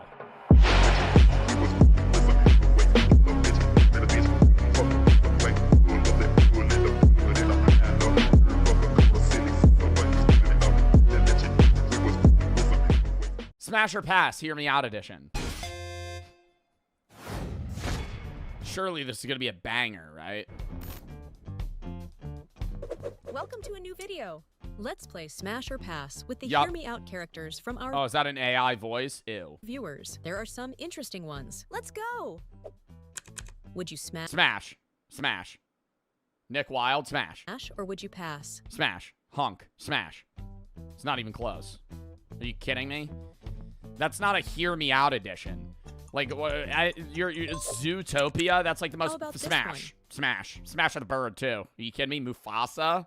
Mufasa? King of the Jungle? Giving you too much time to think. What will you choose Pass. Here? Roderick Heffley? No. No. Badass? Pass. Cool guy? Pass. You might be gay for saying that I wanted to Mufasa, the coolest guy in town, the main character. Smash or Toothless. Pass. Smash. I do love Toothless. Toothless would be like the Mary in a Mary kill. Like I'm not fucking Toothless. I would love to like, you know, marry Toothless in like a platonic way. Like he's like a pet. Yeah, it's not like, I don't know, like Nick Wilde, yeah, it's a fox, but it's like he's like an anthropomorphic fox. Toothless is just like a dragon. What's your choice? Ooh, Barry B. Benson? Pass. You're smashing Barry B. Benson. Barry B. Benson is the most annoying fucking guy in the world. Why is it all guys? I don't know. How about... Oh my God, Smash. Mr. Clean? Are you fucking kidding me? Dude, the earring? I used to think that Mr. Clean was Howie Mandel from Deal or No Deal. And let me tell you, bro, Howie Mandel during the Deal or No Deal days, smash. Smash. Are you fucking kidding me? Clean, bald head. He had those gold earrings and that goatee. Or that, like, weird, like, beard, like, stash he had. I'm smashing Mr. Clean. Mr. Clean's awesome. What are you fucking... Dude, that's like... Mr. Clean's like a jacked guy. Would you smash? Chat GPT. Pass. Are you fucking kidding me? What, the app or the AI? Like, what is the question here? The app. How do you even do that? Remy the Rat? Why are they all men? Why is it all guys right now? Wait, what is happening? Remy the Rat? Could he control me? Like, could it be like a third person type of thing? Like, he's in my hair and I'm wearing a hat? Like, Remy's a rat. I don't know. This one. Pass. Pass under the guise that it's just him. But if he's allowed to, like, be there, Remy can take the reins. What will you choose here? Bullet Bill from Mario Kart. He's kind of shaped like a butt plug. I'm going to pass. Smash or... Pass. Judge Judy. Oh, God. Pass. Pass. Give me another Mr. Clean here, dude. Pass. What's the hear me out on Judge Judy? What's your choice? Smash. Eve from Wall-E. Bro, I'd be like Wall-E in that shit.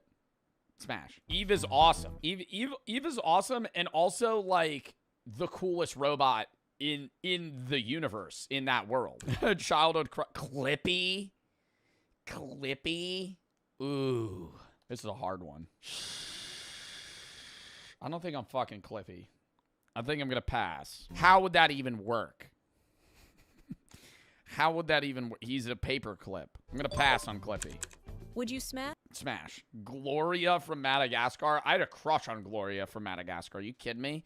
Remember that Moto scene? I like them big. I like them chunky. Yo, that guy was badass too. Gloria from Madagascar was like the coolest person ever. Does she have to remain a hippo though? Does she have to remain a hippo? Play the scene? No. How about this? Oh, fuck no. The Cheshire Cat's getting a pass. Cheshire Cat's getting 100% pass on this one. Dude, that creepy ass smile. Oh, fuck no, dude. That's actually terrifying. He does have a nice voice, though. Doesn't the Cheshire... What does the Cheshire Cat sound like? Doesn't the Cheshire Cat have like a smooth voice? Cheshire Cat. Hey. That's what he sounds like, right? Cheshire Cat voice. Better have a look. Oh, he does. Oh, no, but look at his fucking face, chat. That's terrifying. Look at him. And he's always like like 3 fucking inches away from your face. No. Mr. Mosby? Mr. Mosby? Pass. They're coming up with some creative ones. I didn't think Mr. Mosby would be on this list. Smash. Are you fucking kidding me? Green M&M? Before or after the sexy boots? Or pass.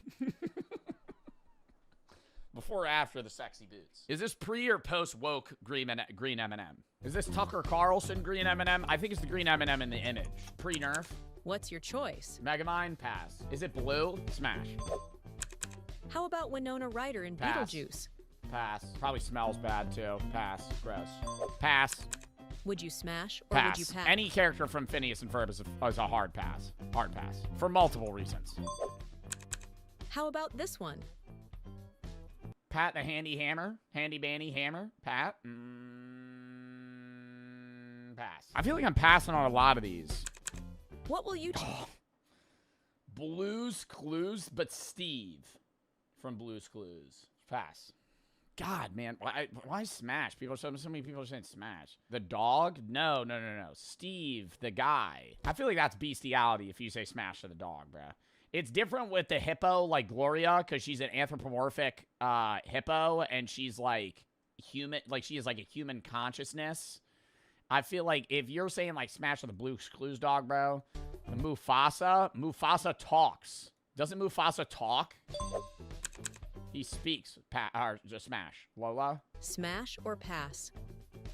I'm gonna go pass. What's your Smash. choice? Mr. Anderson, Smash. Tell him to shave that fucking mustache, though. Jesus. I actually have never seen Inside Out. 1 or 2. How about Hannibal Lecter? Oh, okay, so a serial killer.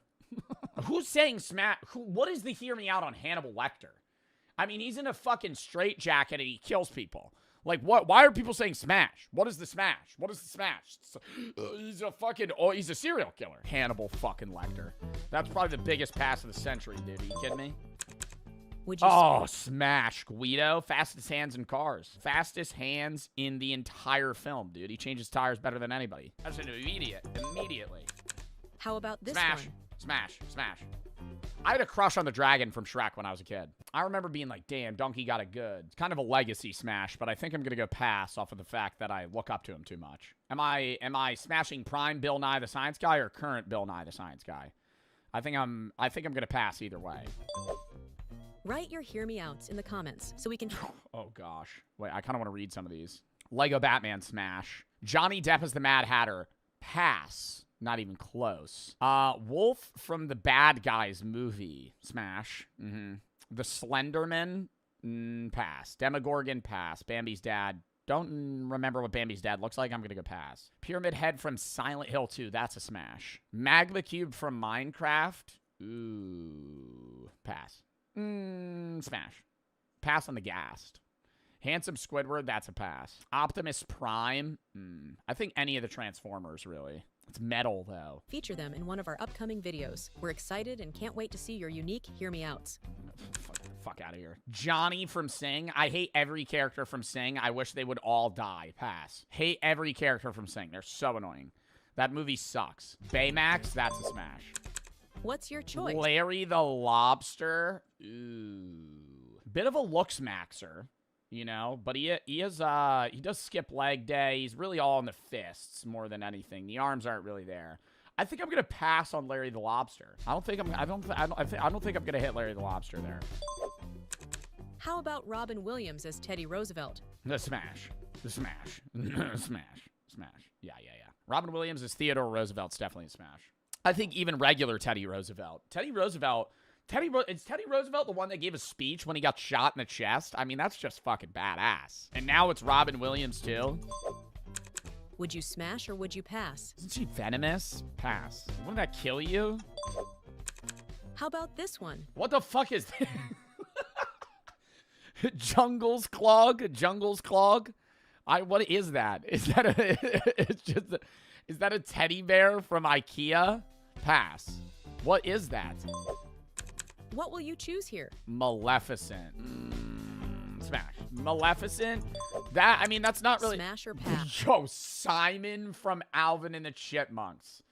Pass. The most traumatizing image everybody's seen is the who gets the best head image, and I hate that. Traumatizing. Traumatizing. Everybody's seen that shit. Skip that one. Get the fuck out of here, bro. Kaonashi? It's your choice. Pass. How about King Julian? You would have a lot of aura, but King Julian's really annoying. I kind of like that big fuck that's like his servant, not the little like flying squirrel motherfucker. Who's the big guy from what's his name? You know what I'm talking about. Maurice? Is it Maurice? Maurice from what's the name of the fucking movie? Madagascar. Is it Maurice? Yeah, I'd smash Maurice. Maurice is pretty badass. What's the other fuck? See, now that's why I don't like that. King Julian's a no-go. And then also he's going to have that little, like, annoying fucker there the entire time. Mort. Oh, God. Would you smash or would you pass? Mr. Bean's a pass. I think Mr. Bean's a big pass. And he wouldn't speak. This would actually be more scary than Hannibal Lecter. I think Mr. Bean staring at you like that and making those weird faces, and he would do like an act-out mime thing. That would be really creepy. It would be so much worse. How about this one? Emily from Corpse Bride. She's a dead body. Pass. What will you choose here? Arthur's dad? Oh, shit. Pass.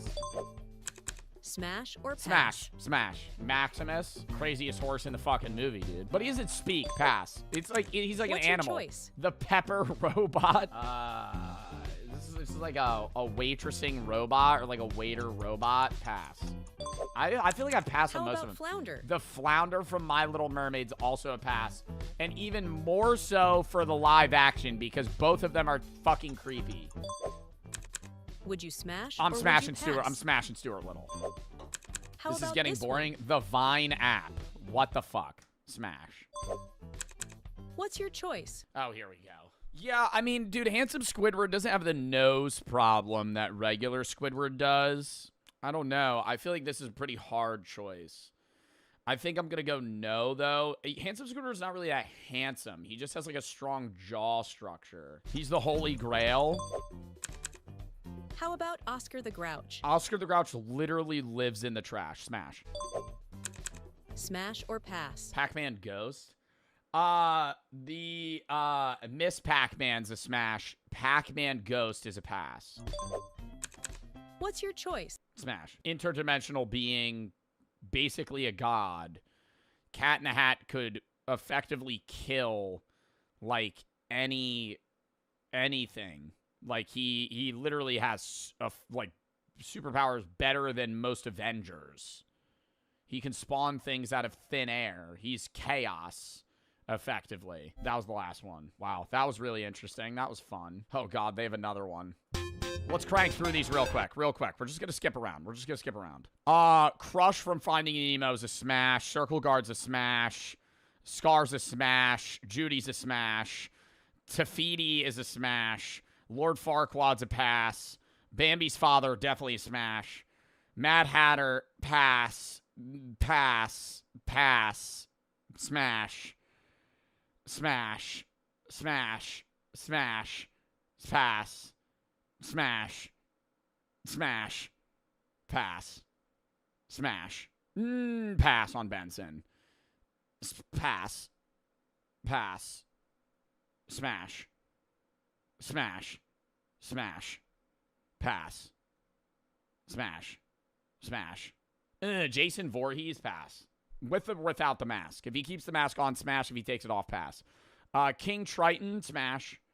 Pass. Pass. Pass. Hey, just for the game, people, stop including, like, Phineas. Phineas, get that out of there. Right, Stella's a smash. What will you choose here? Nosferatu, pass. Like, what? What? Toy Chica, pass. Peter Malark. Peter Malark from Hunger Games or from Mockingjay? Because Peter Malark from the original Hunger Games, a bit more... I would say prime Peter Malark was Catching Fire Peter Malark. Can we agree on that? I think, like, Josh Hutcherson in Catching Fire, he was, like, a hardened badass. Whereas the first one, he's kind of a chud, and he's also insane in the third one. So I think it depends on the film.